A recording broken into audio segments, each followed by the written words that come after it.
Fans packing their way in here today to see the world's greatest hardtop drivers go 600 miles for well in excess of $1.25 million. Welcome to the Coca-Cola 600 at the Charlotte Motor Speedway here on TBS. Hello again, everyone. Great to have you with us today. I'm Rick Benjamin in the STP Pit Communications Center. 43 drivers are lined up to take a crack at the big money today. Of course, the great story we're following, John Andretti's trip here from the Indianapolis Motor Speedway. We'll update you on his scheduled arrival time to buckle into the Billy Hagan car in just a couple of moments. Many things we're here to tell you about today. The weather couldn't be better. Temperature very comfortable, a few clouds, no threat of rain at this point at all. We're about 14 minutes away from our scheduled green flag time of 5 o'clock this afternoon. A couple of our veterans are here to cover the action on pit road. Really one of the stories of today's event, maybe a changing of the guard, or at least a precursor to that in our starting lineup today. The names you're familiar with, Dale Earnhardt, Rusty Wallace, Mark Martin, Ernie Irvan, Sterling Marlin, well, they're back a ways in the starting lineup today. The front row made up of a couple of NASCAR's new guard. In fact, not very long ago, you would have found these two drivers featured in our Saturday broadcast of the Champion Sparkplug 300. Joe Nemechek on the outside pole, Jeff Gordon, the pole qualifier. Standing by to talk to the pole sitter today is our Randy Pemberton. Well, thank you much, Rick Benjamin. You're absolutely right. These are two guys that are stars on the rise here in the Winston Cup circuit. And, of course, Jeff, only your second Coca-Cola 600. Last year, you started deep in the field but had a great run, finished second. What can we expect here tonight when we're going to start in the sunlight here and then go into the nighttime? Well, you know, I don't think that the fastest car is going to be fast right now unless they can make a lot of changes under pit stop. So, you know, our strategy is to go out there and play it real calm, ride around for about 400 or 500 miles and be there. You know, we got to be there at the end, and that's something we haven't been doing lately, and it hasn't been any of our faults. It's just having some bad luck. So we need some good breaks. A lot of luck will do a lot for this team today because we've been running great all year long. Okay, good luck tonight in the Coca-Cola 600, Jeff. Thank you. Also on the front row today, a driver who just a few years ago was running mini stock cars in the state of Florida. Former Busch Grand National champion Joe Nemechek on the outside of row one, the editor of Stock Car Racing magazine, Dr. Dick Berggren, set to talk to Joe. And 30-year-old Joe Nemechek has never started a Coca-Cola 600. In fact, this is only your second ever Winston Cup start here. The Thundering Herd is behind you. Butterflies? Oh, a little bit. You know, I got the cold chills. You know, it's this is just great, especially to be here on the front row. Meineke, Chevrolet, Larry Hedrick Motorsports. It's a great day for racing. Long race, 600 miles. Are you concerned about fatigue? Well, the biggest thing is I think I'm in pretty good shape. I'm just going to have to make myself drink a lot of fluids today because it's hot. Going to have to sweat a lot in the cars, and hopefully we'll be around at the end. And as we talk to Joe Nemechek, we see John Andretti has just arrived at the Speedway. He's just climbed off the helicopter. You're familiar with the story. Andretti with top 10 qualifying spots at Indianapolis in here. He finished 10th at Indianapolis today. He's going to try to back it up with a run to victory here in the Coca-Cola 600 in the Billy Hagan Chevrolet, the 14 car. Andretti with a top 10 qualifying effort here. There's some question about whether he'll keep that spot because he missed the drivers' meeting. And NASCAR has a rule. If you miss that drivers' meeting, you start at the rear of the field. So we'll find out a little more about that, whether they waived that rule for John Andretti or not. Now, we talked earlier about NASCAR's, well, I hate to call them the old guard, but the older guard, more the veterans.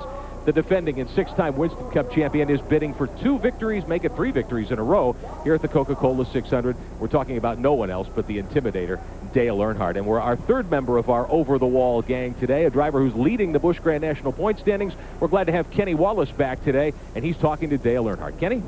Thank you, guys. I'm with Dale Earnhardt. Dale, you've won this Coke 300 6 times. You were the first night winner. You got some young guys starting up front. I wish I could be here racing with you. You think anything's going to be different tonight than has been? Well, Kenny, you know how racing goes. You can win all the races in the world, and then all of a sudden you can't do anything right. So we're going to see what we can do. This is an awful good racetrack for us. Our car's running good, and, you know, being the winner last year is being the winner last year, but you got to do it for 600 more miles. And it's a tough race. You got a lot of, you know, tough competitors in it, 2 of your brothers. And one of them I'm really, you know, going to have good battles with. But still, it's going to be a good show. I think it's going to be a good race today and tonight, and may the best man win. Maybe he's driving a black number 3. Thanks a lot, Dale. That's the most I've ever heard Dale Earnhardt talk. As he gets strapped in here, he's putting some knee pads, keeping his foot warm or cold. I'm glad to see John Andretti make it. That is a story. Back to you guys. One of the great stories in American racing in recent years, John Andretti trying a heretofore thought impossible double. Randy Pemberton is with John Andretti. Well, John Andretti, a tremendous flight down here very quickly. He looks very composed, very calm. Great run today, John. I know you got to do this real quick. You're strapping in, but a little bit of strategy tonight. How you feeling? Just try and hang out there and do 600 miles and hope for a real good finish. Are you tired? Well, you know, I mean, 500 miles is one thing, but, you know, this is going to be a tough race here. Good luck, John. John Andretti going from the 9-hole supposedly today. We'll see if he's going to get to start there or not. One of the great stories here today. Here to call the action for us today, two gentlemen who've seen more of these races take the green than I think the rest of us combined. Our own Ken Squire and the King, Richard Petty. Yeah, but he always had the better seat. Well, I had an interesting seat anyway, that's for sure. 82 degrees, humidity about 37%. That temperature's come down about 6 or 7 degrees. Cloud cover in and out. Looks like a perfect time for a race. No possibility of rain, they are saying, Richard. Now, what about this fluctuation between starting in daytime than running at night? Well, that was one thing that we didn't get. It rained us out the other night, and we didn't get any night running with these cars. Although we run them, a lot of them last week. We didn't get any night running. Nobody knows really what to expect. You know, most of the time the cars tighten up as it gets cooler, but you don't know, you know, how tight are we going to start with the car, you know, or how loose we're going to start with it. So it's going to be interesting. Sterling Marlin has said that running 180 miles an hour, and recall that front row, front three are 180 mile an hour cars on this 1.5 miles is a little like flying a jet airplane inside of an auditorium, Richard. I don't know. I've never run 180 miles in here, so, but I've been to some of them that was the same thing. It's sort of like running Bristol, you know. Right. And that's what this racetrack's getting like. Is it a handful? It is for that long. You know, you go out and run 3 or 4 laps, you don't think anything about it, but then you say, man, we got to be out here 4.5 hours doing this kind of stuff. You know, run 170, 80 mile an hour, then it's kind of tiring from time to time. And Richard has been the one to say over and over again, it's never the speed that gets you, it's that sudden stop. That's the whole deal. But, you know, here again, speed's irrelevant. It's the time that it takes us to get around a racetrack. And so if you can set out and run, you know, the longest deal or the shortest deal in the time, then you're going to be the winner. Well, right now, the U.S. Marine Corps Band is below us, getting set for the anthem. And before that, perhaps no name is more synonymous with this event than Darrell Waltrip. Well, of course, it's a very important holiday for the whole country, particularly those of us here today that are going out and compete against each other, try to pull off a victory for everybody watching, not only here in this country, but all across the world, really. This telecast is going everywhere. A little closer to home, though, I think about all the men and women that have given their lives defending this country and the wars we've been in. A little personal note for me, I think about the competitors that have lost their lives over the last year or so. That's real dear to our heart and everybody here this weekend. But by the same token, I also think about the most important thing, and that's that I thank God that I'm an American, and I thank God that I live in this country. Violated. Our fathers carried guns before us, and now we, the sons and daughters, serve our country and bear arms, not to create havoc, but to prevent anarchy and its attendant destruction. Today, we honor those who have been willing to risk life for liberty and fortune for freedom. May they always outnumber the well-meaning who question everything and stand for nothing. In your name we pray.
Ladies and gentlemen, would you please remain standing? At this time, our national anthem performed by the United States Marine Corps Band New Orleans of the Marine Reserve Forces.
Remembering those who paid the ultimate price for this nation. And with the beautiful playing of the national anthem by the U.S. Marine Corps Band out of New Orleans, Louisiana, we get set to go racing in the 35th annual Coca-Cola 600. Ladies and gentlemen, here is the Haviland starting grid for today's race. Pole position, sophomore Jeff Gordon with a record lap at 181.439. In second, a rookie, Joe Nemechek in his Chevrolet. First time Fords haven't sat in the front row this year. Then it's Jeff Bodine's Ford. He'll start in third position, winner of a 500 here at Charlotte. And Ken Schrader, who always runs this mile-and-a-half well. In row 3, it's Brett Bodine, ran fourth in the 88 600. Alongside is Greg Sachs, back from a terrible wreck just a week ago Saturday. In row 4, from Rockbridge, Bath, Virginia, Rick Mast has qualified well.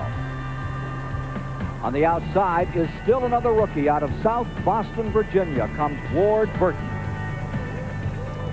John Andretti, fresh from 10th place at Indianapolis this afternoon, scheduled for the inside of row 5 to be flanked by Terry Labonte, the 1984 Winston Cup champion. In row 6, it's Mark Martin still seeking his first win of the season. Many say he'll do it today. And Wally Dallenbach leads the Pontiac contingent on the outside of row 6. In row 7, with his all-new team, comes Ricky Rudd, still looking for that first taste of victory with that team.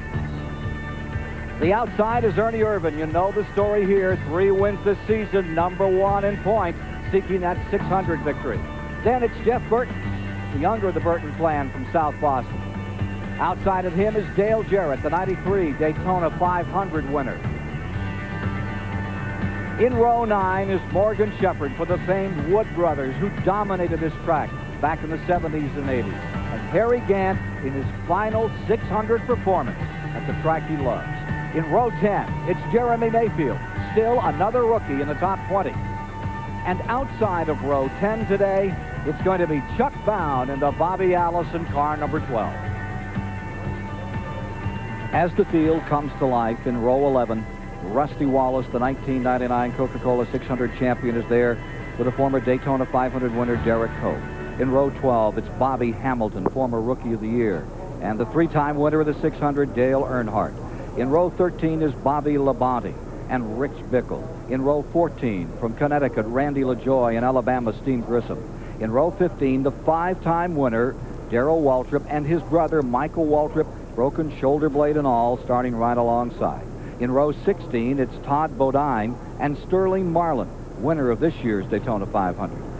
Further back in the field, row 17, Jimmy Spencer is there, and Billy Stanbridge. In row 18 today, it's Mike Wallace and Dick Trickle. for row 19, Loy Allen and Brad Teague. Row 20 will be Lake Speed and Hut Strickland. Kyle Petty is relegated to the 21st row, 41st position, the 87 600 champion. Alongside is Ted Musgrave.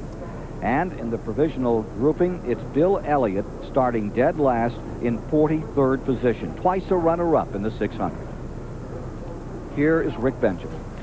Ken, before we roll them out today and get ready to put this show under green for 600 miles on TBS, I want to show you the MasterCard race analysis. $1.3 million up today for the 43 drivers who'll do battle. We'll go 400 laps, which is 600 miles on this mile-and-a-half super speedway.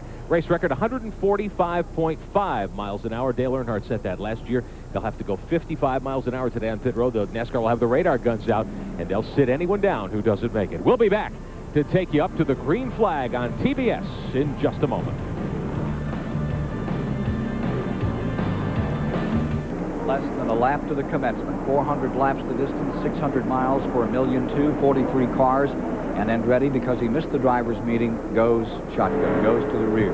You're now riding with 3 of our onboard cameras. We have several more for you today. Jeff Gordon, the pole sitter up there, taking the field down the back straightaway. And you're with Mark Martin now, who'll be starting in that 11th position, the pyro camera. And Jeff Bodine ready for a ramble this afternoon to try to get himself another victory. He won the Winston Select the other night. Great victory for him. They're into turn 3, getting set for a start. You've got to really think about taking a little easy here this first part of this race, huh, Richard? Well, you got to figure there's going to be 3 or 4 races tonight. You know, starting out right now, it's kind of warm, and then it'll start getting cooler, and everybody's got to adjust. So everybody will figure on that, I guess. 24-degree banking. About to be attacked for the first time. There they go. All down into the first corner. It still looks like a pace lap right now because they're all not strung out. But it won't take them long to string out. Where do you collect high gear out there? Well, you get that before you get to the first corner. So you're ready to go when you get to the first corner. You're running wide open. A lot of times you can go in faster because you accelerate. Bodine scoots down to the inside, tries to find the hole. Nemechek up on the outside. And you're riding with Bodine as they come by for the first time. And he had a handful of those bumps up in turn 4. Take another look at that when they go back up through there this next time. Schrader looking good, stays in the bottom, and Nemechek just hangs it out on the outside and stays there, runs wheel to wheel. See, this is what's going to be interesting because he's got on the Hoosier tires, and well, he's got on Hoosier tires on both sides of him right now. 3 wide in the second lap. It's Bodine down to the inside. Nemechek fading back a little. Gordon taking a big fade back to 4th. Coming off those bumps, and it is Jeff Bodine in first. Nemechek in second. Bumper camera from Jeff Bodine. Looking back at number 41, Nemechek. 24-degree banking here. Here comes brother up in there to see what's going on. Another Bodine. Brett Bodine on the bottom of the racetrack. Number 26 goes into second spot. There you see Rick Nass now getting underneath Jeff Gordon in the 1. It's Jeff Bodine in front. For a while the other night in qualifying, these 2 Bodines were side by side. Schrader continues to roll up through. Looks like he wants to collect the front of this field. Meanwhile, look at Mark Martin make his move. Roof cam on Mark Martin's number 6 going down the back straightaway. Working lap 4. Here's that turn 4, and you can see them get that ripple in there. It's pretty rough coming off of 4, especially if you have to move up a little bit. And that's the way they're going to have to run tonight probably, is up in the middle of the track from there on up. They're still racing a whole lot all the way on back in the back. Nobody's really got settled down yet. So they'll run another 4 or 5 laps, and then they'll get in line. 6 cars up in front. Then it's about a half second back. There goes Brett Bodine in the Kenny Bernstein car down to the bottom. Trying to put the Quaker State colors in front of the next side car on the outside. The Bodines wheel to wheel out of 4 at 175, 80 miles an hour to the stripe. On board with Mark Martin at roof camera, giving you the shot as he goes for second place.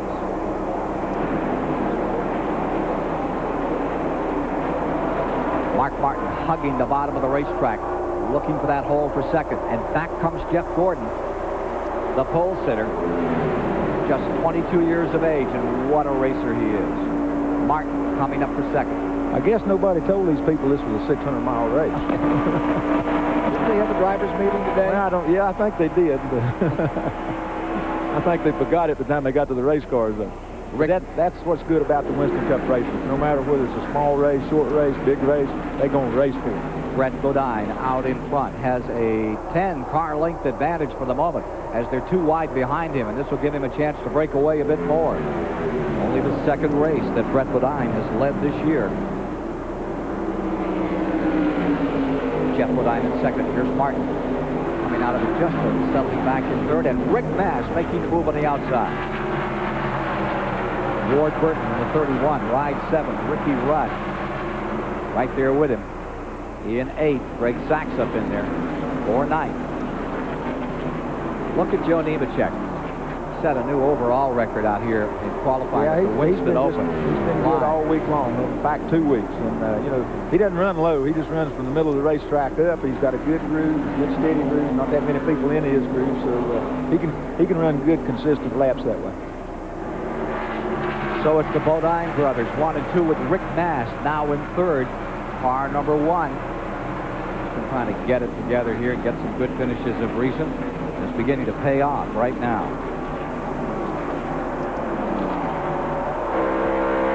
On board with Jeff Gordon in 6. Something happened to Mark there. Now they just got a good running start at him. I don't know whether he's going to decide to let him go a little bit or not. Gordon back now to the 6th spot. And Ward Burton pulling up from 7th. There's been a change, however, behind him. Ernie Irvin is rolling. He's into 8th. Ricky Rudd now in 9th, back to 10th. Follows the 77 car. Greg Saxon to 77. Looks like he wants to go after Rudd as well. But here's the story. That lead that had built up to about 10, 12 car lengths, gone away. For the lead, it's now a 3-car battle as Rick Mass hugs the outside and tries to find some running room. Rick's coming on strong now. He's got him a good groove now. If he gets him down on the outside and he's got the whole outside, he can really go. Rick Mass pulling up. It's Mass to the number 1 on the high side, and Jeff Bodine down low. Brett Bodine in first. Needs to dispatch him right here. What he doesn't need is to run side by side and let Brett get away again. He's not going to go very far. Number 1 is flat going through that 3 and 4 corner, and he's really making time.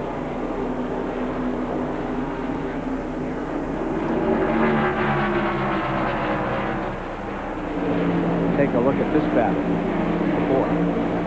Jeff Gordon has it. Mark Martin trying to take it away. Roof cam here, right down on the bottom at 175.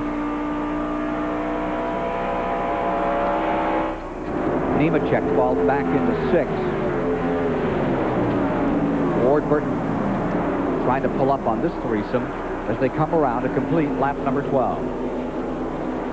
Green so far over all 43 cars in the early going of the Coca-Cola 600. Expected to be done about 9:30 Eastern tonight in this $1.2 million test. I tell you what, they're not getting strung out as quick as what I thought they would. Everybody's just right there on each other all the way back to 34th place. Here is Mass looking for the outside. I think he wants to go for the lead. He's going. He's gone.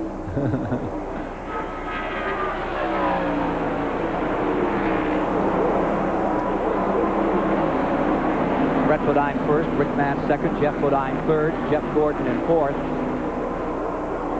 Rick Mass now first. With that change as they came down by. Went into the back straightaway. Mass, for the moment, has the lead. Brett Bodine in 2nd. I believe that's Mass' first time this year up in front. First race Mass has led since Richmond back in March. John Andretti with Bill Elliott on the tail end of the field. Trying to strike a match here and come up through. That's the 37th position.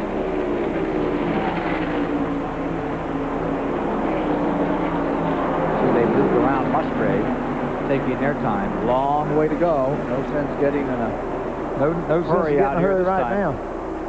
All I got to do is run a good steady pace, and I'll let none of them catch up with them.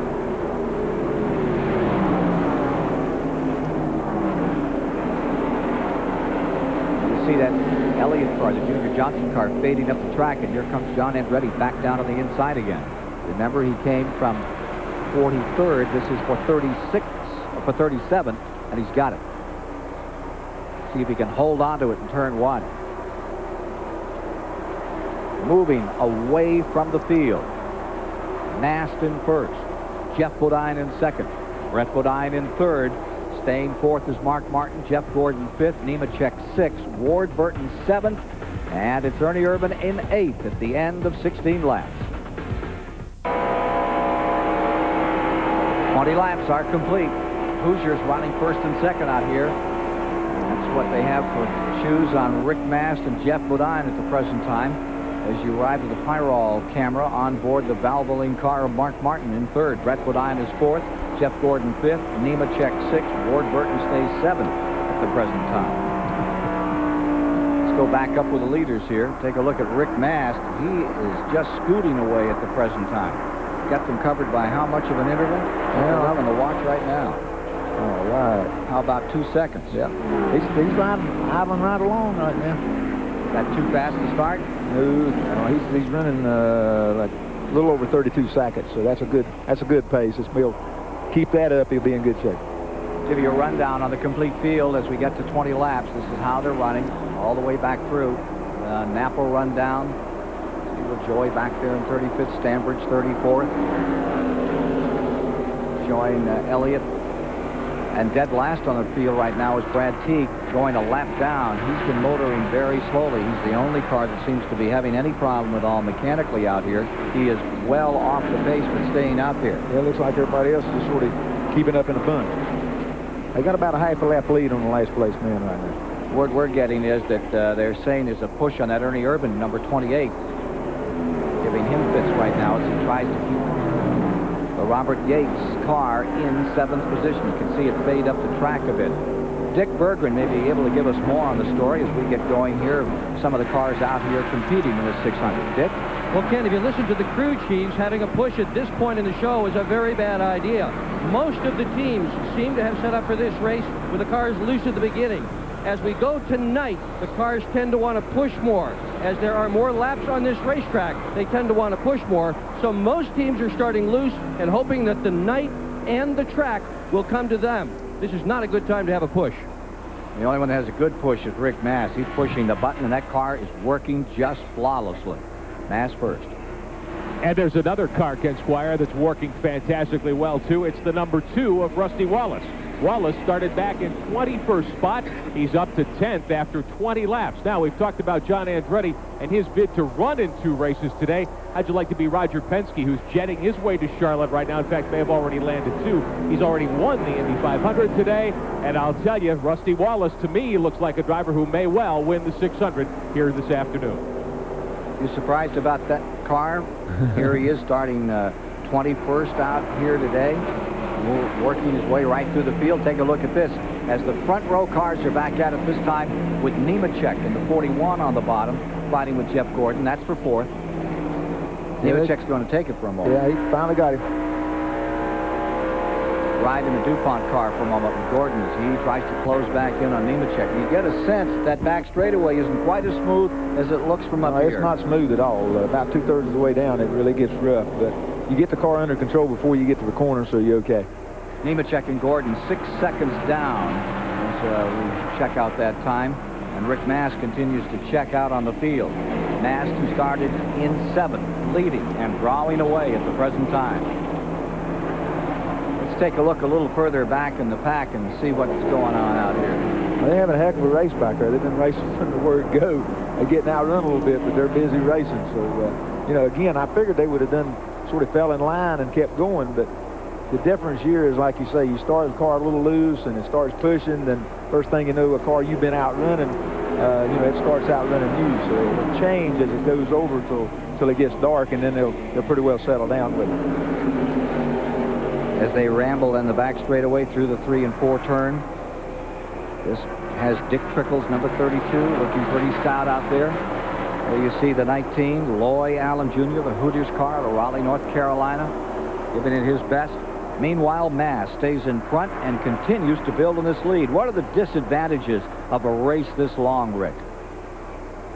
when I first started the Winston Cup, the pitfall was learning how to be able to be aggressive the last 100 miles. You know what I mean? And so this is the longest race we run, so you've got to be able to be there the last 100 miles with the car intact and the driver intact.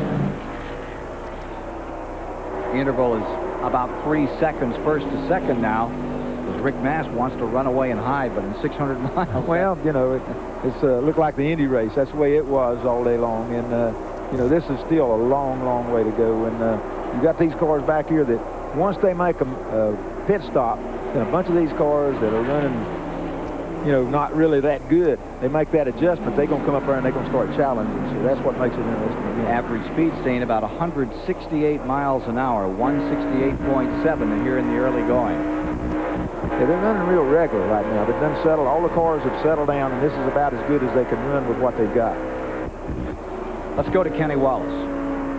Thank you, Ken. One thing I'd like to add is this racetrack was built on a dump, a landfill, years ago. What Richard Petty was alluding to earlier, you can see Kyle Petty, Rusty Wallace on the bottom, but that really doesn't mean nothing right now. You see Rick Mast in the middle high, a lot of guys working the high lane, everybody working the low lane. Sometimes there's just not a preferred lane on this racetrack, so this is some really good racing, and the weather really dictates a lot of these lines. Well, I think you'll see some of these cars that are running a little bit higher, once they get adjusted and it starts cooling off, they'll try to come back and start running the bottom of the racetrack, because if you can make your car run there, that's the quickest way around here. 31 laps complete.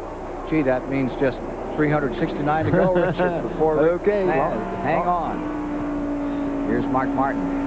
That pyro camera giving us a view of the man he's trying to chase down. Joe Nemechek in third spot. It's Jeff Bodine second. Mast continuing over 3 seconds, by which he leads here in the early going. Further back, look at Schrader going with Bodine.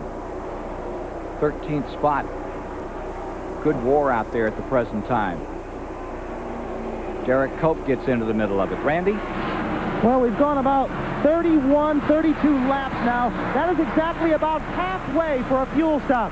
We've talked a lot about tires, Hoosier, Goodyear. How far will they go? How fast will they drop off? Both camps expect to be able to go a full fuel stop. That'll be about 62 to 68 laps. We'll just have to keep the stopwatches on them to see who has the best tire and how will it fall off. Right now, Hoosier is looking pretty good. Indeed they are, as they hold the board for first, second, third, and fifth. Mast, Bodine, Martin in that Goodyear car. He's the one that breaks them up. Back at the Charlotte Motor Speedway, the Coca-Cola 600 live on TBS on this Memorial Day weekend. Great to have you with us today. A beautiful day for racing.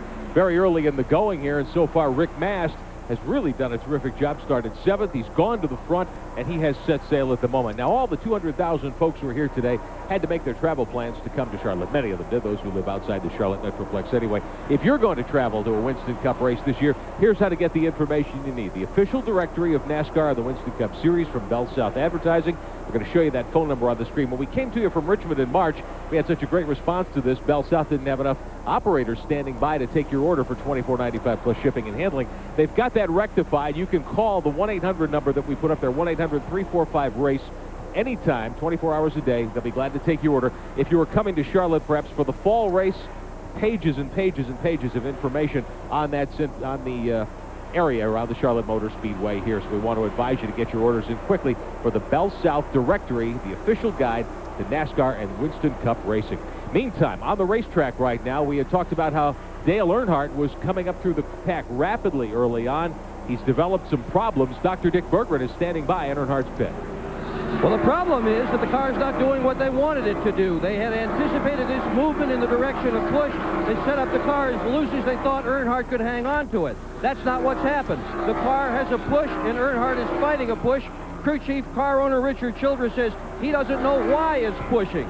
Well, he's not the only one that's gotten befuddled by what's happening here in Charlotte. The racetrack seems to be behaving a bit differently than everybody anticipated. And one of the teams that's also having a problem is the 24, Jeff Gordon. His car is also pushing. He has radioed into the crew saying, what is going on? He has dropped all the way back to 12th from the pole. His crew chief has said, you just hang on, we'll fix it for you.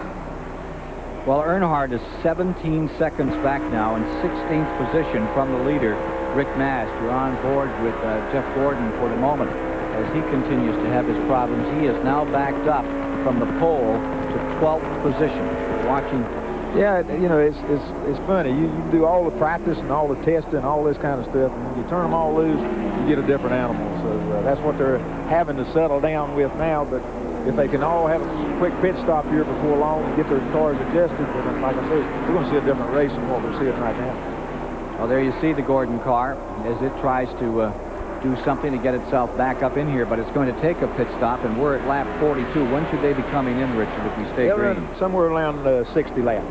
I imagine all of them will stop a little early to begin with, sort of see what's going on, and you know, make their adjustments as early as they can. Take a look here. John Andretti about to get lapped by Bodine, but Andretti on his own has been trying to get himself some distance out here, get up through the field. He's been fighting for some time with car number 32, Dick Trickle, and now that one has broken up.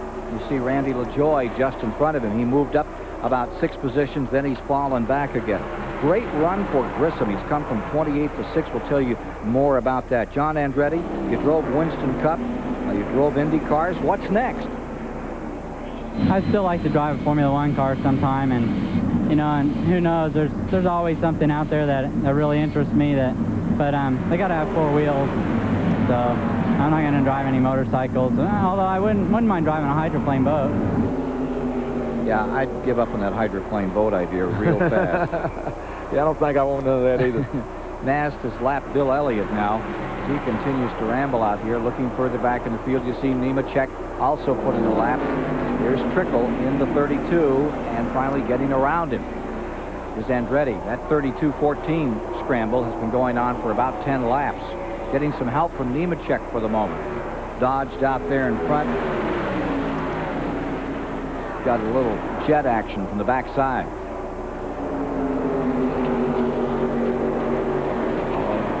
But those leaders, and here comes Randy LaJoie in the 20 back into this thing. They're getting on up in there now, starting to lap some of these pretty good running cars that, and when they get to adjusting, they will run better than what they're doing. They've really got them scattered out all over the racetrack right now. Had a tremendous race here yesterday that Phil Parsons was able to get, those great sacks up through the eye of the needle in car number 77, that U.S. Air car. Straight gave that thing. Still got her on the ground though, right? Yeah.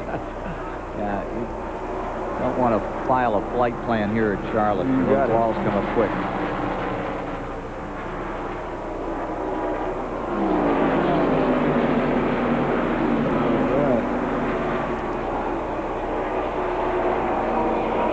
Take a look at this. That's number 29. He has come a long way in a very short distance. Grissom from 28, now 5th. Car number 29. On Hoosiers. Big jump for this guy. He's been really, really steady. He's not raced with anybody. He's got him a good steady pace right now. And he has been coming on, really picking them up and putting them down. Putting a lap on Strickland right now, coming after Trickle. Keep your eye on Grissom today. The Alabama driver looks strong. Back to the Coca-Cola 600 in a moment. Ellis making an early pit stop. We're at lap 52. We just saw Sterling Marlin come in, and when he did, he overshot his pit. There's the action taking place on car number 2. Here's Dick Berggren. And one of the few cars out here, Ken, that's not experiencing a push. Rusty Wallace, they just took a couple of rounds out of the right rear and puts more weight in the left rear. They were a little bit loose. This is Midnight, by the way, the car that won 10 races. This is the best car in their stable. 18.5 seconds on car number 2. Wallace away, making this early pit stop to make some adjustments. Yeah, here comes the 43, and I don't know. I think he's lost his pit. I don't know what is going on here. You think he lost the pit? Well, no, what happens, see, you run 35 mile an hour or 55 mile an hour down the pit road, it looks like you're just lost, you know. We're pitting all the way down at the end, so I think what they did, they called for early pit stop because the car wasn't working real good, and so they say, okay, we'll get in as quick as we can, make this adjustment, try to get back there and make that time back up. Easy to get lost out here? Well, it's easy to get lost on that situation, but if you're not careful when you're running slow at the end of a pit stop, you know, if you stay out there too many laps and try to stretch it, you're better off to stop early, get your stuff together, and then go back out and run quick, and you make up time better that way. But I say a lot of people are starting to stop now because he's getting into it. I guess he got some kind of trouble there, ain't he? Boy, they're up to 33rd. They've got some problems. Yeah. He was running 32nd and brought it in. He had that great run out at Sears Point, fourth. Yeah, well, we've been running good here all week, you know what I mean, and thought real good, but I noticed he wasn't really running that good today, but, you know, this year just sets you back that much further. When you're not running good, you got to make a pit stop and make the adjustment. If you don't make that quick adjustment to pits, you just get that much further down. Working lap 55. If you're just joining us, all laps have been under green so far. Ernie Urban coming in at this point. Yeah, see, Ernie's car's been pushing real bad, so they'll probably make some major adjustments on this car. 4-second interval between first and second as Mass leads Bodine. Will keep a clock on number 28. Larry McReynolds and company, Robert Yates, ready to do some work on Ernie Urban. Let's go trackside. Well, Ernie Urban's car came in and smoked the tires as he stopped here. This is a brand new race car to replace the car that they lost in the Winston last week. They say it's almost identical, but maybe better. This pit stop so far, a good pit stop. They're going to change 4 tires, try to loosen the car up in the process. Good stop, 17.9. Real good stop. The big story right now, though, is Schrader. He came in, and there's no brakes in the 25 as he comes out pit road. And then the 26 come in, they like to hit him, so they had a heck of a deal there. They got lucky and missed all that. Mark Martin coming in. Schrader went right by his pit. He's circulating around to come in another time. Meanwhile, Mark Martin on pit road. This at lap 57. Car number 6 running in 7th position as it left the track. There he goes again. He's out in 19.3. Kenny Wallace down on pit road. How do you view these pit stops? I think this is a very critical point of the race. This is the very first pit stops of the night. It's a long, long race. People like Rusty Wallace and a lot of these guys up front like Earnhardt. I think Richard will agree with me. When they make these pit stops, the quicker pit stops will really close up track position. I think you'll see somebody leading the race after a round of these pit stops other than Rick Mast. Coming in very slowly as we watch Jeff Gordon making his pit stop is Schrader trying to get this car whoa. Whole crew is out on pit road trying to bring him down. There it is, and there's the problem. They just barely nudge it in.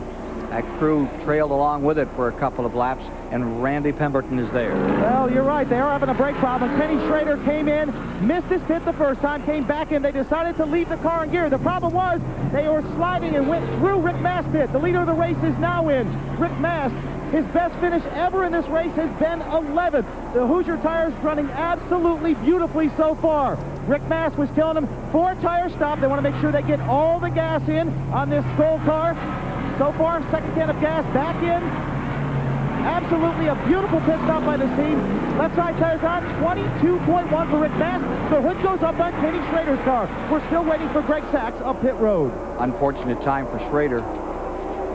43 and then some. The clock continues to run as they try to get some binders back on Schrader's car. Joe Nemechek is in. Watch this stop. Lap 60.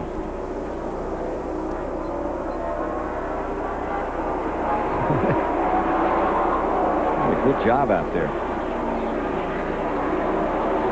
All the way around.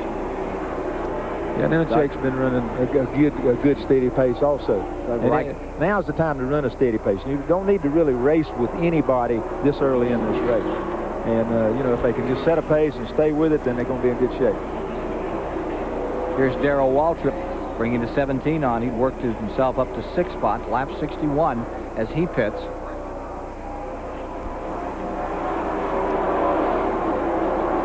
Waltrip would come from 17th position, and here is Jeff Bodine making his entry to pit road. Remember that speed limit on pit road.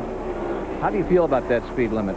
Yeah, it's really okay under caution flags and stuff like that because you got everybody on there. But under race conditions, I still think they ought to run wide open or anyhow run where they got control of the car. I think that should be part of the racing course. That you use that time under green to get yourself in and out. Because if you happen to have to stop under green, everybody gets a caution deal. You're really messed up completely. So I think that's a bad deal.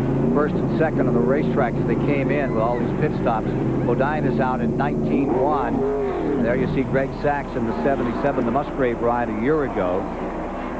Sachs pulling back onto the speedway. So wholesale change of positions. We'll bring you all up to date on how they're riding with still all green flag laps in the Coca-Cola 600. 66 laps complete. Bill Elliott about the last of the field to make his pit stop. Bodine is now back in command by 4 8/10 seconds over Rick Mast in second place. That is as they work. Lap 67. These have all been green flag stops, and that will sort out the field considerably here in the early going. The third position is Joe Nemechek. By the way, coming up shortly, we'll have an Auto Week racing update.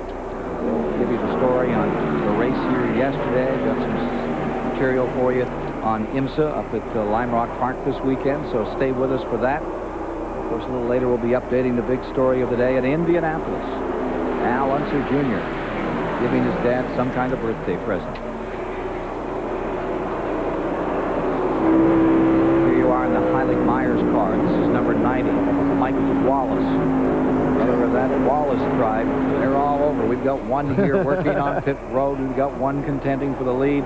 And for the moment, car number 90, which is the Junie Donlevy car, is back in 39th position. In fact, it's brother against brother as they go down in there. Right behind this car number 90 is number 2 trying to slice his way through. Put his brother a lap down. Wonder if we can find Kenny Wallace and see how it is when those brothers get out there. I bet they do a lot of this at Thanksgiving at the dinner table. Well, I imagine they say, "Do you remember what you done to me down there or up there?" Or did that happen with the Petties? when you get together? Not really. We run into each other once in a while, but I think we give each other a little bit broader area than we would anybody else. Well, there's Kyle making his move in car number 42. As he tries to keep the Felix Savetta's car sorted out and get these Pontiacs rolling again. Back in 27th position on the latest rundown. Meanwhile, it's car number 7, Bodine for the lead, Mast in second, Nemechek in third. The Bodine's been running that little group for a pretty good while. It looks like he's going to try to get away from him or get away from him, but there's 5 of them are just running in a little bunch.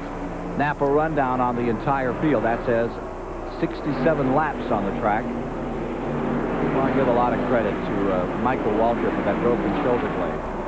Staying right out there and sticking with it this afternoon. Did a great job yesterday. Backed up into third spot just at the end, and I knew that he was in pain. He was fighting that car at the end, but yeah, right back out here going down. Yeah, he had to be hurt. I imagine he's been a pretty restless night, but knowing he's got to do this again today.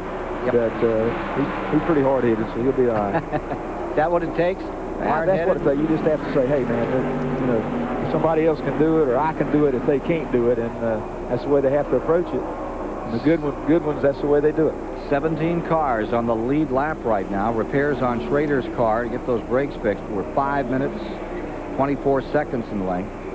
So he lost, what, 11 laps? Let's go to Randy Pembroke. Ken Howes obviously frustrated. Ken, you were one of the pre-race favorites to take this 600. What the heck happened? Well, brake pedal went to the floor just 4 or 5 laps before. We're still trying to figure out what went wrong. There's no leaks, no real sign of a problem, but there was a lot of air in the system. He's got some brakes now, but I guess that's it for today. Okay, tough break. That's got to be frustrating, guys. They certainly had a good car in practice. He was one of the top 5 that I had on the watch in practice yesterday. 43rd position, and all 43 cars are still on the track as we've completed 73 laps on the 1.5 miles. 109 miles are down. They're still averaging 163 miles an hour. The record for the fastest 600 goes back to last year when Earnhardt won it for the second straight year. He won at an average speed of 145.5. There were 7 cautions in that race last year. Thus far, we're caution-free with the 6 of the race off the board. With the way we've been running and the cautions and stuff, I think the first 17 cars are in the same lap. It really separated because of the bad pit stop or something like that. First thing you know, you lose a half a car length or half a straightaway, then the people get ahead of you. So now they're all settled down now to try to run it again. Richard, we have Hoosiers on cars that are running 1, 2, and 3. Hoosier tires on Jeff Bodine, Rick Mast, Joey Nemechek. I've always been a little skittish when you get into a tire war. I always thought that the only ones that ever got hurt in a war of that nature, a tire war, were the drivers. It's always the drivers and the car owners, yeah, that's for sure. Well, I didn't think about the car owners, but I sure about the drivers. Well, they get hurt financially. The drivers get hurt physically. So I guess about one is about as bad as the other. But on the other hand, these Hoosier folks have come in here, and they have added a little excitement to it for a lot of race fans. Yeah, so far this year, we've been real lucky. I think maybe one set of tires were at one race wasn't good, but they withdrew the tires. So, you know, from that standpoint, they've done a lot better this time than they did the first time they came in back in the late 80s. Well, there's John Andretti, who's now completed 600 miles of racing today with 500 still to go. And one of the people that has been responsible to put together the program to get John to both racetracks and so forth is one of the most respected promoters in America today. His dad, of course, had great Indianapolis cars. Troy Ruttman won in an Agajanian car. And Kerry Agajanian standing by in the STP Pit Center right now with Rick Benjamin. Well, Ken, it's a privilege, certainly, to welcome Kerry Agajanian to the broadcast, but I want to show you something. You think you've got a lot of frequent flyer miles, maybe a lot of credit cards in your wallet. How'd you like to have a pair of these? A 94 NASCAR Winston Cup credential and a USAC annual credential with a Speedway credential attached to it. And the guy who owns both of these, you're probably the only one in the garage area who's got that combination, maybe besides Roger Penske. Well, that's true. Actually, John Andretti didn't need it because he had his driver's uniform on today. No one questioned his credentials. How was he feeling on the ride down here? Very well. He did quite well on the way down. He was relaxed. He got out of the car. He wasn't really tired at all. We had a nurse there to check all his vital signs. They gave him actually 2 liters of fluid just to make sure that he could go ahead here. He had a good run at Indy. Top 10 finish? Yeah, terrific. He was doing so well. I thought this was going to be the year he was going to win it. He ran in the top 3 most of the first half of the race, and then something happened in the handling of the car. The car got very loose, he said, and he fought it the last half of the race and fought to keep in the top 10, but we were proud of him to get in the top 10. Well, we're proud that you're here and that he made it. This guy drove 4 big league race cars last year, Indy cars, Winston Cup, IMSA GTP, and a top fuel dragster. The impossible double today being performed by John Andretti. Thanks, Gary. Yeah, thanks. He just did a terrific job. We flew down on a Canadair flight, and everything went perfectly. Good to have you with us. Agajanian, you know how you test out here in the racetrack?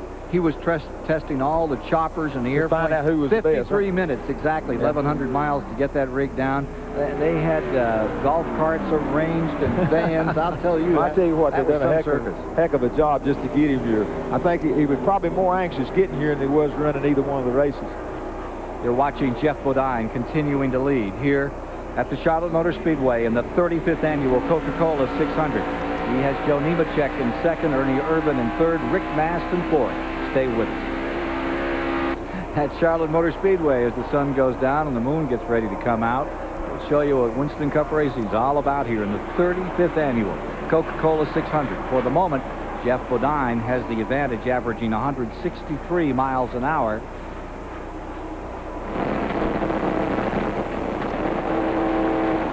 And in the finger hut car, this is Derek Copen. He is slowing down. I think he's going to come in right here, unscheduled. Yeah, he slowed down a little back in the backstretch before he was supposed to slow down. They usually run around pretty hard till they get to the 4th turn before they make a slow down for the pit stop. But he's got some kind of problem. Finger hut gave some race fan today $5 million out here on the start-finish line, Richard, before the race. I think Derek wishes he had a piece of that right now. Yeah, he probably broke a $2.50 piece here on the car, you know. I think the guy's name was Carl. But anyway, there you see the situation with the Cale Yarborough team. It looked like they're just changing tires. Might have had a flat tire.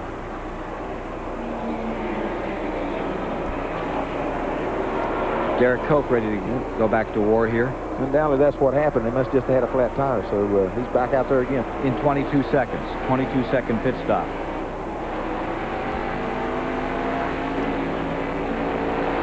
Back with the leader, Jeff Bodine at 163.4. That's faster than Harry Gant's pole speed for this racetrack back in 1984. Let's take a look back to second place. That interval's about 3 seconds to the second place car, Joe Nemechek, number 41. And there's your third place car, Ernie Irvin, closing up on Nemechek at this time.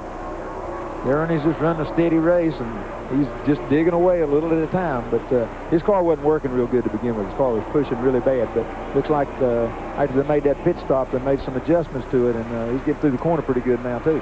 Surprise there as he puts a lap on Terry Labonte. Ernie Irvin. See how low he can hold the car down now? A while ago, we was watching, he was going from there all the way to the wall and then getting a running start. But they got it dialed in right now. Well, we have 4 teams that are the dominating teams this year, that is for sure. And Ernie Irvan is 1/4 of that group. Ernie, explain why the same 4 teams have been dominating the series lately. I would say it's kind of like having a baseball team with 9 players, and 5 of them are all-stars, and the rest are good, but they're just not all-star players. And that's where the big 4 teams, I think, have the big players. They have all the positions filled with top key people, and the other teams are working towards that, and when they get that, they're going to start producing better and better. So we're just all fortunate right now to really have key people in all the positions. Come down, Wally. Got a spin and a crash up in turn number 4, and it's John Andretti in the 14 as he wheeled it around. Yeah, I missed that. I don't know what happened. When I looked up, he was in the ball. Following the leaders that were down here in turn 2 and up in turn 4, John Andretti had a skirmish with the concrete that's beaten in the front end, and he's bent the right front. That looks serious. Yeah, he's kind of used up right now, even though they'll probably beat it out and get it going again. He's through racing. He might run a few laps. John Andretti has given it a real try here in Winston Cup racing this year. 10th at Indy today. It's going to be far further back in this event. He was running in 39th when he got in trouble up here in the 4th turn. He was saying before the race that his dad, Aldo Andretti, a pretty good sprint car driver in his day, and Mario's twin brother, John said, my dad is still warming up to the idea of me racing anything with fenders on. He told Tom Sorensen that. So his daddy run nothing but open wheel cars. Right. You know, I guess like you say, hey man, that you know, he needed some fenders where he hit that wall there. Need a little bit of cushion. Wow, that wall comes up so quick and forward, doesn't it? You had a couple of bad ones up here. Let's take a look at what happened to John, Richard. All right, let's see. Oh, he just lost the back end of the thing. We took the air off of the back, off the spoiler right there, and he's probably pretty loose anyway.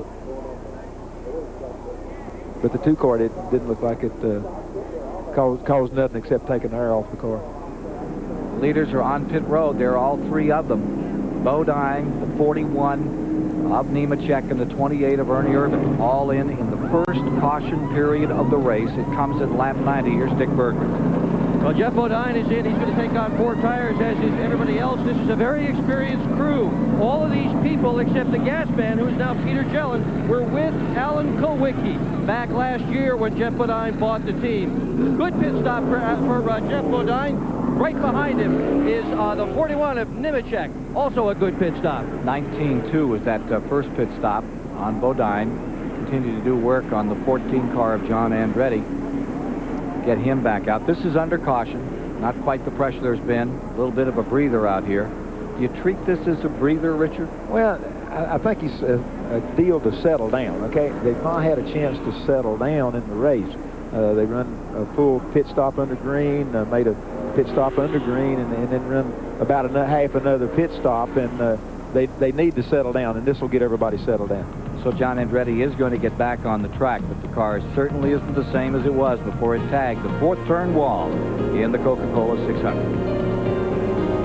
Andretti got into the 4th turn wall. His car's been fixed. He's back out on the racetrack, but everyone else coming on pit road will be ready for the green in just a moment.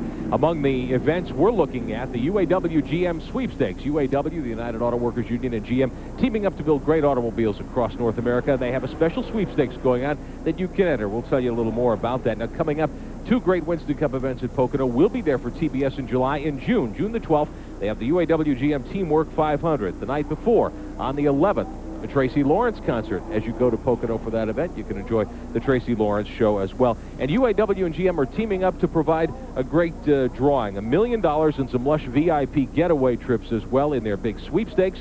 You can enter by calling 1-800-937-POCONO. That'll get you in the UAW GM Teamwork Sweepstakes at Pocono, or you could send a card to Box 7813, Melville, New York, the zip code 11775. Be sure to get your entry in because the month of June coming up very shortly, just a couple of days from now, as a matter of fact. We're watching all the pit stops going on here in the Coke 600. Randy Pemberton is on pit road. Well, they're waiting for John Andretti to come back in the pits. I talked to the guys on the crew, Doug Williams, the crew chief. I asked if John had said anything. Well, prior to the first pit stop he made, he said absolutely nothing. Now, he did have a little right side damage as well as left front damage. They're going to put a string on both tires, running it from the left front to the left rear, right front to the right rear, trying to match the tow out. He did come over the radio just recently and said the car is now wandering. So as far as the cause of the crash, we do not have that at this particular time. But, of course, he has gone 1,100 miles. Kenny Wallace, could fatigue be playing a problem here?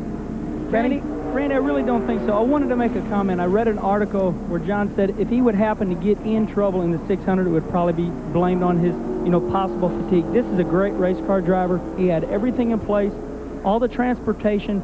I think, I watched turn 3 and 4 all day long. It's got really slippery. There's a lot of bumps over there.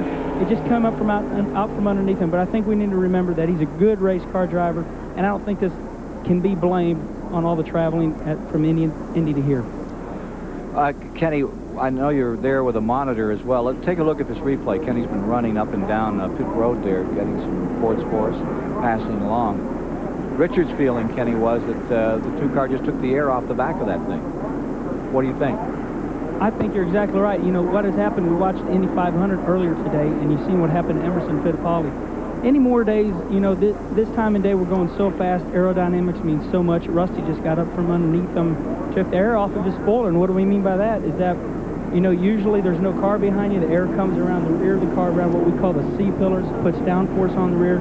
Rusty come up behind him and, got him a little bit loose. But it's just a racing accident. It's unfortunate it had to be John Andretti, the first one. Indeed. Was that for 90 pounds? You're riding with the Derek Cope finger hutch car. They haven't had much fun today. They were hoping to get out here and get with it. He had a pretty good run. They made an early pit stop. He must have done had a tire going down, and because he got right back out there and got right back up to speed. So that's what happened. Here is a look at Jeff Bodine, and here's Andretti back on pit road another time as they administer to the right side of the car. That looks to be more than cosmetic. You saw when it came in, the right tire was kinked, and now they got the string out, and they're trying to get some kind of a geometry in there that makes it a little stronger for him and not make it quite so loose. Well, Richard, you were talking about that early stop for Derek Cope. That was for a tire that, believe it or not, blistered. It's the first blistered tire we've seen here on pit road. I don't think we've got a tire problem because that's the only one we've seen so far. Was it a front one or a rear one? Right rear, Richard. Okay.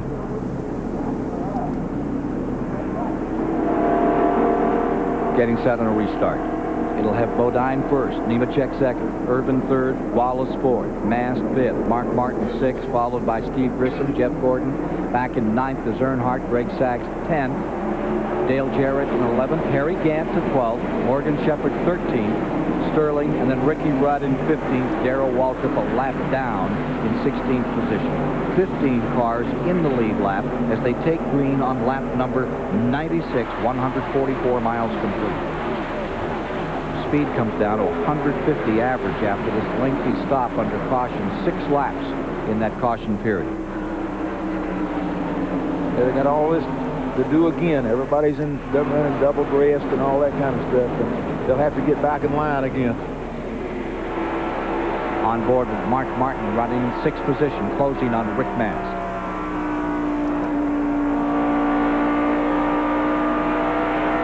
They talk about resurfacing this track as early as this summer. How much do you think it's going to knock the speed up? Golly. I mean, it's going to be fantastic, the speeds they'll be able to run with the new surface, because they're almost running this thing wide open qualifying. And with a little bit more grid in the racetrack, they'll probably be able to run wide open when they smooth it up. Lap leaders thus far in the event there in their upper left hand. On board with Bodine, looking back at Nemechek. Hasn't Nemechek done well, Richard? Here he is in 2nd spot, comes right back up. Again, he's just been regular.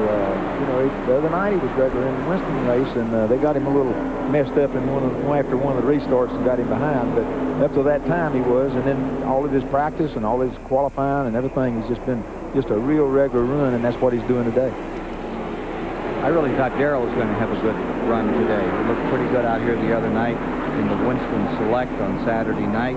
Seemed pretty confident, but the car's now a lap down, trying to find a way to sort itself out and get it back. Well, if you'll notice some of this kind of stuff here, there's a bunch of good cars that are a lap down. That was a lot of responsibility, because they wasn't handling really good right to begin with, or the way they made their pit stops. Maybe their pit stop wasn't quite as good as somebody else's, so they wound up getting a lot of cars down. So I guess there's, what, 15 or 16 laps still on, or 15 or 16 cars still on the same lane. Yep, up on that lead lap. Jeff Gordon seems to have found the remedy to whatever was ailing 24 in the early going. He's trying to sort him out from some lap cars. Take a look at, I was watching that Mayfield car, Jeremy Mayfield. What a story he is. Jeremy Mayfield, the 02 car. Jeremy Mayfield out of Nashville, Tennessee, getting up in the top 10. And with the intensity with which everyone approaches this Charlotte race, to have Jeremy Mayfield who kind of comes in, gives it a good shot, put it together, and out-qualify so many others. Hats off to that number 02, Jeremy Mayfield. Ooh, take a look at this. And there is Waltrip a lap down. Gordon scoots to the inside in the 24, brings Terry Labonte and Earnhardt with him. That Earnhardt is in 8th. The car in between is a lap down.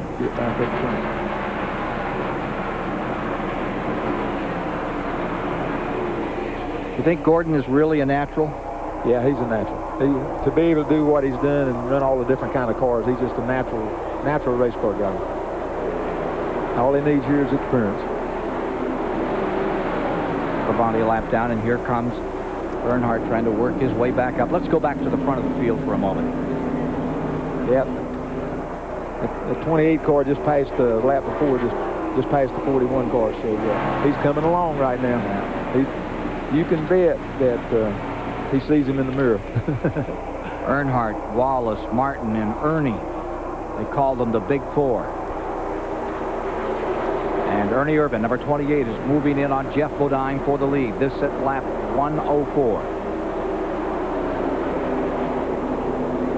Tell you, Bodine with those Hoosier tires, he seems to fade up the track, gets about another 8 feet up. The hole is there, but with the sunlight out there, I don't think you can really muscle a car down on the inside, can you, Richard? I don't know. The 28 car is staying down there real good. You know, to begin with, he was going up and losing all the time in the corner. But right now, he's trying to catch up, and the 7 car's got the groove, so he can go where he wants to go. First and second at war. Andretti is back on pit road. John Andretti brings number 14 back in another time. Meanwhile, Nemechek in 3rd, Rusty Wallace now in 4th.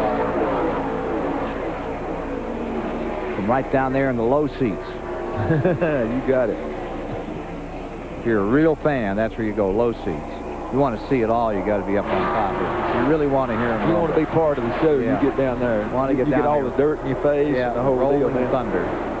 Like those old dirt tracks. You know, you come out with get your glasses on. That's about all they can see of you. He's running at him. There he goes. Gave it a shot on the inside. Bodine gives him room, stays up that length. He usually stays down till about there and then fades. Not this time. Ernie Irvan slices through for the inside, looking for his 4th win of the season. Ernie Irvan right back on it. Riding with Jeff Bodine, the Exide Batteries car, and he's coming right back after it on the inside. It'll be Ernie Irvan leading that lap by about 6 inches. Irvan has led 9 of 11 races this year.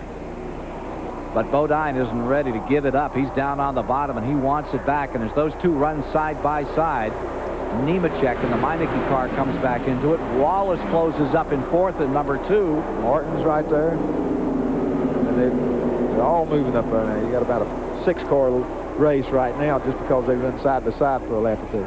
See John Andretti back on the track, running in 40th position. Every seat sold here today. This $1 million shootout at the Charlotte Motor Speedway.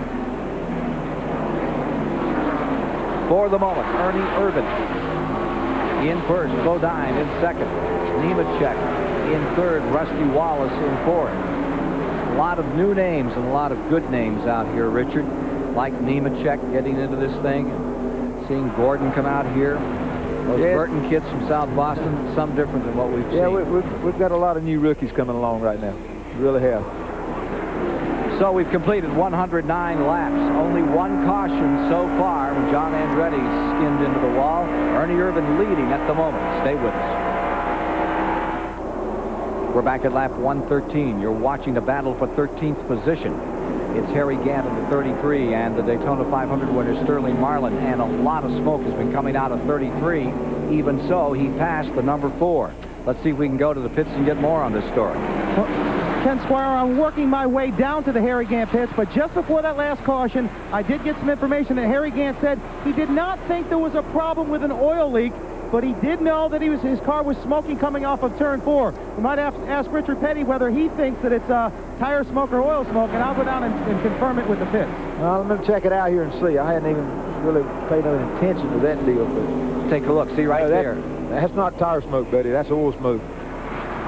So he may be burning up the rear end of car 33. He's got some kind of oil leak that's getting on the exhaust or something like that, making the smoke that bad. Number 82, when he won the 500 here. What a run that was. Taylorsville, North Carolina, and the Bandit in his last performance for Leo Jackson, the 600. Last race at Charlotte will be in October. Back up front. Here's Irvan in first, Jeff Bodine in second, Jeff Gordon in third, Nemechek there in fourth, just coming into the picture. Jeff Bodine doesn't want to let go any more than he did the other night. Thought that was interesting that he spun that car out in the Winston and was able to bring it back. Yeah, he just got really, really lucky when they hit him from behind and spun him. And there he goes around, man. Boy. Those flaps do work, don't they? But anyhow, in the deal, the flaps got up, kept the car down, and he got lucky nobody hit him or he didn't hit him. Stand up and cheer. And once again, Jeff Bodine rules. I don't know where he's done, 28's done used his tires up or what happened. Bodine on Hoosier. Ernie Irvan on Goodyear. Bumper cam looking back at Ernie Irvan. He holds it down on the inside there. They work their way out of 4.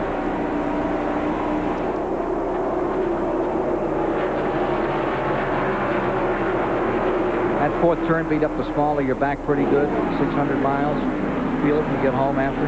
No, it's not that bad. You sort of allow for all that stuff. I've been watching Earnhardt here. He's just sort of chipping away. They've been up there racing, running side by side. And Earnhardt's just sitting there chipping away at them, 5 or 10 100s a lap. So it ain't been long. He's going to be right up there with them.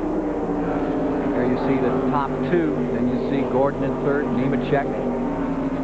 Behind them comes Mark Martin, Rusty Wallace, and back in 7th is the car number 3 of Earnhardt. This battle for the lead, that's not over. We better stay right here for just a moment. The more they battle, the easier it is for the boys behind to catch up because they're busy watching each other, paying no attention to anybody else. So they really slow each other down when they get to racing with each other. We'll look inside of Jeff Bodine working.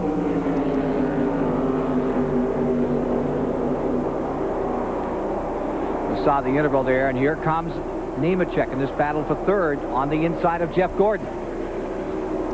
Remember that Gordon is Goodyear shot. Nemechek on Hoosiers in this struggle. And right behind them, Mark Martin in 5th.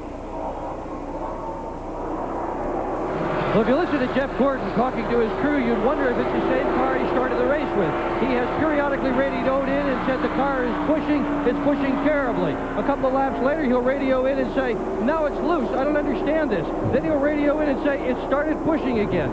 Well, let me tell you what, after that fantastic qualifying run, he just got passed, after that fantastic qualifying run here on Wednesday, they changed just about everything in that car, including the rear end, the engine, the aerodynamic balance, the front suspension geometry, the shocks, and Rusty Wallace has just packed him again. He has just lost 2 spots, but we were talking about all the changes they made in that car just since Wednesday. And I'm sure they're going to make a lot more before this 600-mile event is over. Rusty Wallace has just made another change. He has pulled himself up into 5th. Jeff Gordon deployed back in 6th, and Joe Nemechek has moved around Mark Martin. So Nemechek goes to 3rd. Mark Martin falls to 4th. We're at 122 laps, 183 miles into this. I'll tell you another thing that hasn't changed. 43 cars started, Richard, and at 184 miles this time by, all 43 are still running. That's something. That's unbelievable. It really is. It really is. Rusty Wallace and his Penske team have a never-say-die attitude. You know, you was talking about Darrell a while ago. Competition is getting so much tougher now. Just about the time you think you got something, a handle on something, somebody's always there. A lot of new names, a lot of new teams, but I told the guys, I said, they keep telling me, boy, it never gets any easier. I said, it's never going to get easier. It's going to get harder, and it's going to get so hard that you're just going to have to make a decision whether you want to be involved in this sport any longer. It's going to get that tough. And it's certainly showing itself tough out here today. 43 runners still on the field as we get up toward 200 miles complete. Most cars we ever had running at the finish, 34 in that rain-shortened race in 1968. We had 31 in 86. 43 still going out here today. That could be a new record in the Coca-Cola 600 before this one is over. We are back with you, going for a 185-mile-an-hour ride with Lake Speed and the Bud Moore Ford this afternoon at the Charlotte Motor Speedway. Lake Speed, one of those drivers who we expected good things of today. He started toward the back, but he is currently 14th in the show here at the Charlotte Motor Speedway today. We're almost one-third of the way home in the Coca-Cola 600 today, live on TBS.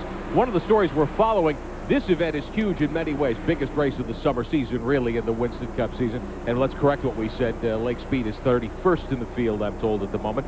In any case, there's $1 million posted by Winston, the Winston Select Million this year. It's only been won one time in Winston Cup history, Bill Elliott back in 1985. At this running, there are two drivers still eligible for the $1 million. Sterling Marlin, who won the Daytona 500. Dale Earnhardt won the race at Talladega, the Select 500, a while back. And we understand at the moment, here's where they're running. Earnhardt has advanced to 6th, while Sterling Marlin has dropped back to 14th spot. So Earnhardt certainly in good shape. He's the two-time defending champion here at the Charlotte Motor Speedway. Huge interest in this because it is the biggest check in the sport if one driver can win 3 of the 4 select races. Daytona, the first Talladega race, here the Coke 600, and then Darlington Labor Day. So if Earnhardt wins today, he'll be in line. All he'll need to do is win the Southern 500 come Labor Day at Darlington. We'll keep you posted on the progress made by both Sterling Marlin in the 4 and Dale Earnhardt in the 3 all evening here at the Charlotte Motor Speedway. We're back at lap 130. That's 195 miles. Only one caution in the first 200 miles. That's the way it may be before we get this one free. At 600, and we have Earnhardt and Mast in the battle for 6th position. 3 car on the outside and the 1, and Earnhardt's doing... One car's been digging there with him, but they've been racing all day. You know, they still at it. There's that 29 car right in there with them. Grissom, 8. Grissom ain't let them get nowhere. Darrell's been running good. Darrell passed the 3 cars a while ago. He's a lap down, but he's running good. Yeah, Waltrip is 16th, 1 lap down on Hoosiers. I was surprised that Waltrip, of all people, switched from Goodyear to Hoosier. Well, I think everybody was, but Darrell's in a situation where he's car owner, driver, and he knows that he's got to do just as good as he can for his sponsors. So he said, okay, I'll play the middle of the road, whichever one I think's the best. And, you know, a lot of times that's probably better from race to race, but, you know, all year long deal, we felt like the Goodyear's going to be the best, and that's the way we're going to go. Look at Rick Mast. Work on the outside of the 1 for 6th spot. Take it away from Earnhardt. I got to say, those Hoosiers are hanging up on the outside and really working. Well, they're working anywhere because, you know, that make any difference where we got a man leading the race is running in the middle of the track, one running second is running down below him, so, and both of them making the same kind of time. 133 laps now complete in the Coca-Cola 600. Next time by, they'll be at 201 miles.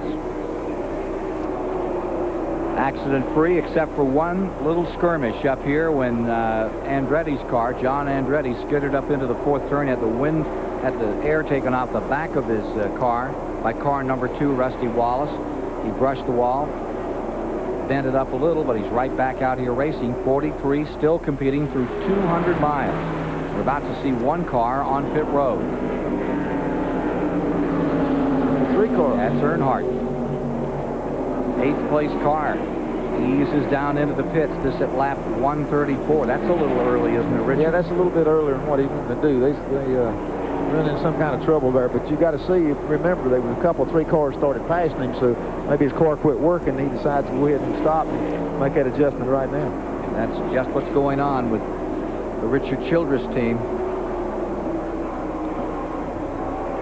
First time Earnhardt came to this race. He's only run 43 laps since his last pit stop. First time Earnhardt came here, when the race was all over that day, he finished one position in front. I think it was like 22nd in front of a guy named Richard Childress. And I've always thought Childress figured, you know, if you can't beat him, join him. I guess maybe that's what it is. What a great joining. What they do, they sit here and you watch these cars, and you know, sharp pit crews, they sit there and they say, okay, you know, we can run 32 seconds or whatever you getting around the racetrack. And all of a sudden you run 32:10 or 32:20. They say, hey, let's get in here and get them tires so we can get back out there and run 32-second laps. So that might be what they're doing right here. So, Earnhardt trying to be the first man to ever win this race 3 times back-to-back. There's a little problem here. Let's see how he'll deal with it in the Coca-Cola 600. As your engine revs higher, the oil inside creates a hydrodynamic wedge, a protective layer that builds up and keeps engine parts separated. But as your oil's viscosity breaks down, so can the wedge. That's why Castrol GTX provides maximum protection against viscosity and thermal breakdown. Because if your viscosity breaks down, what's next? Castrol GTX, engineered for today's smaller cars. Try Castrol Super Clean for tough, greasy jobs. If it won't come clean with Super Clean, it won't come clean. Hey, you know my crew spends hundreds of hours building those 5,000 horsepower motors. I can explode one in 5 seconds. And when that happens, nobody eats. That's why my guys won't run anything but Fram fillers. You know, Fram gets the nasty stuff out of the oil, so I can go to the other end with my candles lit. And you know, that's in about 5 seconds, nearly 300 miles an hour. You can look at these guys and see they eat pretty near every day. This is the showroom where we sell the most Ford trucks. It's called the real world, and the only salesman is the truck itself. In fact, our trucks have sold so many people on Ford, we have more repeat buyers than any other truck, which isn't surprising. Because at Ford, we've always figured that if you make a habit of building better trucks, people will make a habit of driving them. Ford F-Series. For 17 straight years, the best-selling trucks are built Ford tough.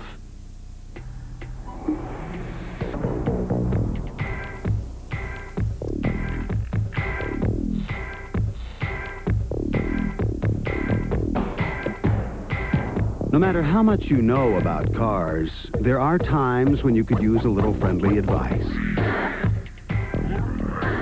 At Advance Auto Parts, we're trained to answer almost any question about cars, including how to reattach a parking brake retaining spring.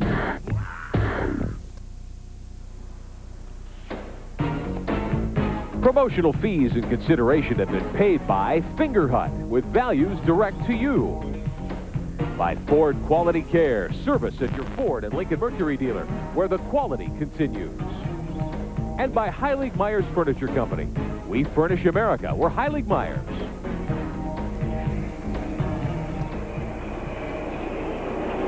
In the Coca-Cola 600, you're watching Jeff Ledine in first, Joe Nemechek in second.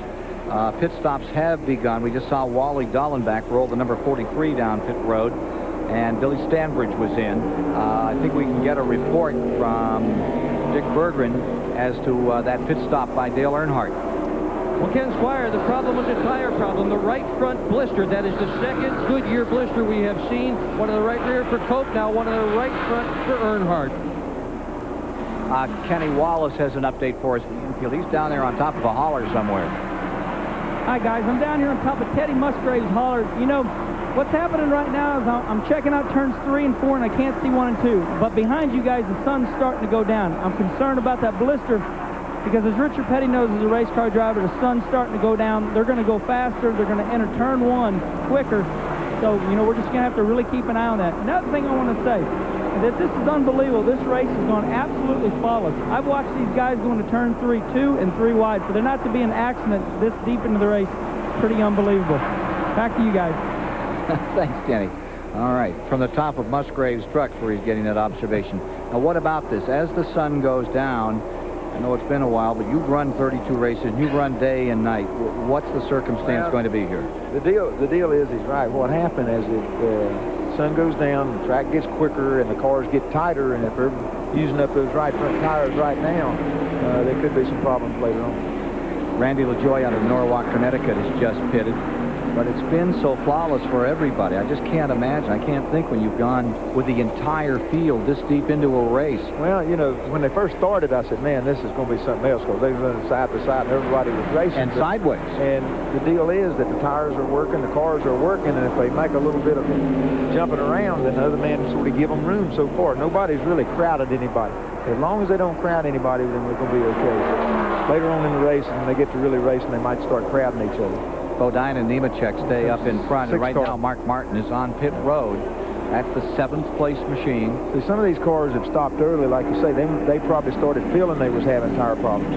Now the Hoosiers will probably run that much further now, and if you're not careful, if they run the whole race under green, then somebody's going to have to make extra pit stops over some of the other people. So that's going to be interesting too. Isn't it incredible? You think about it. Change those tires faster than they can put that fuel in, right? Yeah, that really gets something. You know, you're trying to put 22 gallon of gas in the car and just four tires, and they can change the tires faster than the gas.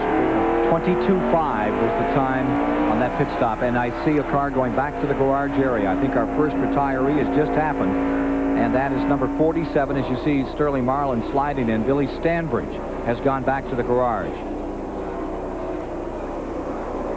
We may have our first retiree from the event. It's idling back 6-8 miles an hour. 4 tire change taking place here on the Kodak car number 4.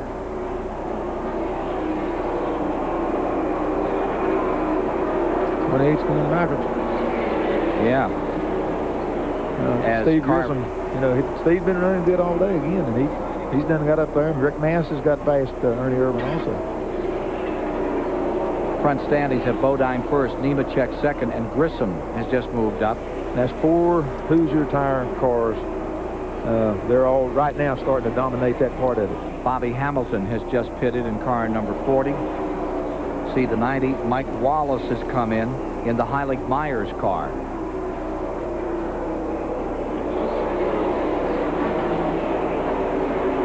Bodine first, Nemechek second. Now look at this. 2 and 28 are at it. That's for 5th. See Waltrip running a lap down just behind them. Bodine first, Nemechek second. Grissom is 3rd, and Mast is 4th, and here's Wallace. Underneath Ernie Irvin to take 5th. That puts Gant to 7th. The old smoker continuing to roll around out there. They're going to put the black flag on it a while. Well, whatever was smoking a while ago must not have got any worse, because he's still out there digging along. And he's taking up chewing. Well, guys, there's been a lot in the media about the Big Four in Winston Cup competition this year. Uh-oh. Got a caution? Yes, we do. We have 2 cars in the wall. One is Bodine, and the other is the Bobby Labonte car, the Maxwell House car. Okay, now some of these boys are going to get some free pit stops here. And Waltrip right down the pit road taking avoidance. Yeah, that's Strickland right in there behind him. Now, some of these cars have stopped and some of them haven't, so that's going to be free pit stops to the ones that haven't stopped. So for Bobby Labonte of Corpus Christi, Texas, that Maxwell House car, and look at 26.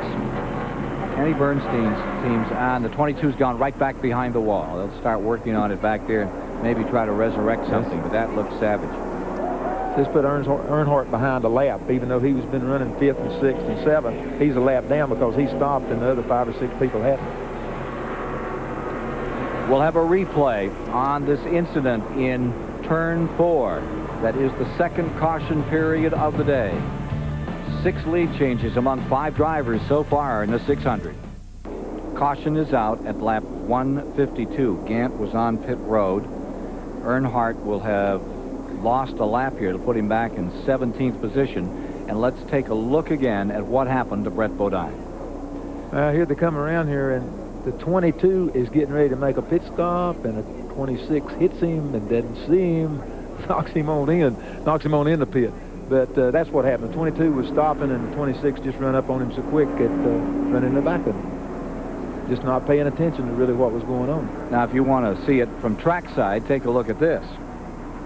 I don't want to see it from the trackside, but anyhow, you showed it better right there. You can see that Bobby had slowed down, and they just wind up running right in the back of him.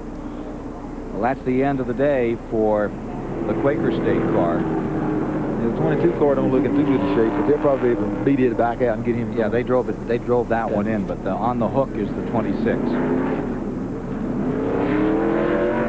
And the field now on pit road. So Earnhardt, with that early stop, now finds himself jammed up a lap down. He's got some running to do if he intends to make it 3 in a row here. Him and Darrell both been running real good speeds. Darrell done got his lap down because of the pit stops and stuff they had before. So now you got 2 real good running cars. It's a lap down that shouldn't be, but circumstances has done caught up with it. Kenny Wallace down there has been getting the story on this incident. Kenny, what's up? Okay, I just talked to Bobby Labonte. You know, it's one of these speedway pit stops, like Richard said. You know, you're trying to get around the bottom of the racetrack. That's the groove. That's where you want to run. Bobby holds his hands up, says he's coming down pit road. 26 car doesn't see him. This is what happens right here. It's a bad story. Bobby Labonte had a good run going. Sun have anything to do with that? It could have. It really could have, because the sun is right over the number 4 corner, and you're coming around there, and I can't see from here, but yeah, I can remember the sun being real bad here, and you got a dirty windshield. Everybody's getting ready to stop. You got the grease on it, and like you say, all you got to do is just take your eyes off of it. Richard, take a look at turn 4. There's the sun from the side. You can't really see it from here, but what happened? Everything reflects off of everything, and you come around and it's light, and then when you go into that dark area, it's just like somebody puts their hands in front of your eyes. So it's really, really hard to be able to see it. That was probably what made some of it anyway, that's for sure. You see the activity here on car number 22, and indeed they are going to try to get him back in. And here's Harry Gant on pit road, and they're working on number... They're still looking for that smoke that's been going all day. That sure looked like it was coming out of the tail end. Well, what happens is it leaks on the headers up front. So was a header leak? A valve gasket or something. Yeah. Leaks on there, and then it goes all out under the car, and by the time it gets back there, it's a lot bigger smoke than it is under the hood. Randy? Well, Joe Nemechek was in. I went over and talked to crew chief Doug Richard after the pit stop. I asked him if they changed anything on the car. They said they changed a little bit of air pressure on a pit stop prior to that. This time they changed absolutely nothing but 4 tires, added the gas, they dropped it and left it out, let it go out. Dick Bergman has more on Jeff Bodine. Well, they're about as happy with their car as apparently Nemechek is with his. They changed the air pressure in the right side tires 1 pound. That's kind of like sneezing in them. Other than that, they put fuel and 4 tires on the car, and they're off and out of here. Brett Bodine. It's a little bit more than sneezing in them, okay, guys? They're not doing it for the exercise. I mean, you know, they're looking at changing the spring. When they change a temperature on the tire, or the pressure on the tire there, they can change it 50 pounds or 100 pounds, and like putting in more spring. I mean, when I say 100 pounds, that's a 100-pound spring, not 100 pound on the tire. We're under caution at lap 155 for this crash that's eliminated Brett Bodine in his 5th 600 start, 9th 600 start, 5th DNF. My truck has 99,000 miles on it, and it's like a brand new engine. America is talking about split fire. I feel like I have a new engine. No hesitation. You hit your passing gear, you're gone. Right now. Split fire won a United States patent. It doesn't look like any other spark plug. It doesn't work like any other spark plug. I love them. I have them on my motorcycle, my boat, and my car. Love them. Love them. Split fire at $5.99. America knows it only costs more till you use it. I can say I was saving at least $3 to $4 a week. Probably getting, I would say about 20 miles more per tank full, and that's a lot for me. They'll pay for themselves basically in the first 6 months you own them. Split fire. It only costs more till you use it. Here's another split fire breakthrough. Twin core wire sets with a dual firing path to every plug. More power and more mileage or your money back. Now there's a card unlike any other that gets you more at more locations than any other company. It's the Citgo Plus card, and you can use it at over 13,000 Citgos nationwide. And because it's the industry's fastest growing card, it can unlock the power of America's fastest growing petroleum company. There's only one card that offers this kind of convenience. It's the Citgo Plus card, the petroleum card. The voice that sets America swooning. Julio Iglesias. Hear why he recorded a Patsy Cline classic. Plus super agent Ken Cragen on Larry King Live Monday night, 9 Eastern on CNN. Magnificent day in Charlotte, North Carolina. Beautiful crowd, every seat taken. And there you see from the Revestis aerial platform this mile-and-a-half facility where they're running the 35th annual Coca-Cola 600, where we're 156 laps into it and getting set to go racing once again, 234 miles complete. And as they line up, it'll be Bodine first, Nemechek second, Irvin third, Wallace fourth, Rick Mast fifth, Dale Jarrett sixth, Gordon next, then Steve Grissom 8th, Ricky Rudd, Greg Sachs 10th, Morgan Shepherd 11th, and Harry Gant in 12th, all in the lead lap. Martin goes a lap down to 13th, Earnhardt 14th, Waltrip 15th, and then the Burton brothers are 16th and 17th, Ward and Jeff respectively, as we take green once again. Again, it's Bodine out in front as they scoot into turn number 1. And there's the bumper cam on Bodine's car, giving you the shot back to Joe Nemechek, trying to close in on it. Hoosiers running first and second, then Goodyear tires on the cars in third and fourth, and there's a story there. Let's go to Randy Pemberton, who can tell us more about that. Well, just prior to the pit stop, as much as you hate it to be a tire race, it sure does appear to be that. Jeff Bodine, Joe Nemechek, Steve Grissom, and Harry Gant were all on Hoosiers. The only car that was able to stay up there, Rusty Wallace. Mark Martin also made a bid on Goodyear tires. But those were the big four, the best that have been running so far this year on the Winston Cup circuit. And also you have to throw in Greg Sachs, who's also on Hoosiers. The bottom line is it's been a Hoosier race. We got a wild race up here in front, as you just saw. Nemechek just shot it down in there. What'd you think of that? Hey, man, he must have caught about 3 lengths up coming up down through there. But then he goes on through the corner there and lost his little time, and he gained down the front stretch. But he was running so fast when he got to the third corner, it didn't make no difference about turning. Not very often you get Richard Petty to cover his eyes when you see those guys go into a corner. But you did just then. Nemechek in second. Wild man out there for the moment. Rusty Wallace in the 2-car lies fourth from Bodine's bumper cam, looking back at Joe Nemechek in second place. 28 car making his bid down in there. How fast do you think here? Ooh. Here they come. Underneath. Struggled for second as you look back from Bodine, and going to the bottom, taking the spot, is Ernie Irvin. And he brings with him Rusty Wallace. Nemechek falls to fourth. He may fall to... There comes Mark. Mark Martin's going. Mark Martin is there, side by side with him. We're at lap 160. Snooze, you lose, don't you? Gosh, not much time for snoozing out here. Martin is there. Nemechek falls back. He's now 6th. Let's go down to the STP Pit Center. Rick Benjamin. Well, Ken, we're pleased to welcome Brett Bodine to the STP Pit Center, but not this early in the race. We wish you'd been able to come to the checkered flag. You went right to the front early against these drivers. Your brother, Ernie Irvin, Rusty Wallace. Who's stout out there? Well, I think the 7, the 41, you know, they're awful tough on long runs. The Hoosier cars have an advantage? Well, it looks that way, but, you know, hopefully when it cools off, the Goodyears will come back at them. You're feeling okay? Oh, yeah, awful dejected. You know, I lost Bobby Labonte in the sun over there. I just pitted, put new tires on, and we were much faster than the cars on older tires. And going from 3 and 4, that sun is right in your eyes. And going into 3, I seen him up ahead of me about 20 car lengths. Halfway through the corner, the sun hits you in the eye, and you're kind of running blind for a second. Yeah. Next thing I knew, I was running right in the back of him. Richard Petty, who's on with us today, theorized that might have happened, that you might have lost him there in the sun. The windshields get dirty here pretty quickly, don't they? Exactly, and, you know, that sun is brutal right now over there in the 4th turn. Of the cars running up front, who might have something other than this lead group as we watch 9 cars take it down into turn 1? Mark Martin looks awful strong. Well, you know, sets of tires seem to be different. Everybody seems to be running different after they make a pit stop. Some guys get a better match set. It's just going to play out, see who's got the best stuff at the end of the race. It's tough to call right now. Conditions are going to change a lot before the checkered flag falls. Once it really cools. Well, Brett Bodine, thanks for coming on with us tonight. Thank you. Up in front, Ernie Irvin, Rusty Wallace in a struggle. Ooh! Tight running. Looks like poor Rick Mast. Something's happened, I think, on the number 1 car. It's backing up. He almost got collected. That battle up in front is now a Goodyear battle between Wallace and Irvin. The car we're trying to sort out here, too, is Mark Martin, who is trying to get his lap back. Martin is lying third. Look at that sun as you come out that fourth turn. Dead on in your eyes. And Mark Martin has brought the 6 car up. He wants to round the 28 and the 2 and see if he can get back in here and be in that lead lap. At this moment, there are 12 cars in the lead lap.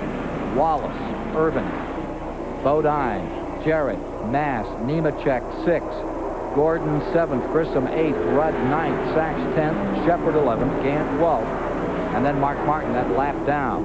You see, on the racetrack, they're not running that way. Mark Martin's running 3rd, and Dale Earnhardt's running 5th on the racetrack, and they're a lap down, so they're trying to make their laps up. Rusty Wallace, for the moment, in the lead, in his favorite race car. Our car's running good. There's a really good shot that we can win the 600. There really is. Our Ford engines have been real reliable, and the car's been handled well. I've got Midnight, my favorite car, the one I won so much with last year. And I got other cars that are just as good, but this one's stuck in my head since I've had so much success to keep running it. But we're in good shape, and I can very easily win the 600. The 1990 Coca-Cola 600 winner says it's going to be easy to win it again. Does one car, you kind of favor one after a while? When you look back over all those 200 wins, a couple of cars that you wish you hadn't caught up or put out back? Yeah, I think you wind up doing that. We wound up in 1967 and, you know, won all those races and stuff, but we built one new car. I fell out of 4 races that year with a brand new car. So we finally threw that thing away and went back to the old car. And I think it is. Cars are like people. They got personalities. They do? Yes, sir. Believe it or not, they got personalities. And you get to liking something or liking a car, the way it feels, all that, and the way it reacts, basically, to what you're looking for. Everything you do to it, you can feel. Some cars are just better. I've got an antique car. My wife says that it's the ugliest thing. Anytime she gets near it, decides not to run. Take a look at Ricky Rudd going under Rick Mast here. And let's go back and replay for a second, Richard, and look at what happened to Mast here. Got us all taking a deep breath. Yeah, he got up on a little bit on the outside there, and the car got away from him a little bit. So he just all but touched the wall.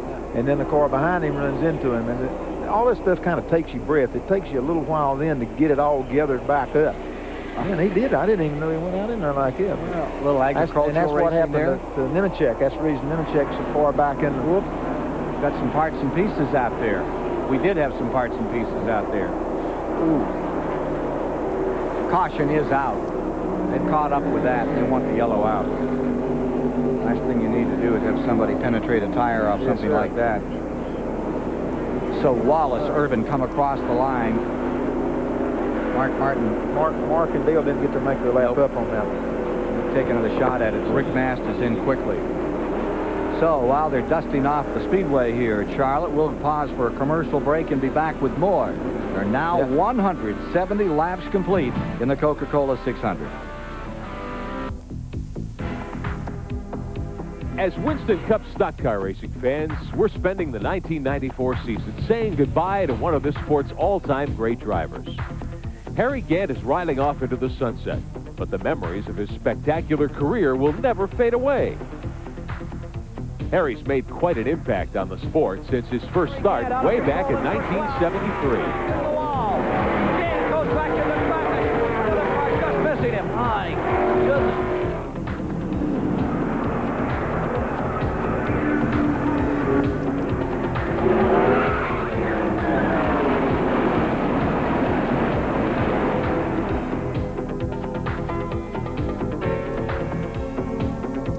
But every true racer takes a few bumps on his way to victory lane. For Harry, we'll remember those bumps and bangs, but more than anything, we'll remember his victories.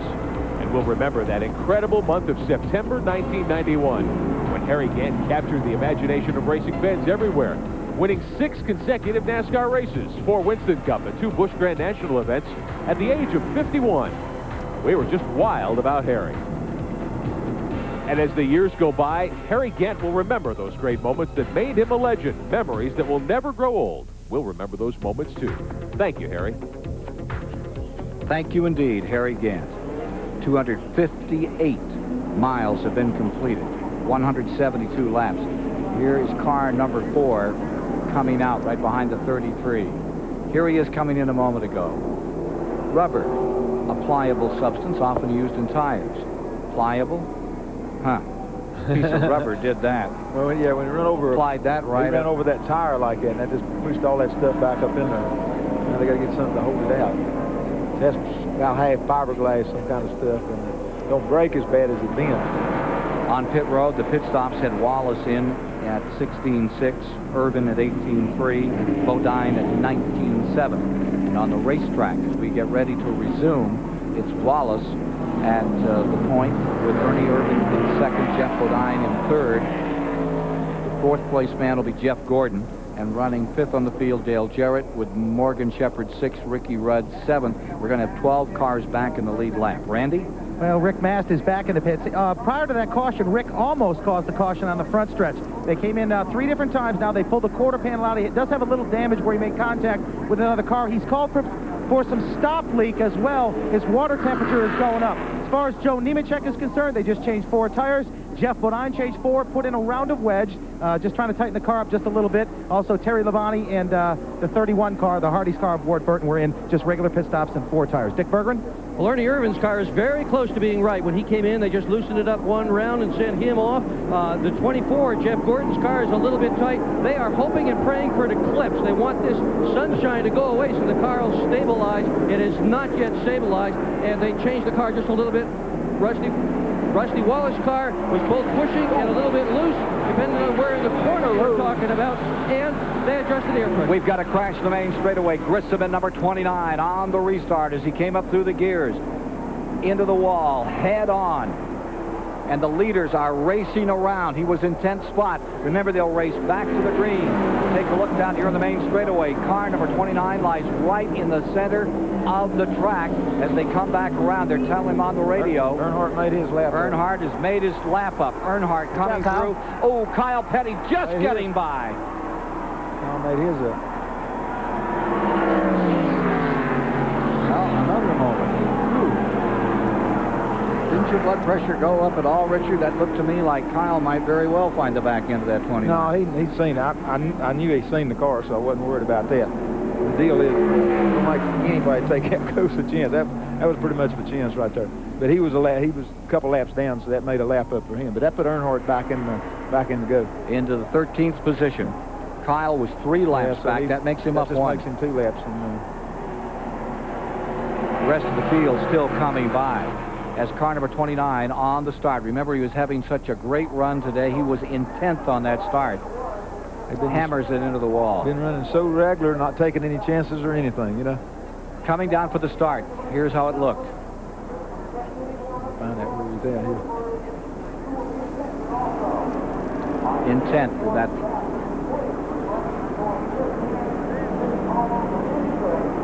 Harry Gant was right behind him. Yeah, but I don't know if he didn't run into the board right in front of him. That's what it looks like. It might have been happening. Get another view here in a moment. Gant is on pit road. And here they are racing back to the line. They have to come all the way around. I'll tell you what worried me was not so much Kyle. It was that there was a car on the outside of them. Well, both of them seen what was going on. They allowed for it. I didn't understand the 2-car not racing back to try to beat the 3-car. That kind of surprised me. You think that's somebody on the radio that? Well, yeah, but what happened? They knew it was clear. All they had to do was say run high and you're okay. But they came around side by side in the 4th corner and the 2-car went off and let the 3 go. Now you see Earnhardt, who's now back in that lead lap. He's made it up just like he did a year ago. Remember, he was a lap down. He made it up and came back to win. Let's see if he can pull that off again today. To you with just a lap complete under green, 180 laps complete, 3 wide back here as they sandwich them trying to fight their way into this 600. 270 miles are complete. Wallace is leading. Irvin is second. Bodine is third. Jeff Gordon fourth. Dale Jarrett fifth. Morgan Shepherd in sixth. Going a little further back on the back straightaway, there's Ricky Rudd, 7th. Nemechek in 8th, trying to move up. In 9th is Sachs. Earnhardt is now to 10th. Harry Gant, 11th, and Rick Mast is 12th. Now, Mast came out of the track very late, he and Sterling Marlin. The field was actually coming down out of turn 4, getting ready to take green, and they were just exiting pit road. So they're just a half a lap from being overlapped by those leaders. And remember that Mast is on the lead lap. He's in 12th position. Yeah, they've been making a lot of pit stops. They've been working up under the hood there trying to do something with the car. Sterling Marlin's back in 24th.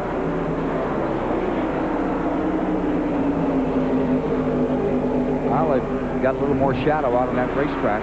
Helps the vision situation. How about the tires?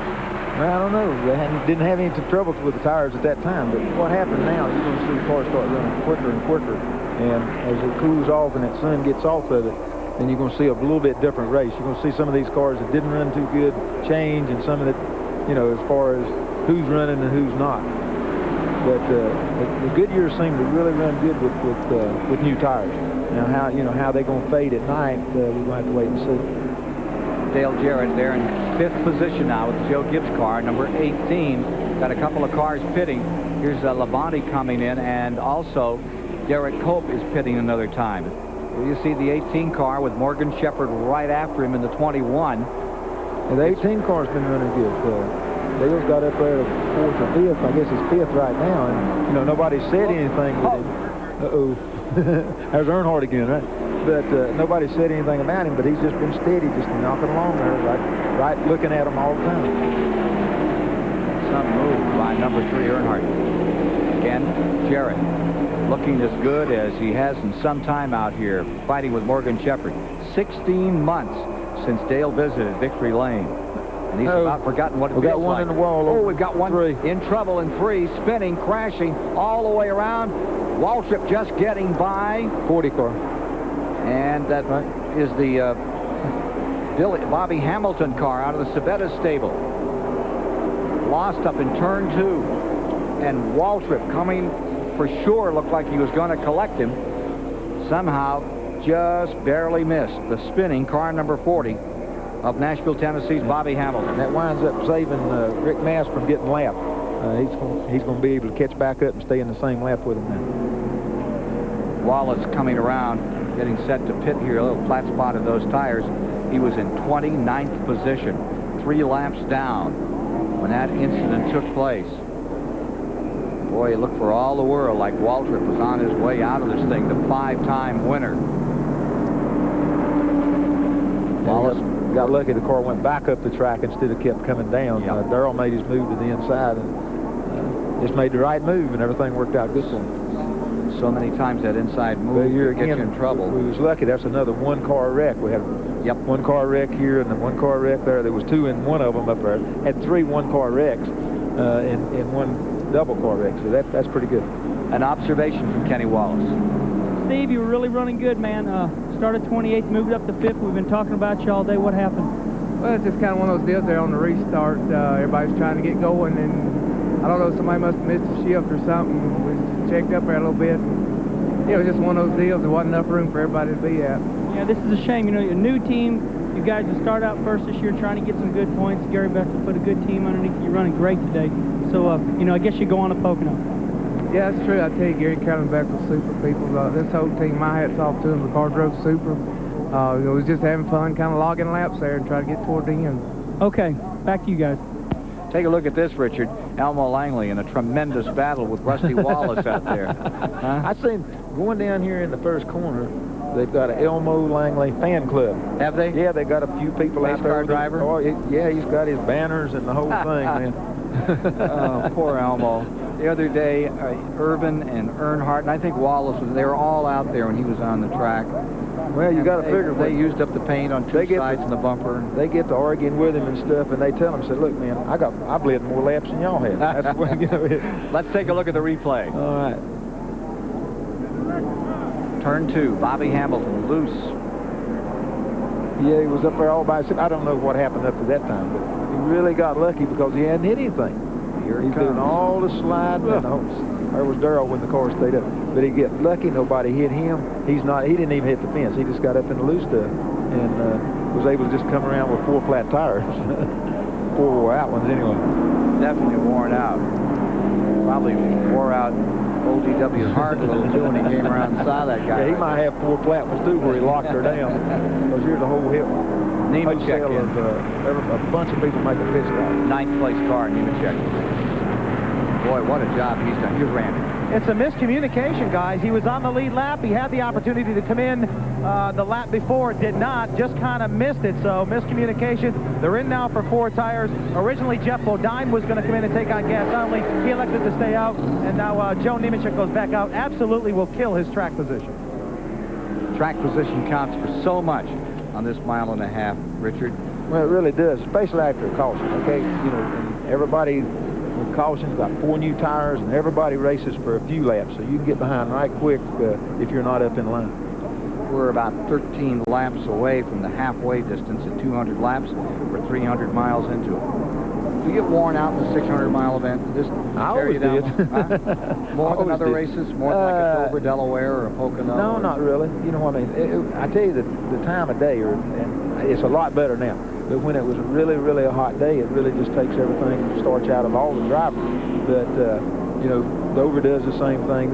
But this has made it a lot nicer for a 600-mile race. You can run 4.5 hours now, and it really doesn't bother you that bad. How long would it take you to recuperate after a 600-mile race in the old days? You start at noon and you'd race till 5:30. You know, you're ready to go the next day. I mean, it's no big deal. Really? Yeah, they might, you know, pull you out of the car when the race is over, but, you know, on Monday morning, you're at the shop working on the car, getting ready for the next week. Let's get a racing update on what else is going on this weekend quickly as we get set to re-go in the 600. Here's Rick Benjamin. Well, Ken Squire, we've certainly got a lot of racing action, not just here at the Charlotte Motor Speedway. Of course, the Indy 500 today. The IMSA cars also in action at Lime Rock Park in Connecticut tomorrow. We're going to show you some highlights of what's gone on in the Auto Week in racing today here from the Charlotte Motor Speedway. We can show you what happened yesterday during the Busch Grand National Champion Spark Plug 300. Cars came down to take the green flag yesterday. And up front, it was Mark Martin quickly getting toward the lead, even though a lot of familiar names were a little deeper in the pack. Martin started in the 5 spot yesterday. There was a bad crash about midway through this event. Several cars involved. It looked as though Stanton Barrett, a rookie contender, may have made a wrong move. Chad Little bought the outside wall very hard, suffered some injuries, broken bones, and a possible concussion. Phil Parsons took advantage after a late pit stop and made a great move to the victory. Here's your pole qualifier for tomorrow's event at Lime Rock Park in Connecticut. This is Alicio Salazar at 109 miles an hour in a Ferrari in the World Sports Cars. And earlier today at Indianapolis Motor Speedway, Al Unser Jr. took his new Penske Mercedes to victory off the green flag. Al sat on the pole. He led early on. Emerson Fittipaldi was leading with only about 20 laps to go. Fittipaldi there got into the wall coming out of turn 4. Al Unser Jr. then went on all alone under caution to claim the victory at Indianapolis today. There's the phone number if you'd like to order Auto Week, and it's an 800 number, toll-free, easy for you. We're back live at Charlotte. Ken? Indeed, we are at lap 189. And Mark Martin down there trying to make his lap up. There's the number 6 car. That's Martin on the bottom. Getting up underneath Ernie Irvin, going for Rusty Wallace. Pontiac stays in first. That's a Ford. I beg your pardon. You know, I don't want to put you back. You're absolutely dead on. Yep, Markman made a slip down there, and a whole bunch of them went by him. Of course, Felix has put... Yeah, something's happened to Mark Martin here. Putting up his hand, falling back. Pyro Automotive Chemicals. Ooh, he got hit by Earnhardt in the 3. Earnhardt used him up. Oh, bad hit. Martin all used up. 6, 7, 8, 9 car jam. Kyle got 31. Into it. Yeah.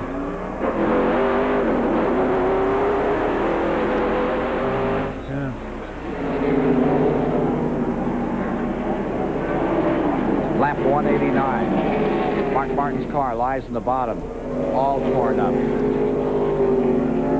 Still fires. You saw him put his hand up. He pulled up on the outside. He got collected, driven down the track.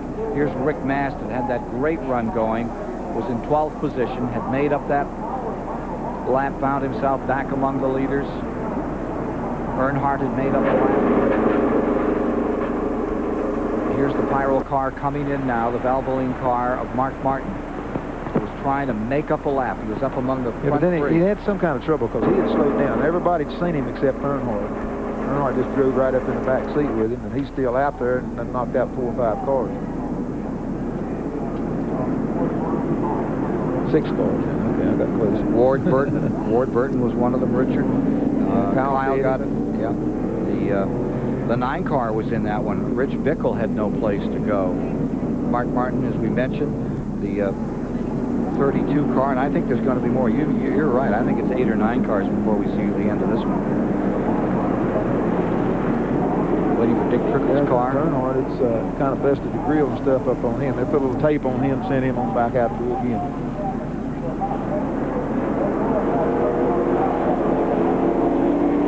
So at lap 192, caution is out.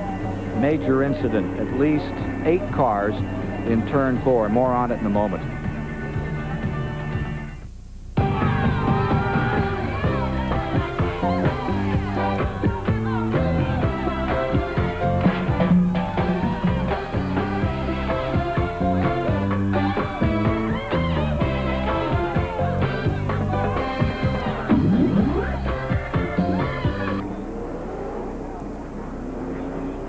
From the Rebestos aerial platform. Take a look at what happened here. Caused this major incident. Mark Martin backing up through 4 or 5 cars. Where Earnhardt just ran right in the back, and then there wasn't no place for him to go either. And then the 31, and one of them gets the wall. Dick Trickle catching the front of the Mark Martin car. Kyle got caught up in it there. Yeah, just took a little piece out of the side of Greg Sachs' head. Greg Sachs was the luckiest one out there. Yeah, getting right through the middle. Another angle. Take a look at this, and you'll see where Earnhardt had no room at all. They're on the brakes in front of him. He pulls up. Now it gets worse. Okay, the 30 car slows down, and Earnhardt moves up to hit it, miss him, and then he runs into the 6 car, which was running slower. Yeah. Look at that 77 car. They went by him on both sides, and he's still slowing down and waits for everything, and they hit him on both sides. He just did touch the 31 car. Yeah, Kyle's in there on the outside of it. From Mark Martin's in car. This is where it began. Okay. Something happened. See, he's got his hand up. Right. Yeah, he's trying to tell him what's going on. He's trying to come down. Bang. You'll feel it again in a minute. See there, hit him again.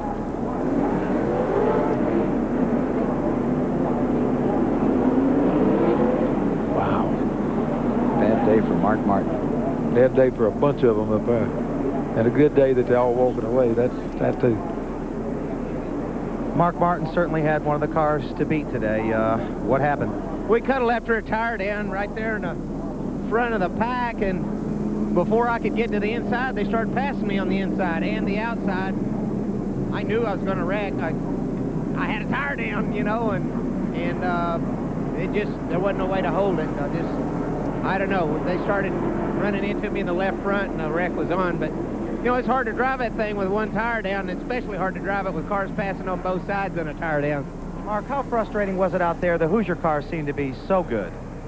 They're pretty good. We had a great race car, man. We had a car that was going to be a contender tonight, and we were messing around, and we had some bad luck. Thought we had a tire going down and pitted early, and then the caution came out and got us a lap down. But I believe we were going to make it up. I believe we'd have got our lap back before it was all over with. It was a super car and a super run, and now it's a heap of junk. Let's take a look at it again and listen to the action.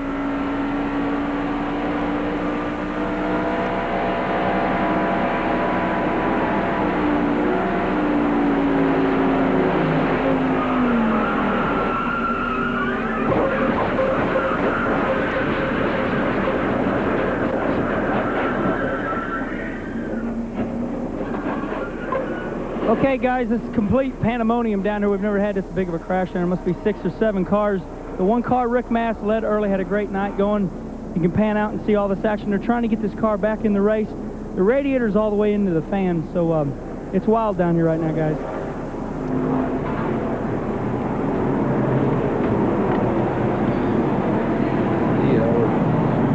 Yeah, that certainly bruised that one badly. And that car 6, that was the same car that got beaten up in the Winston Select. They rebuilt the whole thing for him, and to have it end like this. There's Michael Waltrip, broken shoulder blade and all down there on the inside, still trucking. Yeah, I'm glad I hate anybody gets in a wreck, but I'm glad he wasn't in there because it would have just hurt him that much worse. There goes the tire.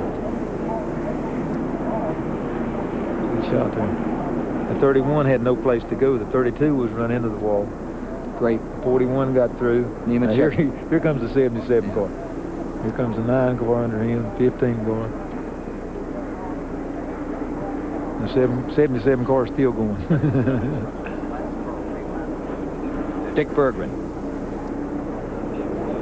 Well, Dale Earnhardt gets the award for working the hardest on his car. I should say his crew is. Recall that early in this race, he was complaining that the car was pushing. It was understeering. Well, they have come in on virtually every caution period, given up track position consistently to adjust his car. He is in the back of the pack, but they are getting close. And Earnhardt's on the lead lap. 197 complete as they go back to green with Wallace first, Irvin second, Bodine third, Gordon fourth, Dale Jarrett fifth, Morgan Shepherd, Ricky Rudd, Joe Nemechek 8th, Harry Gant 9th, Earnhardt 10th. 10 cars lead lap when they come by 2 laps from halfway.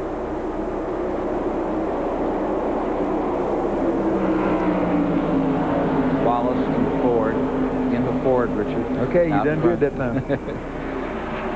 Right with him, Ernie Irvin. Get Ford, I suppose.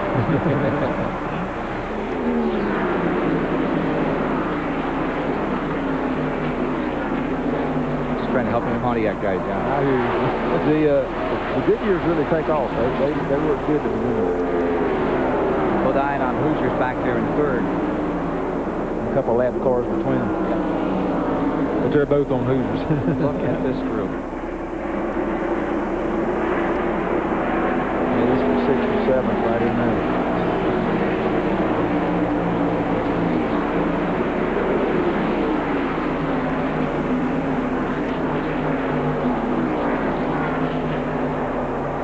See that 30 car hanging right in? Michael Waltrip, injured out here, running 16th. Halfway this time by. After Michael Waltrip looked like a candidate to win out here yesterday, and he faded, and I'm sure the pain was part of what got him. He faded to 3rd spot. And yesterday's race was over, and Phil Parsons had that great victory. Michael Waltrip was quoted in the paper this morning, said, "I'm real happy for Phil Parsons. I'm proud he kicked everybody's butt." Of course, Michael Waltrip was the guy that lost and finished third. A lot of people just pull him for Phil because he's been up and down and in and out, and you know they don't like to see nobody. Like to see everybody get a good break, and he got a good break yesterday too. You know, it's not that bad a race car driver. He's just in and out, and they keep him floating around, so it makes it really hard for him to settle down. But it's that attitude by Michael Waltrip that makes this sport so special. It makes you so proud to be associated with it. He gets beaten. He's driving out there in pain. He's doing the best he can do in that car, number 30. And he takes his hat off and says how proud he is of the guy that won. He gives him kind of a benefit of the doubt, too. He said, "Now, I know if I was 100%, I'd have beat him." Yeah. So he's always got that. You've got to give him that. Oh, yeah. We used to give you that. Thank you. I appreciate that. So Wallace stays up in front. Ernie Irvin hanging right on.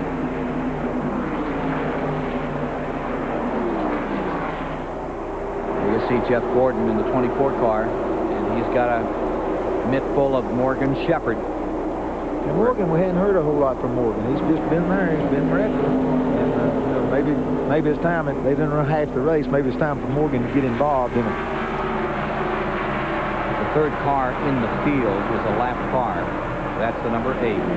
It is Jeff Burton, who is running in 11th spot. He's 1 lap down. Look at Gordon coming back again from the bumper cam. Bodine. Bodine is in 3rd. Gordon back there in 4th and closing. And here comes Morgan Shepherd. Morgan fades it up to the outside a little. Ricky Rudd is also there. He's in the lead lap you got with the tied car, number 10. I hadn't heard no tell of him. He's just been there running the first 8 or 10 all day long. Now they're starting to take advantage of that particular position that they got on the track. That's what we talked about yesterday, the old petty thing, you know. You're just in there, nobody's paying attention till halfway. At halfway, you're in the lead lap. can't think who told me that years ago. Then you get serious. Yeah. They start paying all of a from sudden then they on. started checking, and if the old 43 was in the lead lap at halfway, they was time to pack the toolbox and go home. Sometimes it was. Sometimes it wasn't.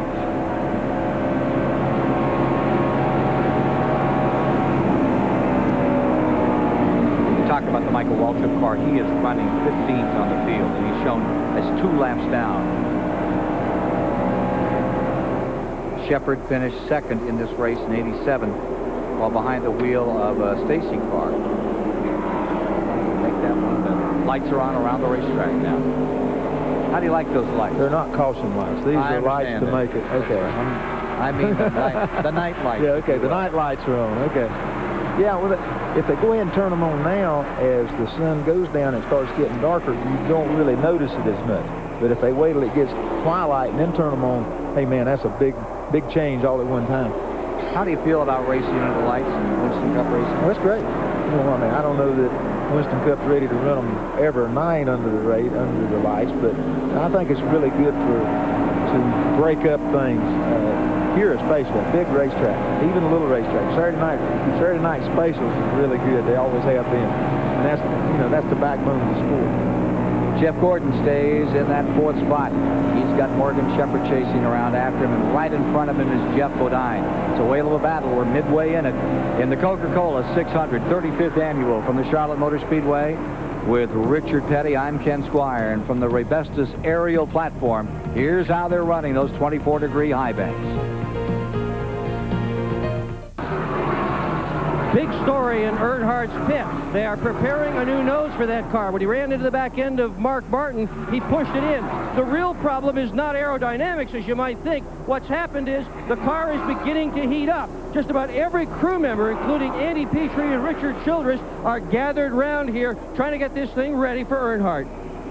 Unscheduled stop for Darrell Waltrip on lap 210. He's in the pits. He was running slowly for a lap. Randy Pemberton can tell us more. Well, all of a sudden, Darrell came over the radio and said we don't have any fuel pressure. So they either lost a fuel pump or they have a pickup problem in the fuel cell. He also radioed and said, go and run and get a fuel cell from one of the guys that is already out of the race. You see them back underneath the rear deck lid of the car. They're checking the fuel system. It's either a pump or a pickup problem. There he goes. He's leaving and heading back on the track. I'll try and get a further update. Running 14th when he came in. Well, gentlemen, there's also a tire story developing here. We've seen a couple of cars completely lose the tread of their racing tires. What I'm holding is the piece of tire that Sterling Marlin ran over 30 or 40 laps ago. This is the same thing that happened to Mark Martin. This is a brand new outside tread of a brand new racing tire. You can still see the mold marks and the depth marks in this tire tread. Marlin ran over and caused some damage. We saw one of these come off Mark Martin's car. That's what caused that big pileup in turn 3. No indication as to whether this is a Goodyear or a Hoosier, but it is an indication that maybe these tires aren't up to the heat and the speed tonight here at Charlotte Motor Speedway. And the speed's ready to climb. Sun is setting and the temperature dropping and the speeds are going to go up. We're averaging 133 miles an hour, well below the average of 145 a year ago when Earnhardt set the new 600 record. We've had 6 cautions. 30 of the laps run thus far, 214, have been under a yellow flag. They'll go for a lead change there. Going up front, and there you see the battle. Ford against Ford, Goodyear against Goodyear. Wallace and Irvin at it.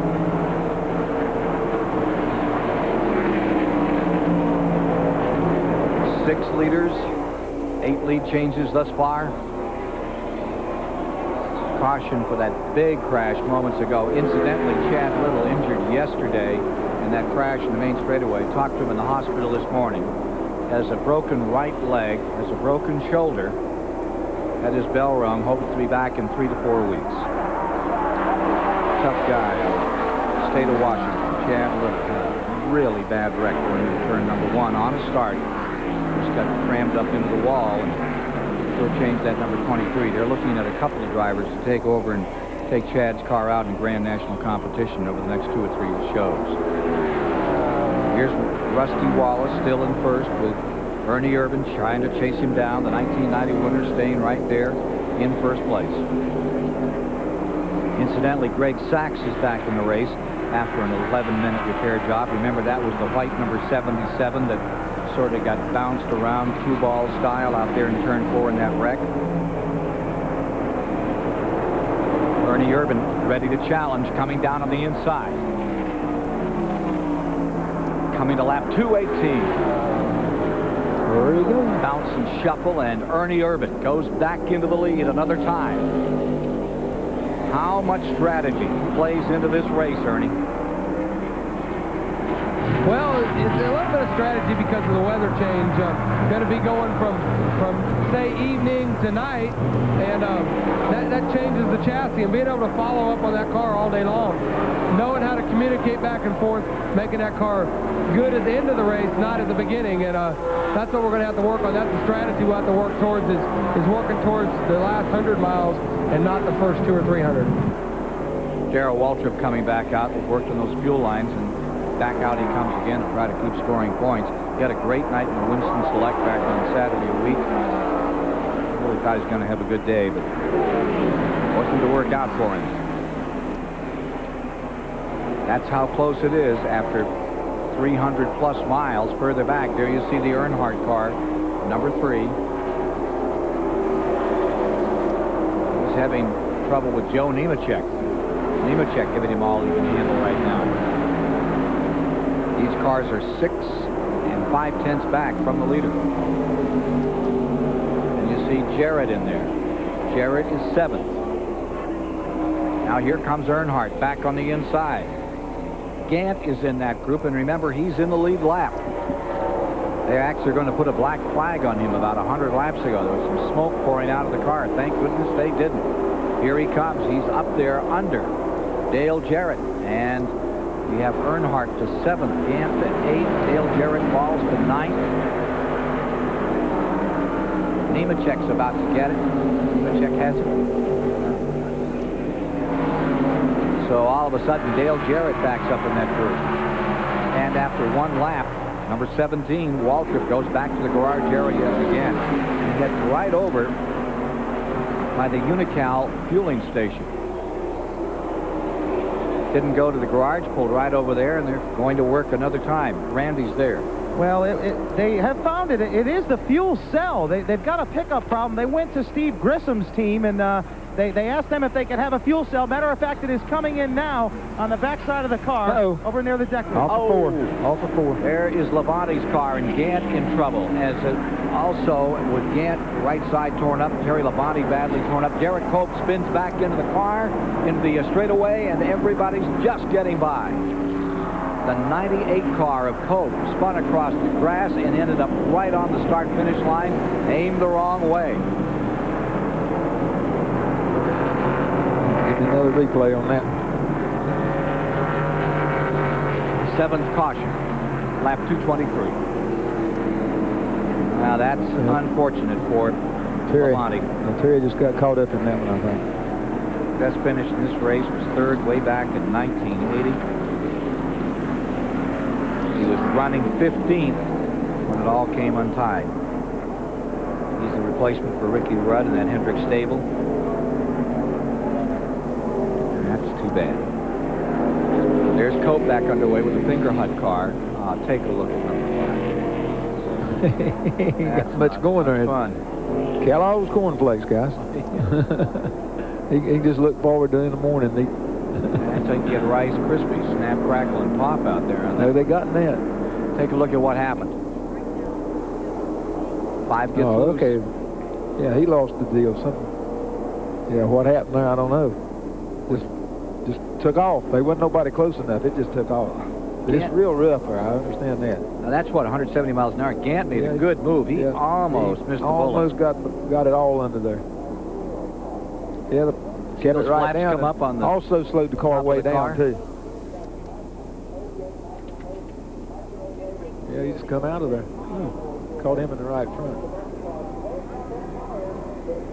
Okay, Derek just spun to try to miss everything. There's the 33 in.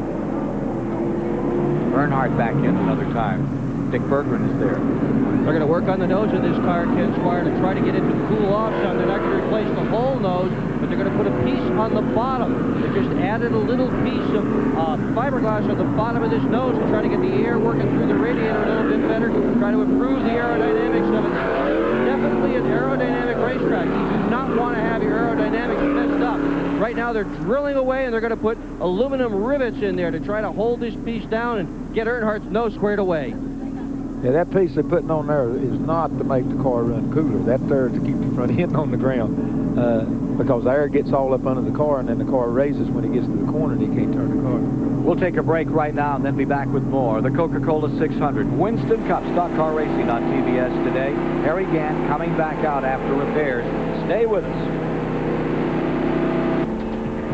With Derek Cope, you're on board in car number 98 as he continues to seek a little better day here at Charlotte. It's not been good for him thus far, and you see the 5-car coming in Labonte. That's all beaten up. Let's go down to Kenny Wallace. Okay, guys, we're down here in the garage area. For everybody that can't see all these wrecks that are happening, the garage is filling up, but this is how everybody's finding out what's going on down here in the garage area.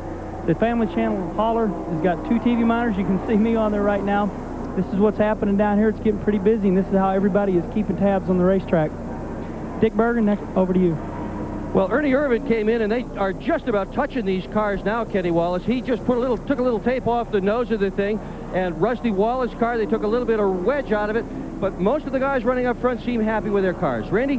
Well, Joe Nemechek came in. They took on 4 tires, likewise for Jeff Bodine in the 7 car. Kyle Petty messing with his toe in. Of course, he was involved in the wreck 2 cautions ago. Johnny Andretti, that team, unbelievable. I just talked to them. They're on their 17th pit stop of the day. You remember they caused the very first caution of the day. They've worked on that car all day with cosmetic work. Dale Jarrett made a big adjustment. They moved the track bar, the rear of the car. That's a major adjustment. Richard Petty could probably comment more on that. And Kenny Schrader was also in, checked the toe in on that car. But the Dale Jarrett car, major adjustment there. Go to the STP Pit Center. Well, while we watch these cars circulate under caution, we want to remind you that this is your opportunity to pick up a copy of the official directory for NASCAR and the Winston Cup Series. It's from Bell South Advertising. We've got a copy here. We've been checking it out here in the pit center tonight. Easy to get. $24.95 is the cost plus shipping and handling, and you can dial this number, 1-800-RACE-345. This will give you all the information if you've never been to a new Winston Cup track, a place you're visiting for the first time this year. Get a directory. It'll give you directions on how to get there, where to stay, where to eat, entertainment places you can enjoy as you enjoy the 1994 Winston Cup season. We had problems back in March when we came to you from Richmond because we were flooded with orders. Well, now we've got many more operators ready to take your orders at 1-800-RACE-345, the official directory of NASCAR and the Winston Cup Series from Bell South. And gentlemen, a lot of these drivers need a directory, get their cars put back together, and get back on the racetrack tonight. Well, for distance today, Andretti gets first place. He has already driven 840 miles. We're making a big deal out of Rusty Wallace leading this. He's only gone, what, 342, Richard? And that Andretti, he's back to 30th spot. Right, he's still gaining them. He's still got some more laps, more miles to put in. He's really put it in, that's for sure. So, pit stops have been the order of the day. It's changed things a bit up on the wall with Wallace, Irvin, Bodine, Gordon, the first 4, Morgan Shepherd 5th.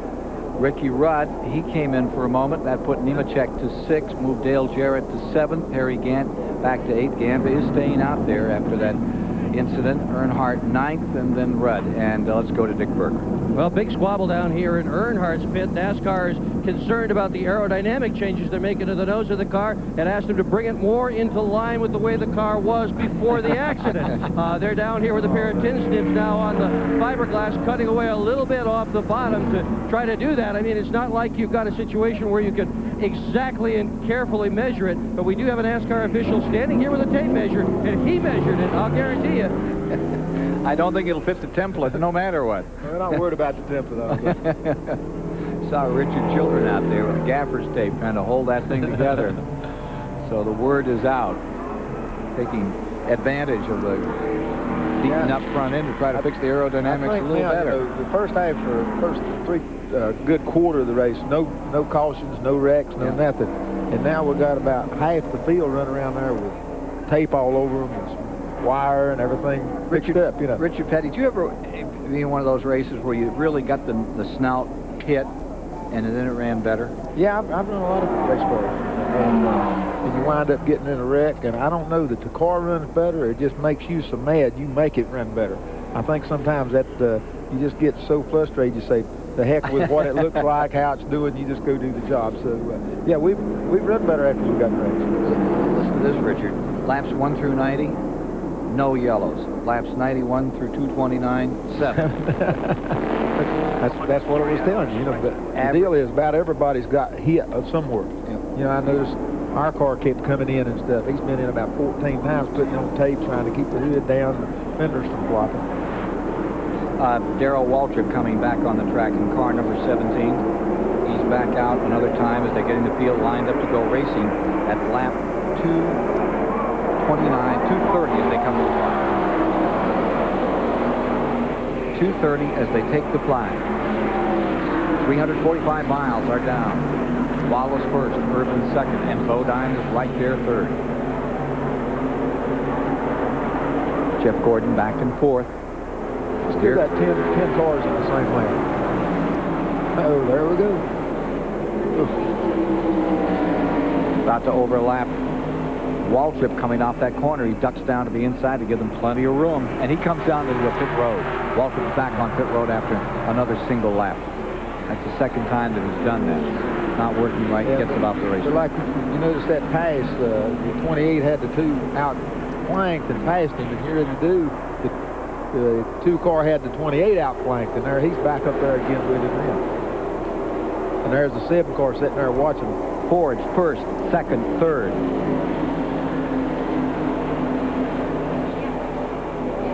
Those cars look so rock solid when you see them come off Ford. Then you look at those in-car cameras and you wonder how they hold on to them. Bring him back out, and then 2 cars coming back on him. Jeff they Ford up there using their tires up, and the 7 car sitting there saving his tires.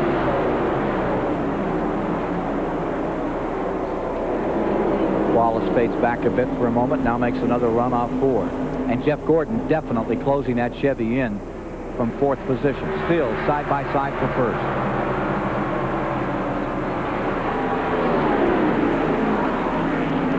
Jeff Bodine back there in third says if you try to save your equipment at Charlotte, you're going to go backwards. Realistically, we'll probably be racing flat out about that time of the race with someone, because everyone wants to run up front. And if you're going a little slow, if you're trying to conserve, they're going to try to pass you. And the guy making the pass right now is Morgan Shepherd. Last 5 laps, 5 lead changes down through here. Look at Shepherd come on now. Talked about Morgan's fortunes on this racetrack. Not particularly a great story for him, but he certainly would like to rewrite it for today. And the Wood brothers. The Wood brothers had a lot of success here. Kyle won a race here, a 600-mile race for the Wood brothers. And you know, Pearson's won a bunch of races here. Yarborough, you know, they've had some good cars here. It's been 36 races since Morgan Shepherd has won. Here he goes for the lead right now. The car 21, his last win at Atlanta. I think his favorite track. There he goes.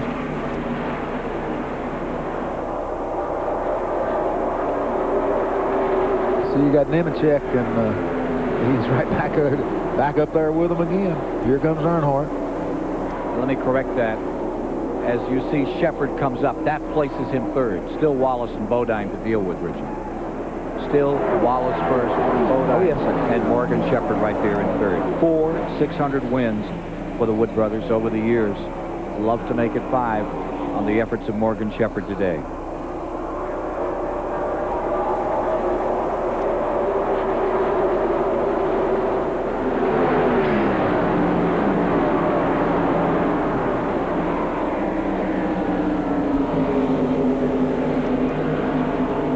At 237, here's Wallace first, Bodine 10 car lengths back in second, about 8 to Morgan Shepherd.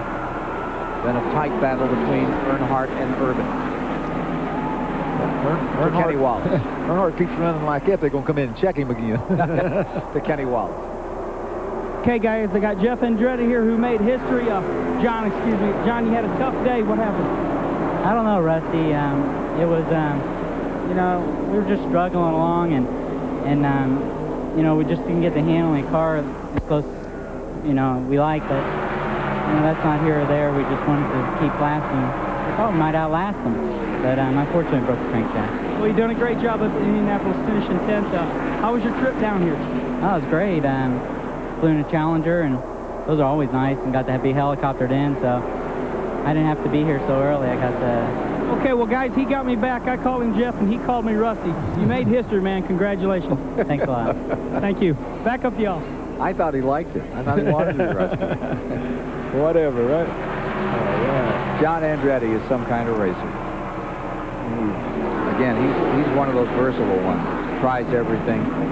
Before it's done, Yeah, Billy Hagan, he'll get him some good finishes. Like he said, as long as they had wheels on it, he might even go for a boat. Yeah, there's boat trailer races in here. Look at Nemechek. He hasn't given up for a moment all day. Joe Nemechek up to 6, challenging Gordon again, fighting with Irvin. There's his mom. All right, George, you get out there and do it. She'll stay right with him, too. Yeah, right. Joe Nemechek in the 41. Having to go right now with Ernie Irvin.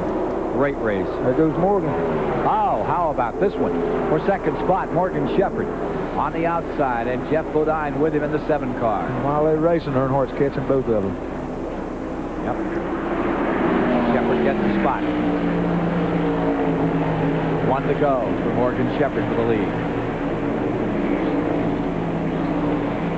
Earnhardt has made up a lap as he did a year ago. Will Dale Earnhardt become the first man to win the 600 3 times in a row? Neil Bonnet, 1-2. Waltrip did it a couple of times. Here comes Earnhardt, tightening it up between 21 and 7, the leaders, and himself. 242 laps complete. There's the story in the 600. It's Ford's first, second, and third. Will it stay that way? We'll see. Rusty Wallace stays in first in car number 2, but the story is right here. Earnhardt, they popped the cork on that one, and he has moved all the way to second, fallen to third. There's the battle. Morgan Shepherd in second for a moment, then back comes Earnhardt. Incidentally, Mark Martin is back in the race after a 38-minute repair job out there trying to score some points. Look at this contest between a Chevy and a Ford. Earnhardt Chevy hugging the inside. Shepherd alongside, right behind him, the 24 of 22-year-old Jeff Gordon. Jeff's got a good look at what's going on up there. You can bet on that. Again, Wallace out in front of this crowd by about 25, 30 car lengths. It says 1 and 9/10 seconds between first and the second place war.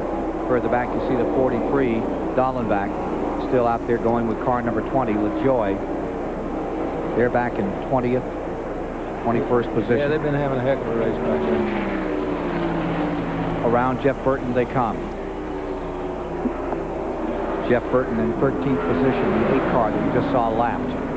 Yeah, he's been having some kind of trouble. He slowed way down. Well, you don't want to leave this one, do you, Richard? Look at No. this. Oh, he's going to... Wow. Earnhardt ain't giving no room, or either. There you see Mark Martin getting lapped. Take a look in the box upper right at the pass that was made moments ago when Jeff would on. Oh, excuse me.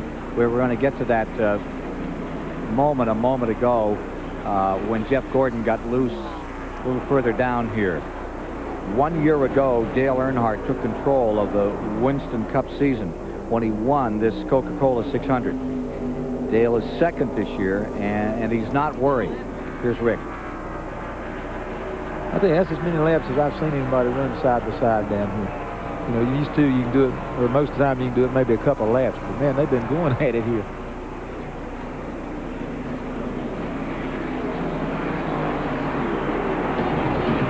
A lot of people think that Dale Earnhardt is off to a slow start this year in his quest for another Winston Cup championship. Well, here's how it compares to last season when he won the title after 10 races, 3 wins already, and 8 top 10 finishes. Dale loves to race for the title, whether he's leading the pack or chasing everyone. I like to lead the pack. You know, and I don't get to a lot, do some, but, you know, if you're running good and you're consistent, you can run up there with them, and that's, you know, good. But, heck, I take it anyway. I like to race. Racing them, chasing them, they chasing me, whatever. Racing and chasing him, and they're chasing him right now. Earnhardt back in the lead, Richard. They're racing and chasing, that's for sure. Earnhardt comes in, uses up the 21. Ooh, me. He uses up the 21 groove coming off the fourth turn. But he's taking the whole racetrack, but he is really running hard. That's the second place. Remember, Wallace stays in first by better than 2 seconds. There comes Jeff up in there now. Jeff and Jeff, all right. Dick Berggren standing by with car owner. Got to keep the team running. Richard Childers for number 3. And the question is, Richard, have you got the car adjusted that well, or is this a demonstration of your driver's ability? Well, you know, we've all been working on the car. You know, it was heating a little bit after the wreck. Now we're picking up a push in the car. You know, that's what's the matter with it. And you know, we was hoping we'd be right when the sun went down. Is what we were hoping for. And you know, now Dale's just driving his heart out like he does every week. And you know, all these guys busted themselves to get it back out there. So you know, we'll just see how it comes out. A basic complete team effort again. 379 miles have been completed as Wallace has pulled away from that second, third, fourth place battle. As they continue to slug it out there, it was an advantage for Wallace. It's now better than 3 seconds, 3 3/10, as they continue to duke it out back there in second spot. He just drove off into the darkness. But now Earnhardt's away. Drive off into the sunset. Well, okay. Under the lights. Drove okay. off under the lights, Richard. From the sunset into the lights. Okay, that sounds right. But they're still racing. No sunset yet. There's second, third, fourth, fifth, sixth, and seventh place cars all within, you know, 20 yards of each other. Earnhardt, Shepard, Gordon, Bodine, Nemechek, all in there. And here comes Morgan right back again. Won't take no for an answer. Won't take third place for an answer either. Right. He's going for it.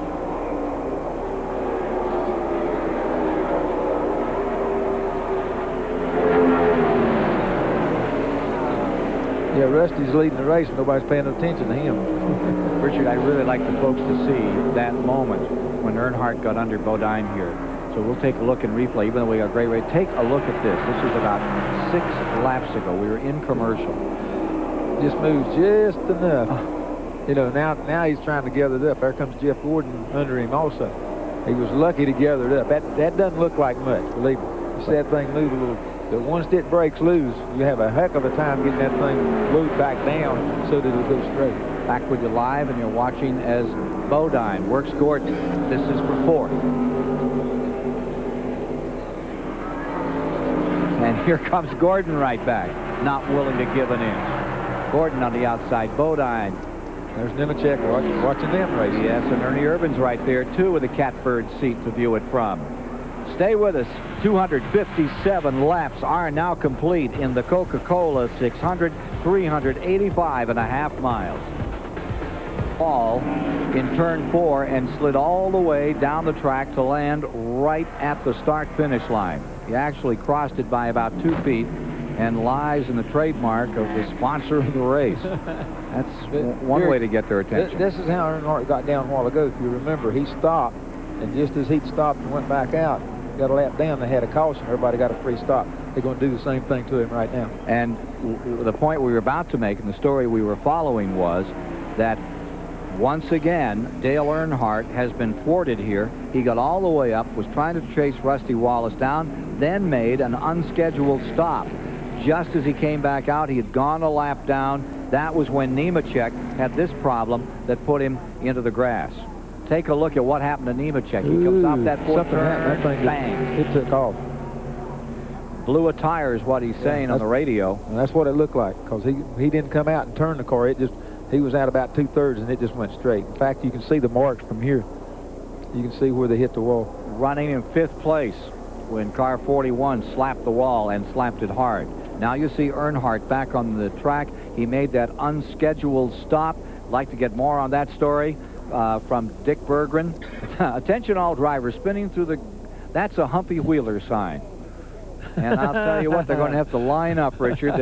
Everybody's tried to mow Humpy's grass out here today. He's going to have to get him a bunch of whoops. Let's hope that Nemechek's all right. We see the safety folks out there working with him. He really slapped that wall. He's okay. All right, we'll take a quick commercial break and come back and get more on the Earnhardt story for you as Darrell Waltrip is again coming back out to give it another go.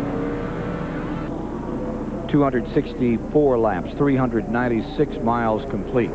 And with this caution out for Joe Nemechek, everybody taking advantage and getting in the pits, getting new tires, taking on fuel. Let's go back to that stop by Dale Earnhardt and get more on the story from Dr. Dick Berger. Well, he had been running along just fine. Can we see this on replay? He had been running along just fine. Came in, took a pit stop. The problem was this tire right here. The tire obviously lost its tread, and that is the reason for this pit stop. Right rear tire is the one that failed while he was in here, while this action was going on. Rusty Wallace, the leader, passed him, putting Earnhardt a lap down. I think Earnhardt has made more pit stops at this point by far than any other driver out here. Now he's got a lap to make up. He hopes to win this race. That pit stop was 19 and 3/10 seconds, but remember there is that speed limit. What was the speed limit this morning, Richard? 55? 55 miles. 55 miles an hour on pit road, and he went down a lap again. He's made it up once. Can he do it a second time today? And look at the front of that. That looks like a St. Nick's Arena fighter in the old days. 10-rounder. Was in good shape. Wallace first, Jeff Gordon now second, Ernie Irvan third, Morgan Shepherd fourth, Dale Jarrett is fifth, and Jeff Bodine is in sixth. Let's go to the STP Pit Center. Well, Ken, we're joined by Ward Burton, driver of car number 31, the Hardee's Fried Chicken car. Ward, you were involved in that mix-up with Mark Martin when apparently a tire of his came apart earlier. What's going on out there at this point? Well, it's kind of hard for me to tell from sitting in the cockpit, but it looks like they're having somewhat of a problem with the tires. But, you know, Hoosier and Goodyear both have good products, and some weekends one better than the other. But I'd like to say something about my Hardee's crew. I think, sure. You know, we've been struggling. I think they did a pretty good job for me today. We're running good, and we got a lap down the pits, and we know we need to practice there, but we're coming. You ran good. You were running up, I believe, in the top 15 when that mix-up took place. You were in good shape for a good finish, hopefully, today. Of all the cars you see out here at this point, you've got some Goodyear cars, some Hoosier cars running up front. Who do you think's the strongest at this point? Well, of course, the 3 car, if he gets his lap back, which I'm sure he will up there, he's going to be a threat. All these cars right in here are a threat, 28-2. Jeff Gordon. Some of these lap cars are running real good, too. You know, it's easy for one of them to get a lap back. I'm not saying it's easy, but it's possible they could. We can't cut anybody out. A bunch of good cars there. Earnhart's on the tail end of the lead lap. Thank you, Ward Burton. Thank you. Yeah, they put him right on the tail end. They put him up on the top side. That's kind of a surprise, Richard. Do what? On Earnhardt, the number 3. Well, see, he's not a lap down right now because he likes that much being a lap. So he has the prerogative to get up there, and you know he's going to take every chance he can. We had him a lap because well, he was to Rusty had gotten through. Right. Yeah. So he's the tail end of the lead lap right now. So he dodges another bullet. All right, so far he has. Anyway, if they have a quick caution or something, then he makes his lap up. Look at Irvan right up the middle as he splits them and moves beneath the Jeff Gordon car. Irvan flying up through the field now. And he's ready to challenge Rusty Wallace for the lead. Earnhardt is not your leader. He's the tail end of the lead lap. The number 30 car is not in the lead lap. Yeah, he's 1 lap down, running in 12th position right now. Jeff Gordon. Well, they've got him here as... You're right, 2 laps down. 2 laps down, you were right. I wasn't going to say nothing. Well, okay. no, I saw it right there. And there's my George, there's the other lap. Now, he won't be 1 lap down if he can get in front of the 2 cars. That's okay? right. Yeah. All right. That's I what agree with you about it. Okay, buddy. So Rusty stays first. Here's Irvan trying to chase him again. It's Ford's first and second. Dale Jarrett right into it in the 18, but Morgan Shepherd up on the outside. Back with Jeff Gordon in 5th spot. You missed it? Not so bad. You didn't like get out there and go wheel the... I thought that was your favorite thing. No, the deal was I'd be right out there with him. I'd draw up from here, and the deal is when you're out there and you're running, you can't see except what's right in front of you or what's beside it. Here you can just see everything. Yeah. And that's too much. You know what I mean? There's Derek. Putting blinders on them when you're out there. Scary if you saw it from this vantage that's point, right. All of them come in if they seen themselves from this angle. You know? Derek Cope's 98 is right in the middle of this, too. But he's down several laps. 22nd position. Front of the field's completed 269. He's at 264. So Wallace stays first, Urban second, Shepard third, Jeff Gordon is in fourth now, Jarrett back to fifth, Bodine is sixth, Ricky Rudd in seventh, Gant in eighth. Those are all in the lead lap. And in the top 10 now, it's Chuck Bound. Chuck Bound in the Bobby Allison car and Earnhardt. Earnhardt on the added car. Make Earnhardt the 9th car in that lead lap. And then go back to 10th place and give that position to Chuck Bound. Take a look at the Fram race story out here on what we've seen thus far. As we review, if you're just joining us, some of the leaders that have had an opportunity to be out in front. Brett Bodine, he's crashed out of the race. Jeff Bodine still out there. Jeff has really had a good run, and he stays in fourth at the present time. Goodyear is running 1, 2, 3, 4, 5. The first Hoosier is the Bodine car back in sixth for the moment. The 21 car of Morgan Shepherd up on the outside going around Derek Cope, and with him comes Jeff Gordon, fourth place car. 18 car, fifth. There's the Fram race story for you, so you got an idea about who's been leading and where the cautions were thus far in the race.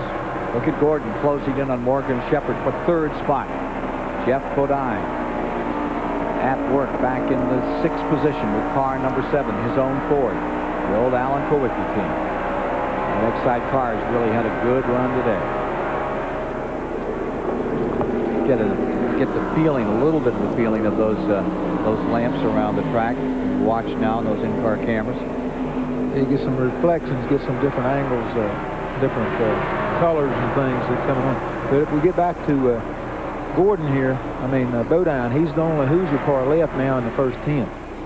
They've done eliminated the 41 and the 8, and you know, all the boys that was running good, they've had problems, and he's the only one left really. And Earnhardt's about to have a problem. Yeah, he's just going a lap down.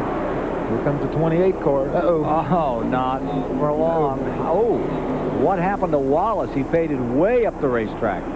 Looks like had the air taken off that deck that time, and he did a great save. Darrell Waltrip's been out, made another lap or two, and gone back in another time. Boy, that looks scary for Rusty Wallace. That car shot up the track 2 or 3 lanes. He gathered it back up and stays on it. Okay, Earnhardt, in the meantime, went back in front. Now he's still in the same lap with him. Take a look at this. Think he pulled the air off him right about here? No, he's seen him right there. He got out of the way. That's whoa. So you have Ernie Irvin back to the lead, Wallace to second, and again Earnhardt has made up his lap. He just keeps digging.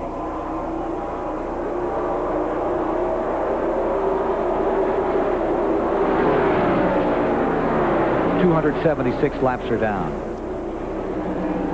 So we're at 414 miles.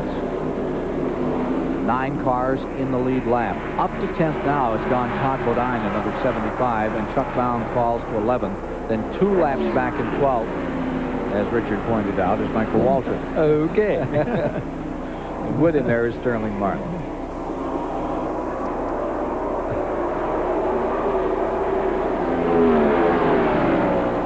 Dale Jarrett squeaks around Morgan Shepherd, takes 4th. Shepherd falls to 5th. Really don't dare go away from this one here. The 2 car back again. Yep. The 28 went in there and he went high. Wallace to lead another time. That's the 16th official lead change. The only official lead changes are counted at the start-finish line. They've been swapping it around a lot more than that. Some of these laps back and forth, but that's an official lead change at the stripes. So Wallace takes command. The 1990 winner is in front another time. Rusty's led 103 laps today. Bodine's led 97. Ernie's had a crack at it a few times. See Rusty Wallace's crew looking onward, lap 279. Take a look a little further back at Ricky Rudd in the Tide car. And that is Todd Bodine, who is a lap down alongside in number 75. Ricky's running 7th right now. Yeah.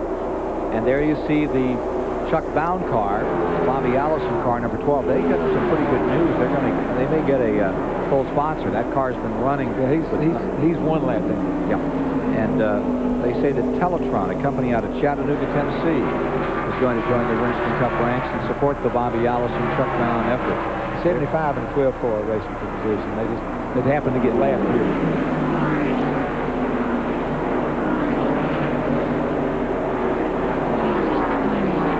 280 complete. Ricky Rudd hard at it out here. Jeff Bodine stays up in that 6th position, and we'll have more of the 600 in a moment. Trying desperately to put Earnhardt a lap down. He's almost caught him twice. Earnhardt trying to have no part of it. Then back in 2nd spot, it is Jeff Gordon. That's followed by Ernie Irvin and Dale Jarrett. Let's go down to the pit area and talk about the man who started outside of the front row today. Kenny Wallace? Yeah, I got Joe Nemechek. Joe, you've been awesome for 2 weeks here. You set a new track record, and the car was flying. Just being patient, what happened? I'm not real sure, but I think we ended up breaking a right front rotor. It shook real bad, and then all of a sudden it just turned and went straight in the wall. Tough break for the Meineke Chevrolet. We were finally hooked up. We got a good break. Guys at the motor shop did an excellent job on the engine. Excellent race car. This isn't where we were supposed to meet, but I'm all right. All the bones are good. We'll be ready for them at Dover. Well, one thing's for sure, you've had a tough year, but if you haven't proved yourself these last 2 weeks at Charlotte, you never will, right? That's right. You know, just everything's coming together. It takes time, but Charlotte's a place I like. You know, we had a good Busch car yesterday. We broke a motor. I thought we had a chance of winning in this race, so we'll be ready for them next week. Okay, back to you guys.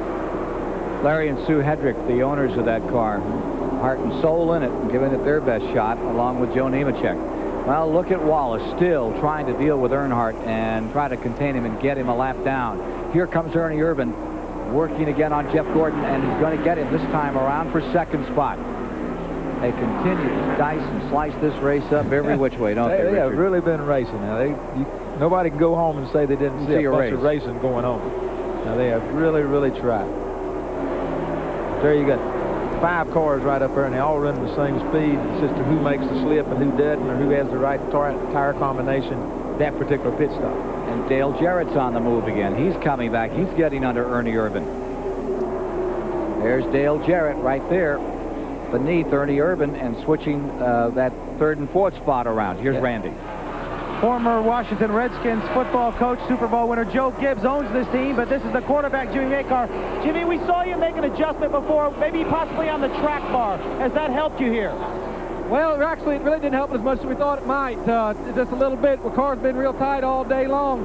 We've been trying to work it out. We made another adjustment after that, took a couple more rounds of wedge out of it, and it seems to be a little bit better, but we're still not quite like we want to be. And I think if we can ever get it there, he can have a shot at this thing, but I don't know if we'll get there or not. He may have to do it on his own, but we're real happy the way the car's running right now. He's doing a great job. We're where we want to be, right at the front of the pack, and just have to wait and see it happen. Sorry, buddy.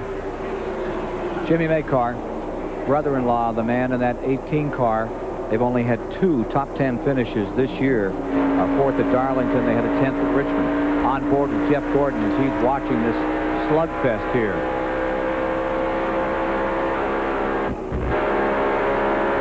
Unbelievable racing. It is. This is Saturday night racing without running into each other. Hopefully they can continue. Well, they've had a little running into. Yeah, well, right now, though, that's really racing. This is what it's all about. And you see what's happened here. Rusty Wallace has accomplished what he set out to do. He's put the cap back on the bottle of car number 3. Put him a lap down. Would like to keep him there. Want to bet that he can? Yeah, he got him now. Yeah, he's got him. And the 3 spading again. You're dead on. Jeff Gordon getting up there beneath him. Jimmy Spencer down at the bottom just in front of him in the McDonald's car. He's not been a factor today. Dale Jarrett, been 16 months since you visited Victory Lane, and about forgotten what it felt like, we understand. Yeah, we've about forgot about that. We've used it up pretty much here. So, yes, time for another win. This would be a good place to get us started. You know, I like the racetrack. We've run well here. And 600 miles, I think it suits us because we tend to get better as the race goes on. Then that's the way it's been in the past. It hasn't been this year. So we're looking to get back to that. And we need a good run.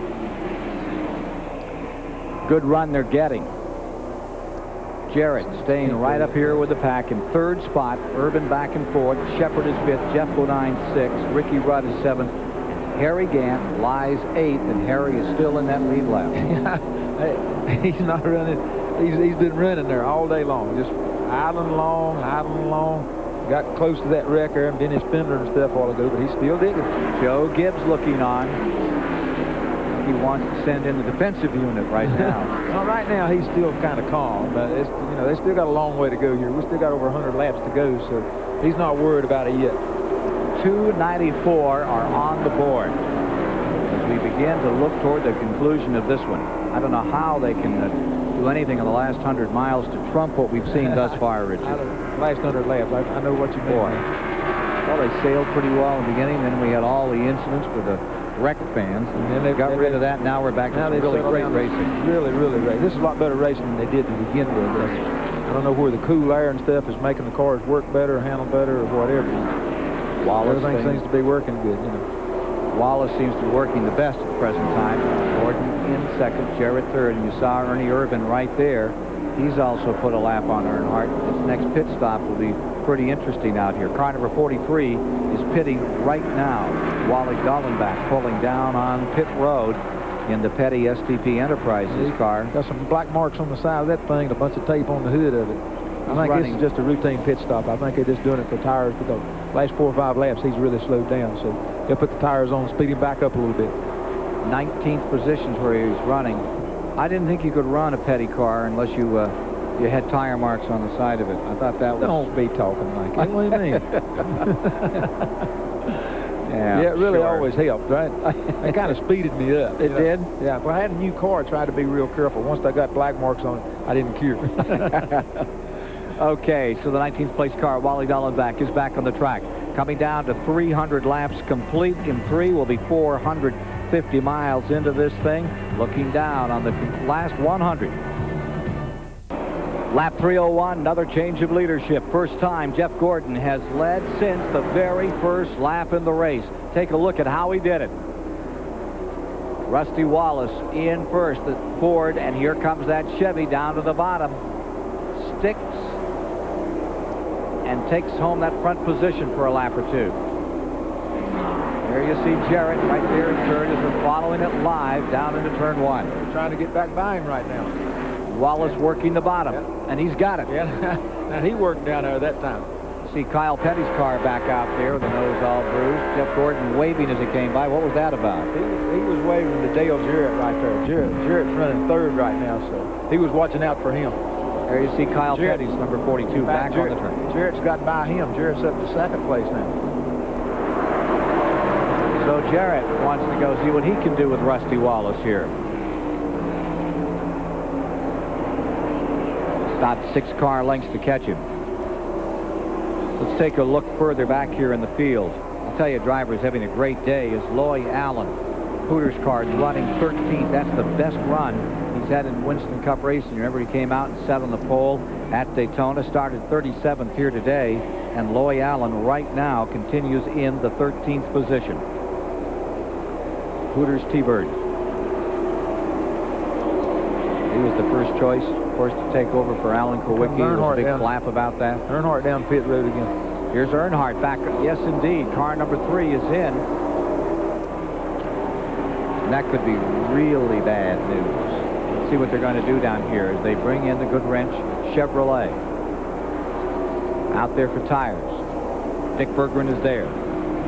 Well, absolutely everything has gone wrong today. Earnhardt's taken more tires. The ones they're taking off do not appear to be blistered, but this is decidedly an unscheduled stop. Rusty Wallace has just blown by again, and that means Earnhardt is back down a lap again. Oh, another 4-tire change for Earnhardt. 19.1, but he lost a lap, and that's the critical part of this thing. Okay. They're still making adjustments on the chassis. You can see them there working on the right rear. So now he's 2 laps down, yeah. And I don't know where he's going to go now, because this is a whole different perspective from where he's got to come from. Yeah, 305 laps into this race. That's a long way to come for him. He's getting back up to speed. Ted Musgrave's having a good race out here as well in car number 16. Started back in 42nd position. He's up to 15th, and he is 10th in points these days. Musgrave in 16. Drove that Jasper car a year ago for DK Ulrich. Makes a change, picks up the second Roush ride, and he's having a very good run. You see him in here right behind number 30. Michael Waltrip, who stays 11th at the present time. And they put a lap on Jeff Burton in number 8. Now take another gander at this one. There's the 7 car going up on the outside, and Darrell Waltrip. They seem to have got that car. They got the gas working on that one again. Yep. Yeah.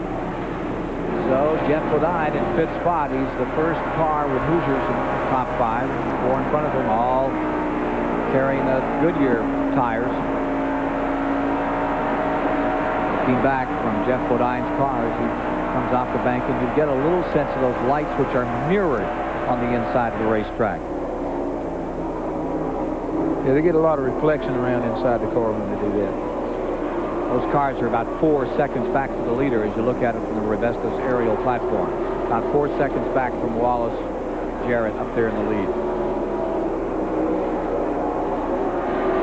The 17 car of Waltrip, we might catch you up on him. He's well back. He's only completed 244 laps. He's running in 32nd position. He was in a long time. He did a lot of those single laps, came back out front of the fields on 308. And there you see Chuck Bound back to the attack. Bound having a good race, staying 10th now. Just a lap down from the leaders. Yeah, they just come in and change tires. That's all they did on him.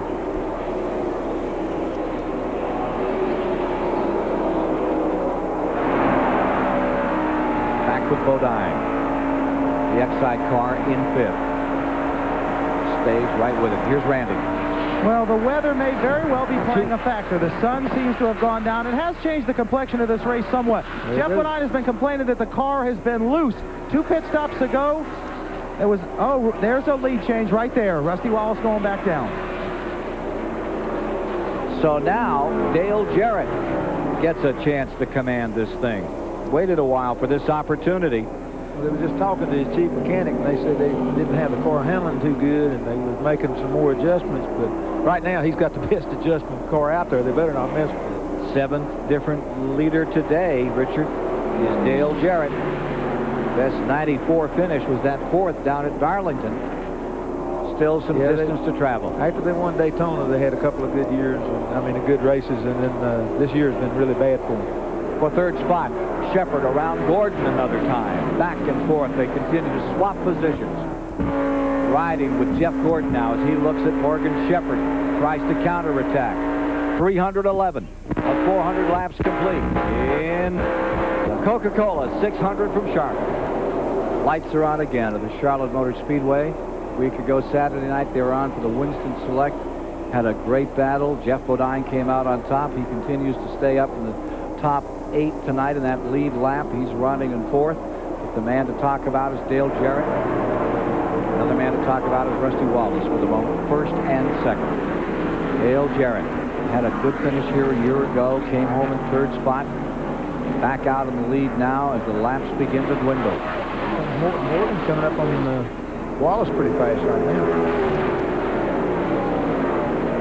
There you see the 9 car, Rich Bickle. Melling car. Bill Elliott had the great success with that. Hope the days come back to those Melling folks soon. They've certainly given a lot to the sport. Just follow that 21 car around. He's got him a different groove than anybody else has got. All right, Richard, we'll pick up. Oh! He really got a different groove now. Yeah.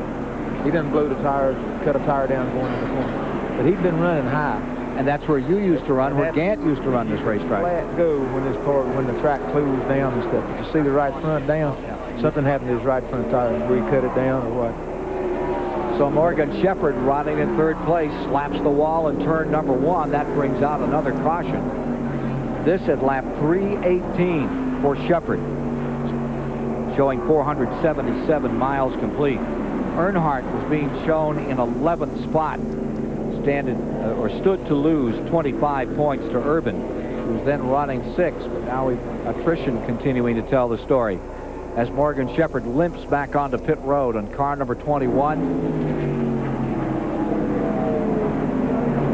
Yeah, it just took him a long time to get that groove worked in. He'd been working on it, and it's finally started coming to him. And he had some kind of trouble. Ooh, brakes are gone. He slapped the wall. He broke the line, apparently. Used up that right front altogether.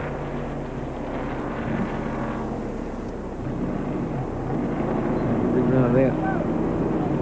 We'll take another look at it, Richard. Yeah. Watching the 21 car come back after it got cuffed big time.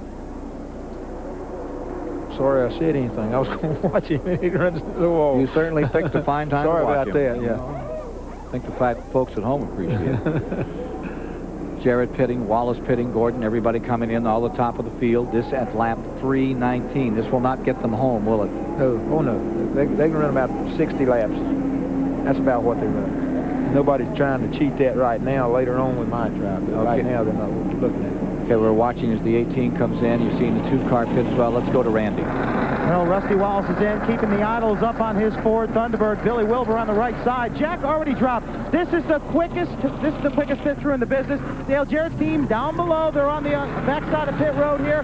Dale Jarrett now on the left-hand side. Rusty Wallace's team down and away. Dale Jarrett down and away. Great pit stop for both organizations. Give you some times on those. The 2-car first. The 2-car was a 16.7 and 18.9 on the Jarrett car. 18.9 on the Jarrett car. So we're under caution. It's lap 3:19, and it's getting towards show and tell time with Wallace in first, Jarrett in second. More to come from the Coca-Cola 600.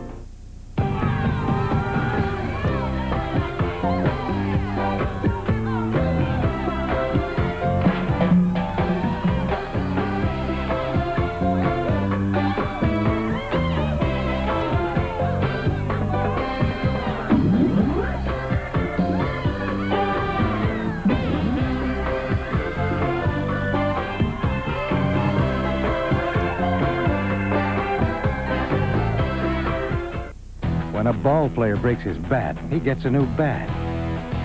When a driver blows an engine, the game is over.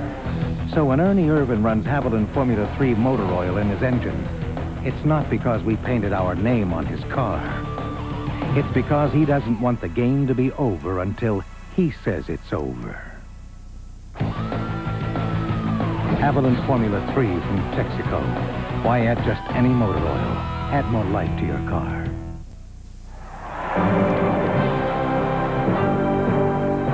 If you can't get to World Cup 94,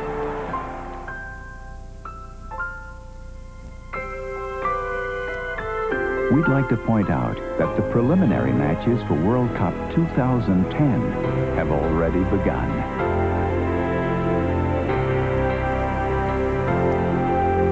And luckily enough, good seats are still available.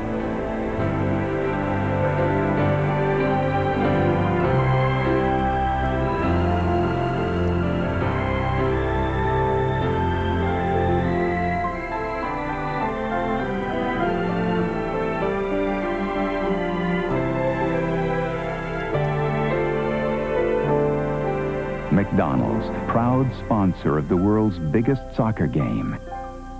Even prouder sponsor of some of the world's smallest. And we're back at the Charlotte Motor Speedway, the Coca-Cola 600. And lap 320 of 400 today. We're under caution at this point, and we want to thank everyone for being with us tonight. Certainly here at TBS Sports, lots of fans here helping us carry our banner. One of the awards we're going to give out before this program is over tonight, the Advance Auto Parts Pits Done Quickly Award. We're going to select one of the best pit stops of the night, and the folks at Advance Auto Parts are going to make a contribution on behalf of TBS Sports and the winning team to the Make-A-Wish Foundation of America. One of the nice gestures from the folks at Advance Auto Parts, and we'll take a look at the Pits Done Quickly Award a little bit later on. Someone's been hurt on pit road. Now, this is in the Ernie Irvin pits among the Robert Yates team. Someone has been knocked down, evidently, and they have taken the injured crewman up on the wall, and we're going to find out a little more about that in just a couple of moments. as we see some of the crew making their way back through the garage area. We believe Dick Berggren is there to tell us more. Dick? Well, the injured crewman is Jeff Clark. He's not badly hurt for sure. It appears to be some sort of an ankle injury. Apparently, when the 43 came in, he tangled with him. Jeff is the jack man here, and they are very concerned about his ankle. They are also concerned about what's going to happen when Ernie Irvin has to make the next pit stop, because this guy is an excellent jack man. We see Brian Vandercook, who's the team's PR director, standing behind Jeff. Got to have a jackman who knows what he's doing on these teams, but these teams are so talented, I'm sure someone will be able to double up and jump into the fray. Teamwork is such a key, and if you lose a second or two, it can mean a lot of track position. So we'll hope for the best for the crew member on the Yates team. Larry McReynolds standing right there as well, looking at his car make its way around the track. We stay under caution here at the Charlotte Motor Speedway, under the lights on a Memorial Day weekend. Let's take a replay at that last moment here that changed the Scores off again. He just beat everybody out of the pit, and that put him back in front. Jeff Wallace first, Jarrett second, Gordon third, Jeff Bodine fourth, Irvin, Rudd, Gant back to seventh. 7 cars in the lead lap. Todd Bodine in 8th, Earnhardt in 9th, lap down. Earnhardt being shown 2 laps down in 9th. Michael Waltrip 10th, Loy Allen up to 11th, Musgrave 12th, Sterling Marlin 13th, and Chuck Bound now 14th.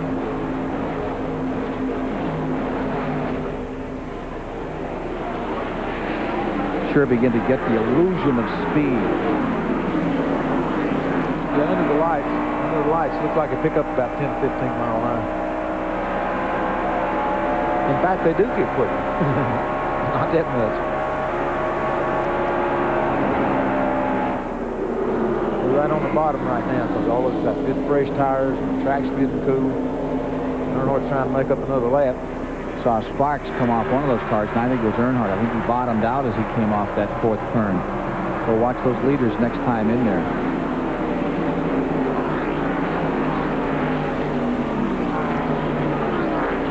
What they do, they set the cars up to run as low as they can, you know, because the cars handle better and run faster. And then as they put on new tires and the track gets cooler, they run a little bit faster, and when they go faster, then they move a little bit more than what they was really anticipating and start getting a spark.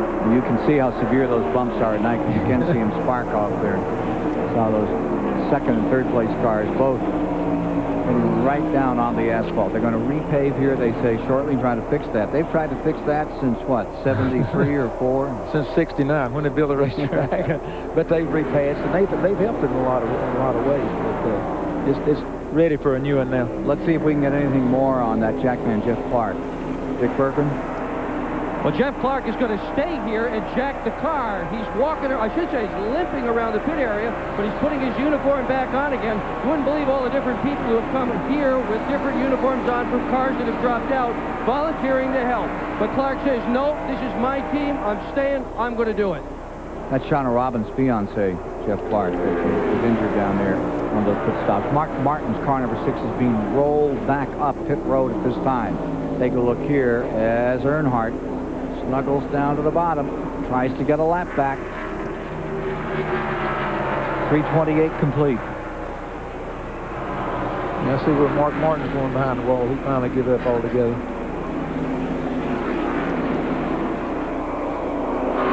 Next time by, they'll have 493.5 miles in the rearview mirror on this Coca-Cola 600 at the Charlotte Motor Speedway. And what a contest we've seen.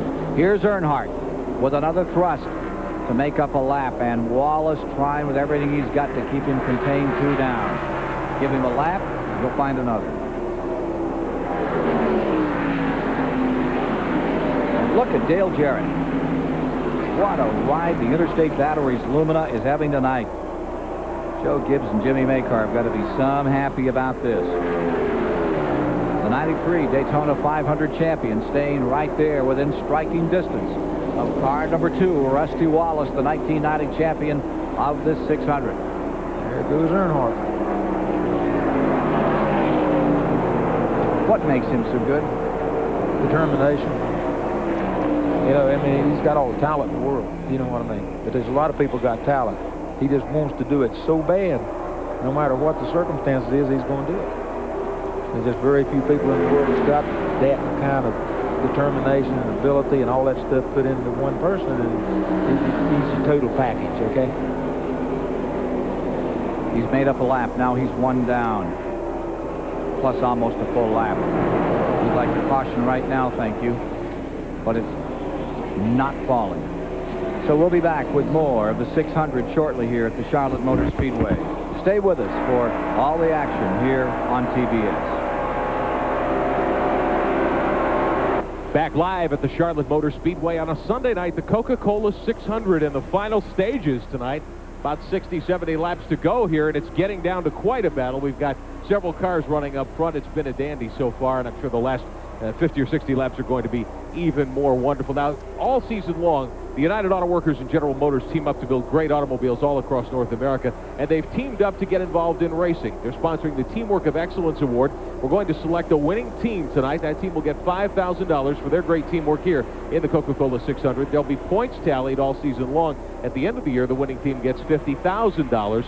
Just another example of the teamwork exemplified by UAW and GM. We've got our own brand of teamwork here on TBS as we bring you our coverage of Winston Cup and Busch Grand National races. Darrell Waltrip had some advice for the newest member of our broadcast team earlier this weekend. Yeah, Richard, you do all the talking. Don't let Ken say too much. You'll be a lot better off. A man who certainly knows what to say and when to say it, Darrell Waltrip, and we want to welcome certainly Richard Petty, the newest member of our team. Yeah, what a team player old DW is, huh? Well, yeah, he's a lot of help, right? I used to race with him, so I know where he's coming from, what he's acting for, you know? Okay, we're down to 100 miles to go in this thing. Time to get down with the program and get this resolved. What's going to make the difference in this last 100? You still got 7 cars in that lead lap, really good candidates. Wallace, Bodine is up there, Jarrett is up there. Jeff Gordon hasn't given up much tonight at all. He's fallen back to 4th for the moment. You get the feeling he's going to come back. Ernie Irvin, Ricky Rudd, and Harry Gant is still there in that lead lap. Yeah, Harry's still digging. They can't take anything away from him. Really what this is going to come down to right now is the laps and stuff that we've got left, if it's a green flag stop or not. If it's a green flag stop, then Wallace has got the better of the pit crews, then it's going to be tough to beat him. But if they comes and goes ahead and runs and they happen to have a caution where they can run the last part of the race under green, then Jared Bodine might can come on in. Well, okay, we're now at lap, what, 329, 339? 339. So as the picture gets drawn here, you see Earnhardt again fighting his way back up still again to take that lap back. He is sure tenacious. He's exactly what you said, Richard.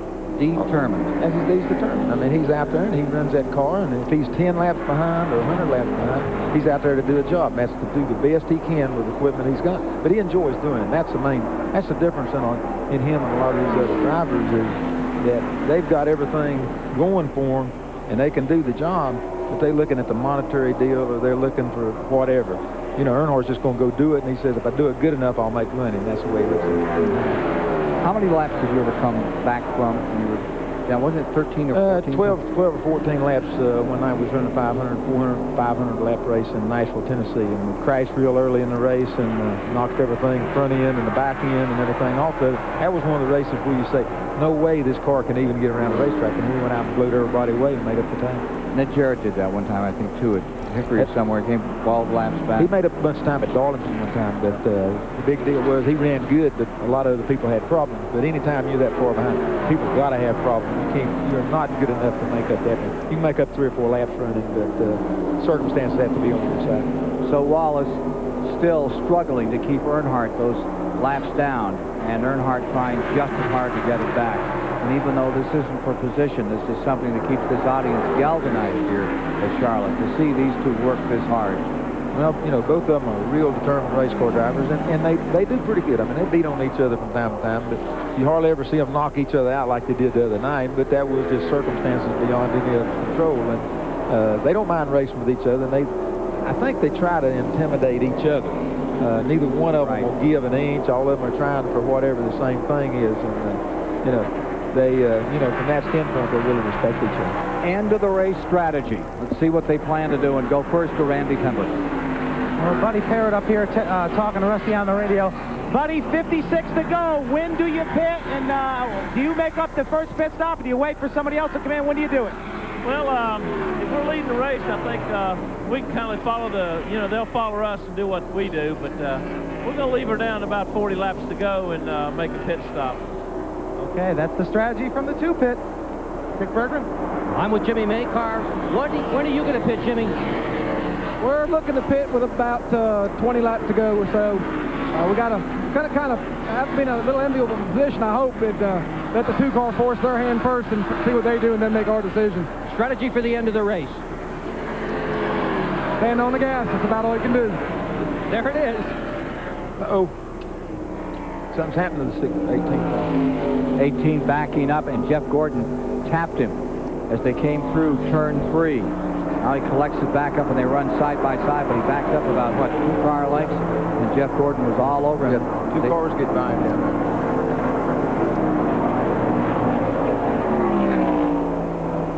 As the standings are, it's Ford in first, Ford in second, Chevy in third, Dale Jarrett Chevy back and forth, and Irvin's Ford in fifth. Ricky Rudd's Ford is sixth, Harry Gantz in seventh. Best we can do for Pontiac is 10th right now for Michael Waltrip. Yeah, he's been struggling along. He's been running good, staying out of trouble. That's why he's got that far up. Ford and Chevy tied in the manufacturers' battle this year as they get to 11 races in the Winston Cup Series. There you see Jeff Gordon, just 22 years old. They say he's already won 600 races. Do you feel that he has that same determination? He's so young that you see in Earnhardt. Not altogether, no. He's coming through at a different time. He's different age, different circumstances. Earnhardt had to work for everything he's got more than what Gordon has. Not saying Gordon's not had to work for his stuff, but Gordon's never had to pawn the farm and all this kind of stuff. He's been lucky that somebody's been there with him with good cars, and he's had good guidance. So he's coming from a different school, and it's hard to beat that school of hard knocks. When he gets tough, we'll just find out how tough he really is.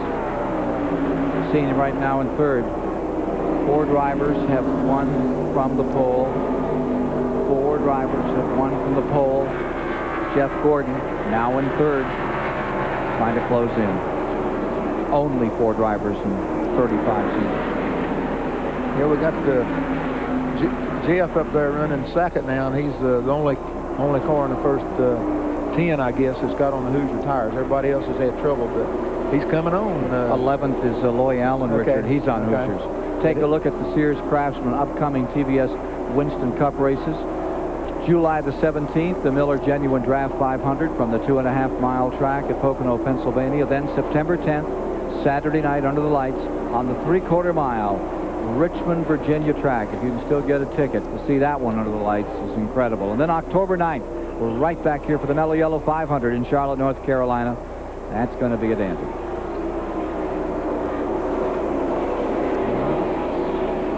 Wallace's race to win or lose. Right now, he has the advantage. He's trying to build on it. Jeff Bodine trying to find a way to capture him. They have another pit stop upcoming. Let's see what happens. Less than 50 laps to go at the Charlotte Motor Speedway, live with the Coca-Cola 600 on TBS. This one in the hands of Rusty Wallace, if he can win. We've seen this before where Roger Penske's teams have won an IndyCar and a Winston Cup race on the same weekend, but this is the biggest weekend in motorsports. Penske's driver Al Unser Jr. already won the Indy 500.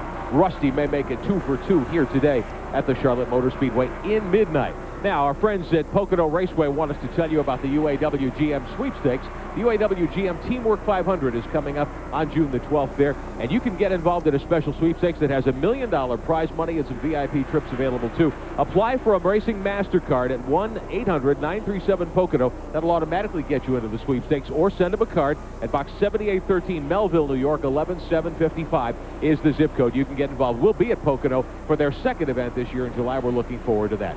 We're getting down to the end here. A lot of teams planning their strategy for the last few laps. Randy Pemberton is standing by at Jeff Bodine's pit. Oh, Paul Andrews, crew chief for Jeff Bodine, coming down off the box for me. Paul, if you don't catch a caution, when will you pit? I know you're closing in on him right now. Yeah, we're getting pretty close. We'll probably stop about 20 laps to go. We'll see what happens, though. Will you change any tires or just gas and go? I don't know. We'll see what happens. We really haven't decided completely yet. Okay, Dick Bergen, what are they going to do down there with the 24 car? Well, I'm with Ray Abraham. Ray, what will you do on your next pit stop? Well, we're not sure. We're going to have to watch and see what the leaders do. We'll probably just end up with a gas and go, but we'll just wait and see what they do. You know, if a yellow comes out, it'll change everybody's strategies, but right now nobody can make it, so we're just going to have to see. We're going to let Rusty Scrooge make that decision. He's strong enough to win? Right now it doesn't look like it, but I think if we can adjust on the car and if it comes down to a shootout, you know, Jeff Gordon with 10 laps, I'll put money on him. 537 miles in the rearview mirror as we get down to the side. This Coca-Cola 600 for the 35th time as Wallace stays in front. But Wallace's lead is dwindling.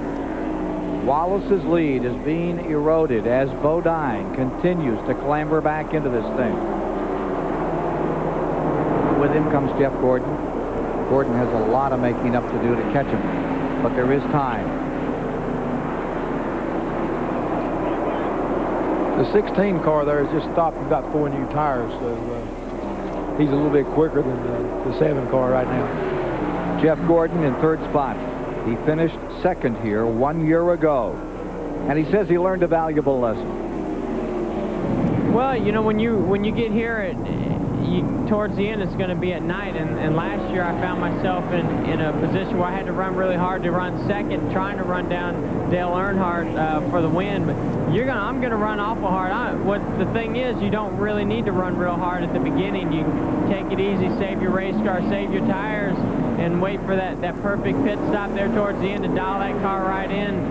Hopefully, you know, it'll be about a 50-60 lap shootout there towards the end, and we'll be there. I'll be pushing awful hard if it comes down those last 50 laps. Looks indeed like it's going to go to the last 50 laps as Gordon in number 24 stays back there in the show position. Wallace staying first, Bodine in second. There you see Rusty Wallace as he puts a lap on Rick Mast in car number 1.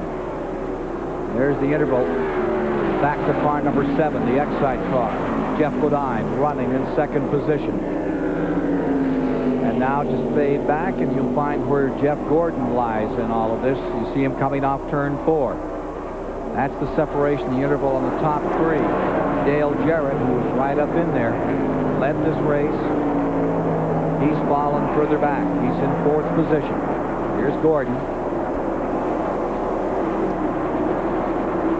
Caution would certainly make it. It would make a whole different race out of it. It's going to be a different race even if they stop in the green. But I think everybody's just trying to make time right now. They, like you say, they've all been talking about, hey, that's what we're going to do at the end of the race.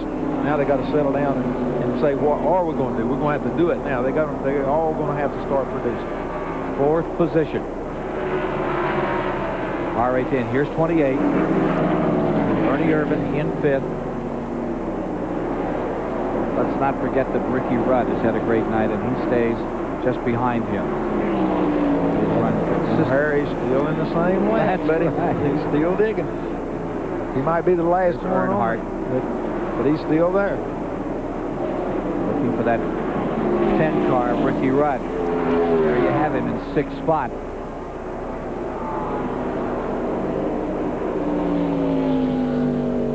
And completing the cars in the lead lap. In his last 600, he has stayed in the lead lap. He's been smashed into, spun around. Harry Gant is staying right with it, and he lies 7th on the field with car 33. What will be your role with the U.S. Tobacco folks after you quit racing, Harry? I'll be with them a good many years, and you know, be a little consultant here with the teams if they need a third opinion or something. You know, you got the owner or crew chief and driver, whatever. But you know, I'll be there and do some tests and stuff with them, maybe, and be at the racetracks just on the days qualifying and done, and I'll be leaving. They'll remember him as Mr. September. Great wins a couple of seasons back, 3 seasons. Yeah, really had it going with him. And the race he lost, he ran second and lost brakes. If he hadn't lost the brakes, he'd have won. He would have won that one. At Wilkesboro. At Wilkesboro, Earnhardt got him. Right, yeah. Just beyond the top 7 in that lead lap, Todd Bodine lies 8, a lap down. Earnhardt is there in 9th. Michael Waltrip 2 laps down in 10th. Lloyd Allen's Ford runs in 11th. Meanwhile, Chuck Bound finds himself 3 laps down at this juncture. He's in 12th with car 12, followed by Hutch Strickland, Sterling Marlin 14th, Bobby Hamilton 15th, Blake Speed, and Derek Cope is 17th. You're seeing a complete review here all through the field as we get down to the end of it. There's Bill Elliott's number 11. Had to take a provisional start. Started 43rd, actually 42nd, because John Andretti came late. Missed the drivers' meeting. So, up to 22nd has moved Bill Elliott. But what a frustrating year for him and for that entire team. Bill's just having a heck of a time. You know, they run good, and then they don't run good, and most of the time they don't run good, but they've just never been able to put it all together this year. And I know how they feel.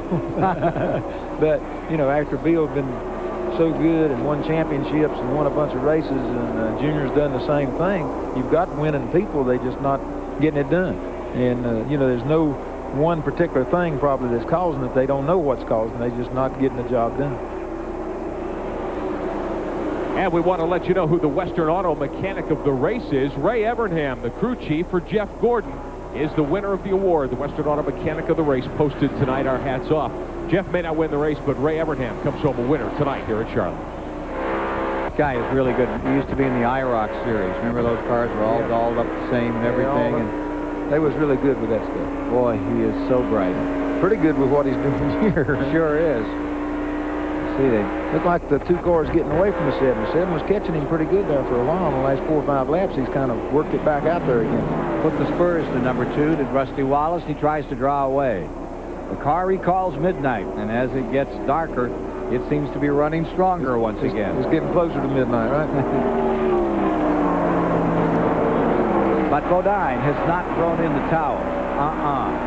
You know that they've got one more pit stop, and he'll be dancing in here and then making one more thrust to try to close ground, slap on some new rubber.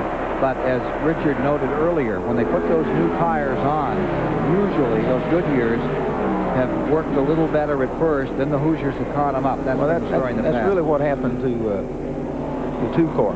He really, really runs good, and then when the car quits, he just quits all at one time, and then they have to come in and get tires. So far, it's not quit. And they just, 30 laps to go, 29 laps to go, so, you know, it won't be long till some of them will start dropping in here, and then once one drops in, everybody will come in. 556.5 miles are complete. They'll start dropping in shortly, and we'll be here to bring you the action in the Coca-Cola 600. Well, the 2 cars been in. They took on 4 tires and did it in 16.5 seconds. They can gamble. This team is so fast on pit road. They went ahead and took on 4 tires. Jeff Bodine is ready to come in. They're complaining about the car being loose. They're thinking about taking on 2 right sides. So if they can do that, put in enough gas in the car just to go the distance, Jeff may go to victory lane. Bodine has taken the lead. Gordon is in second. Ernie Irvin on pit road. Let's follow the pit stop. Third spot is Jarrett. Irvin falling to the end of the lead lap. All the way around. This hit lap 377 of 400 to be run. Clean it away.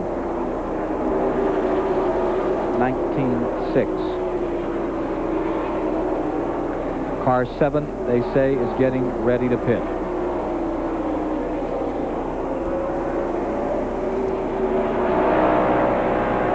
On board with Jeff Gordon. Here comes Jarrett. Dale Jarrett currently in third on pit road. Third of the leaders.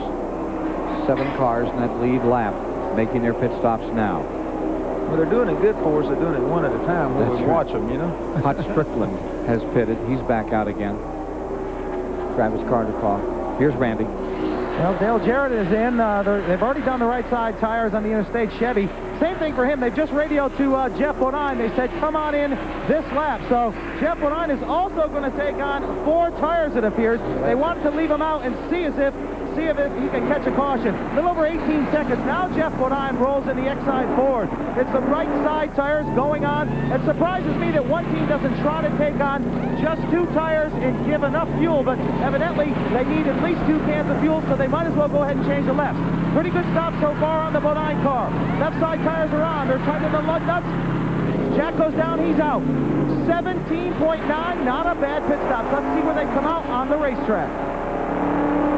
That leaves Jeff Gordon in the lead for the moment. Gordon now first. I'll tell you what, the way the tires has been working tonight, I don't think any of them want to take a chance on the tire. They could have made a little bit quicker pit stop, but the tires are so important that they fall off a second and a half right quick, so they need all 4 tires. Here's Gordon coming onto pit road. Gant should be coming in shortly. And Rudd. We'll go to Dick Berggren as Jeff Gordon makes his pit stop. Gordon's getting ready. I tried to get from Rick Hendrick what they were going to do. He said, I'll tell you after the stop. That's how late they are deciding what they are going to do. Gordon, right side tires so far. No effort on the left. No effort on the left. Oh, here we go. Left rear tire being loosened up now. Gordon, get it with 2. 2 for Gordon. 9.5. Will it hold up? Will that strategy work? I don't think that'll work. Gant is in. Number 33 is on pit road. The difference between the and out the 2 car and the 7 car after they got on the back on the racetrack was 4 seconds. The 2 car beat him 4 whole seconds around getting in, getting out of the pit. No matter, even though he didn't beat him but a second in the pit stop, he gets in and gets out so good. Here's Waltrip back in 30th position on pit road. So he's now got a 4.5 second lead off of the 7 car, where it wasn't but a half a second when they made their pit stop. Todd Bodine is back out. Randy LaJoy in the 20 car, who is running in 18th position. Great stop by Ricky Rudd. Correction, a great stop by Jeff Gordon. Ricky Rudd should be leading right now. Rudd should be first. We should be showing, I believe, Bodine second. Not the way I read it. You want to see Gordon second? Yeah, that 9-second pit stop. I can believe Gordon second. Yeah. Then the 2 car. Then the Bodine. Stretching it out at 384. Ricky Rudd still on the track. Looks like he's going to take another lap.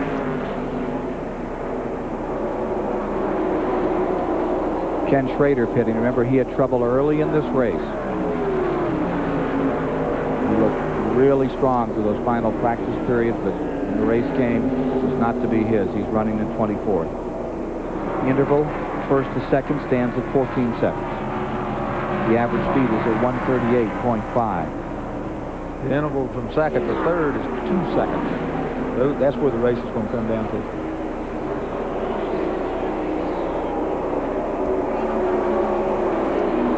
Ricky Rudd with his own team trying to draw it out here. Wouldn't he like a caution right now?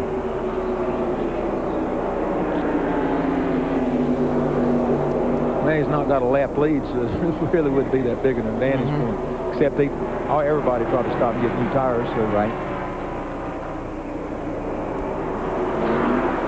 Here's Rudd, who started 13th on the day at lap 386.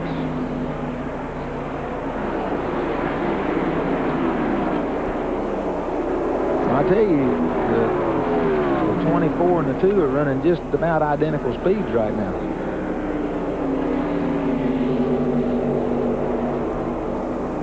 A couple of Goodyear cars back there in that second and third position. Here's Rick Benjamin. Well, Ken, we're watching my candidate for the Liquid Wrench Slickest Move of the Race Award, Ricky Rudd, waiting. He's leading with 13 to go. He's put off his pit stop, hoping for a caution if it pays off for the driver of the Tide Ford, the number 10. He could well go to victory lane here at Charlotte with that slick move. First to second. They've got it down to 11 seconds. What was it, 13? 14. So they are closing in on Rudd. Well, he stretches it to lap 387, 388, 388 on the board now as they come by. 12 to go. Kenny Wallace is back in for Felix Sabetis another time. Riding with Jeff Gordon in the DuPont car. He's doing good, man. isn't he doing well? No, I mean, really, he's holding his own with against the 2-car, and the 2-car's got 4 new tires. So he's pretty good right now. I think it'll catch up with him, but so far it's not. Jeff Gordon lies second. Getting down to 10 to go as Rudd, call it risky business for Ricky Rudd as he stays out there, up behind Harry Gant. 10 to go this time by. With Rudd first, Gordon second, Wallace third, Bodine fourth, Dale Jarrett, Ernie Irvin, seventh is Gant. Those are the cars in the lead lap. Todd Bodine in eighth, 1 lap down, followed by Earnhardt ninth, and Michael Waltrip in 10th. Give Michael Waltrip a Purple Heart for his effort tonight. That interval, which was 11 seconds 2 laps ago, now it's 8, Richie, between the leader, Ricky Rudd and Jeff Gordon. Cuts it down some more at 7-9 now. Okay, the 10 cars shutting her down.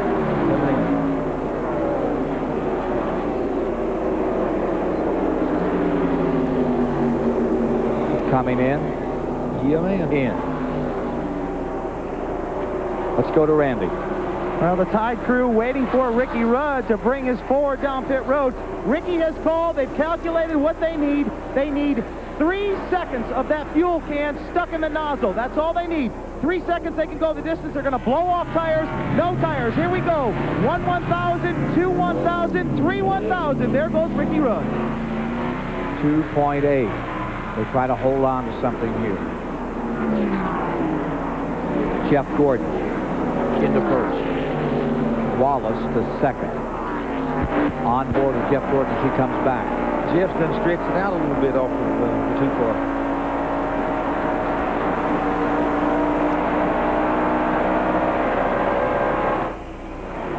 Snappy pit stop. There's Jeff Gordon's fiancée looking on. He met her in Victory Lane. I think he engaged in Victory Lane. At least he proposed in Victory Lane.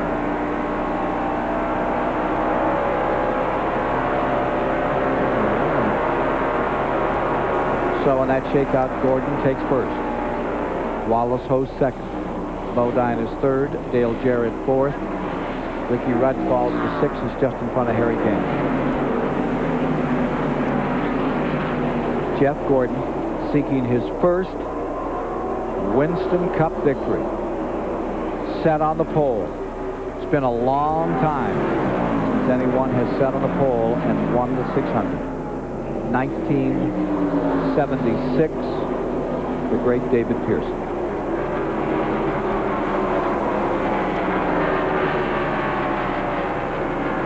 Jeff Gordon, Pittsboro, Indiana. Now, Jeff's done stretched it from 2 seconds to 3.2 right now, so he's really just outrunning the 2-car. Getting it on out there, getting it done right now. 5 laps to go, and they come by this time. As Jeff Gordon, at 22 years of age, this sensational driver, did so well here a year ago, had a brilliant run in this race, is coming back and doing the only thing he can do, that's improve on 1 year ago when he placed second in the event.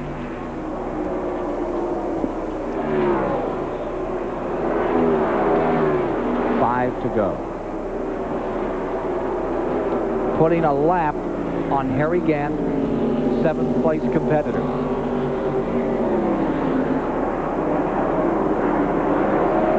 Jeff Gordon at 21, the youngest driver to win a 125-mile qualifier at Daytona. The first rookie to win one of those 125s since Johnny Rutherford in 1963. Here tonight at Charlotte, North Carolina. Make no mistake about it.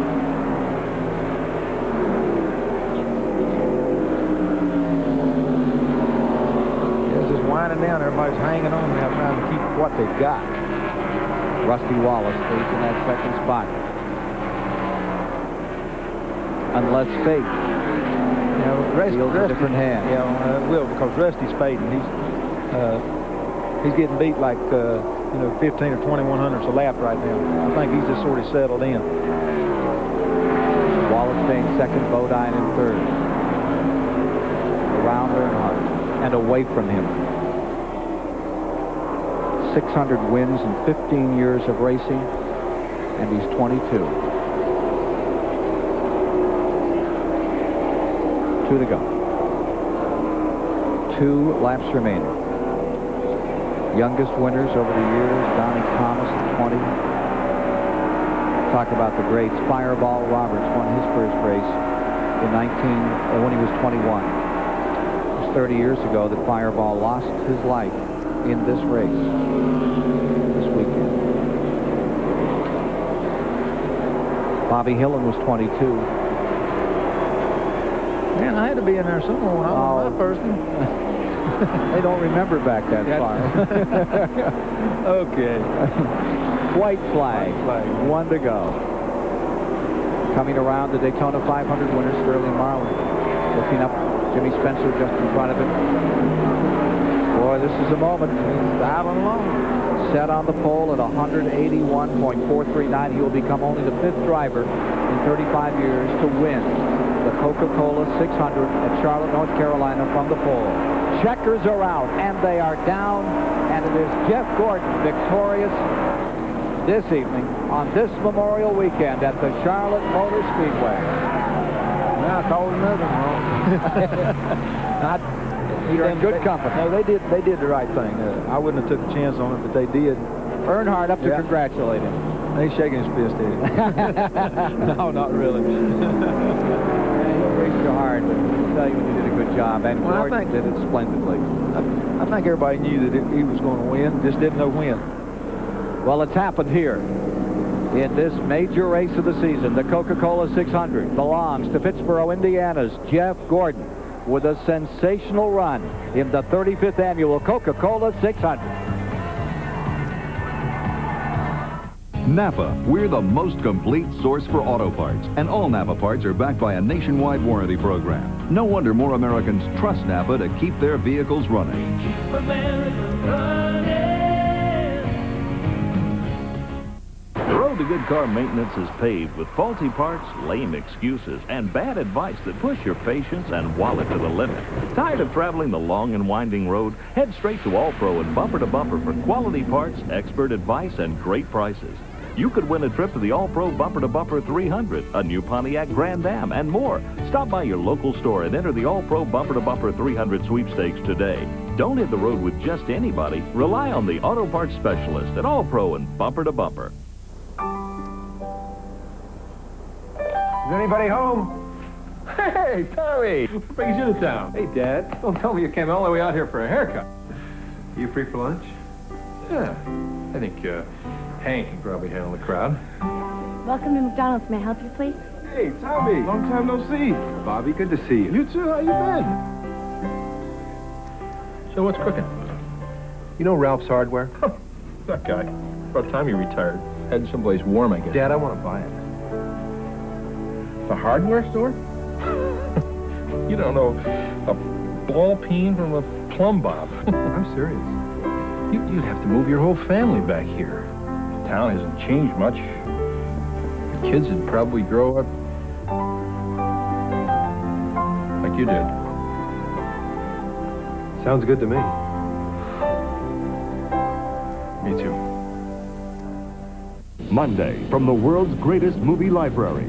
A Sylvester Stallone doubleheader. I decided to join the team. First, Over the Top. Then, Victory. Beginning at 8 Eastern Monday on TBS. To the Purolator winner's circle. Here's Randy Pemberton. Well, Jeff Gordon is taking a few moments, gives his fiancée Brooke a hug. It was very emotional when he came in here. Jeff Gordon in absolute tears. He finally wins his first ever Winston Cup victory here in one of the biggest races of them all, the Coca-Cola 600. Let me walk in here and try and get a word with this young man. Jeff, a fantastic day for you. A great call on the pitch. You guys deserve to go to victory lane. Great job. I'm speechless, man. I mean, this is the greatest day of my life. I don't know what to say. I mean, you know, it's a wonderful feeling, but I owe so much to this crew. I told everybody we weren't going to be fast at the beginning, and that we'd be there when it got dark and the lights came on. It's exactly what this thing did. You know, this car's named after my fiance Brooke, and I love her very much. And this is just, I mean, unbelievable feeling. But you know, I got to thank Rick Hendrick, Chevrolet, DuPont especially. But this crew, I mean, they made that decision. I just drove the wheels off of it, but I didn't have to drive it too hard because they just did such an excellent job in the pits. And, man, that's what wins races, being smart, being there all day. We've been so unlucky lately. This is the only way to make it all worthwhile, man. Well, they've said you've had the sophomore jinx all season. I know you wanted to put that behind you. You've done it tonight. You won one of the biggest races of all time. We don't believe in jinx, you know. We just felt like things were happening that we had no control over, and we just kept working hard and working hard. Had team meetings to get our morale back up. Man, we're ready to win some more now. This is unbelievable. Okay, get on out of there and celebrate with these people. Jeff Gordon, fantastic run for Jeff Gordon today and this entire DuPont team. Watch this, Richard. I mean, this crowd is going to come unglued. People love this new youngster. Yeah, they're looking for a hero there. Yeah, they are looking for a hero. You know, I mean, they ain't none. I don't care what them cats is doing and done and stuff. They ain't none. So they're looking for somebody. Well, here he is. It's $1 million win for him. Is it? You know, yeah. This crowd just waiting for him to gather himself up after he's gathered this race up and step forth from this car number 24, with which he's flown to victory. There they go.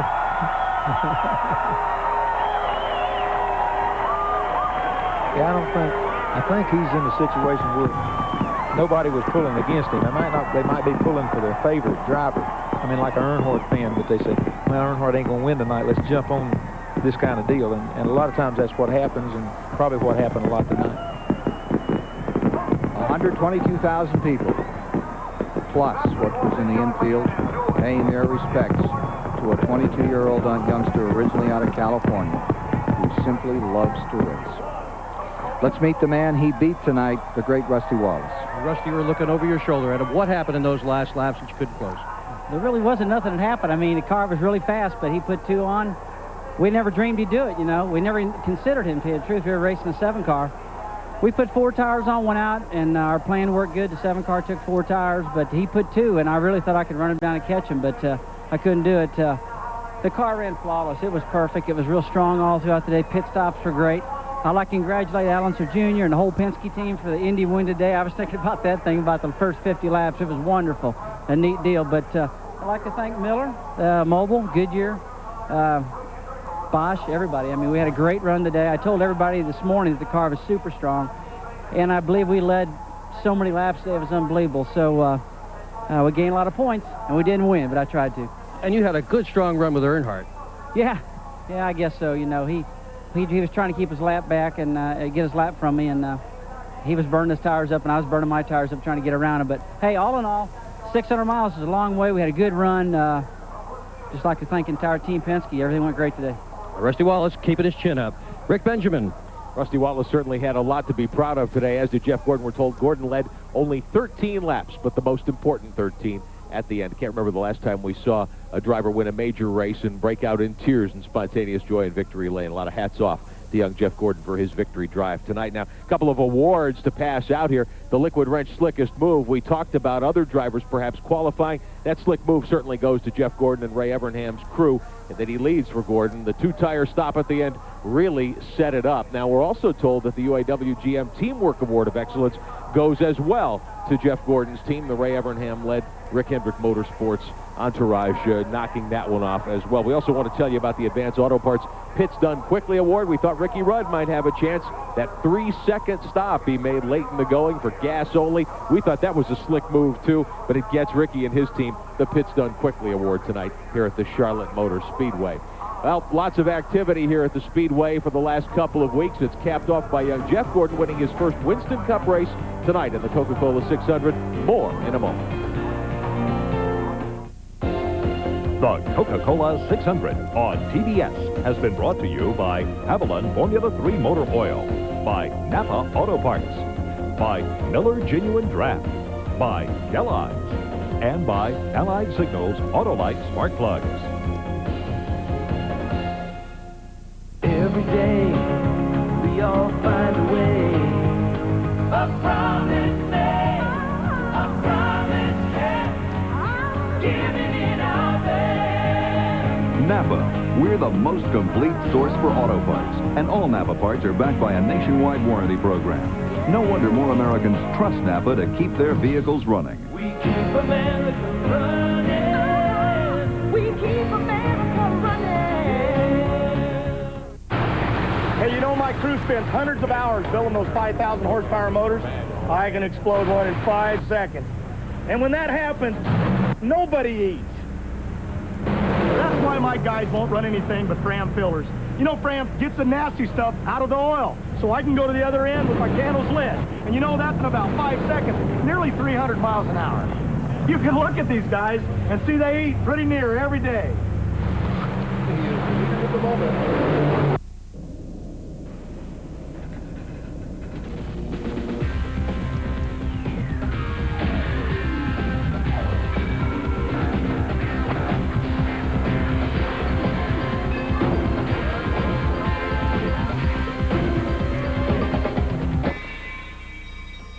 Ooh, sorry guys. Where do you find a pit crew this good? At a Ford or Lincoln Mercury dealer. Quality Care, where the quality continues. The big names are on Turner Classic Movies. The new channel with the greatest movies of all time and no commercials. Call your cable company and ask for Turner Classic Movies, the new channel for great movies. There's not a more beautiful sight in the world than Charlotte Motor Speedway at night, especially if your name is Jeff Gordon. He has just won his first full-fledged Winston Cup event here tonight in the Coca-Cola 600. We are hoping to bring you another edition of our NASCAR Showcase program, some special items that you collectors are interested in. We've gotten tons of phone calls. We want to show you the phone numbers one more time. If you'd like, this will be really worth a lot after tonight's victory by Jeff Gordon. Part of his car, a picture, a personalized letter, $119.98 the price. Call 1-800-251-8888 if you'd like to order the Jeff Gordon Collector's Plaque. A Kyle Petty plaque available as well. Shirts from Kyle and Jeff, and we've got more to show you. If you'd like to send a check and place your order, the NASCAR Showcase is the address at Box 2332 in Charlotte, 28106-2332. We want to take care of that. Ken Squire, Richard Petty, what an evening of action here at the Charlotte Motor Speedway. Yeah, when you consider, Richard, that until 1990, this kid had never sat in a stock car. He'd won in sprints and midgets and all kinds of stuff, but he'd never sat in a stock car until 1990, and he pulls off this kind of a victory tonight. It really speaks for a great future. Oh, it's great. You know what I mean? The big advantage he had over the majority of the people, he comes in with the very best equipment. But that doesn't take anything away from his ability, because he goes out there and proves that he's capable of handling the very best equipment. That's what he does. All right, let's, as we take a look at the rundown tonight, talk to Dick Berggren for a moment. Well, Ken, it wasn't just a first win for Jeff Gordon. It was also a first win for crew chief Ray Evernham. This whole team is young, and what a wonderful future they have ahead of them. Randy? Well, certainly a great call in the pits. This is a team sport. They made a great call, but the driver in the end result has to do it. And Jeff Gordon is certainly one of the greatest drivers we have out there. May never be another Richard Petty, but we may have another Dale Earnhardt standing in victory lane there tonight. Kenny?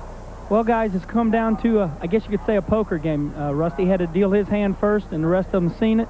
Everybody's wrapping up behind her. It's been a long night, and I've had a really good time. See you all later. Back up to you guys in the booth. And good luck to you, Kenny. He's having his hands full in that Grand National race. Yeah, he really is. Richard Petty, thank you so much for spending some time with us. We Appreciate enjoyed it. Wish we'd have done better.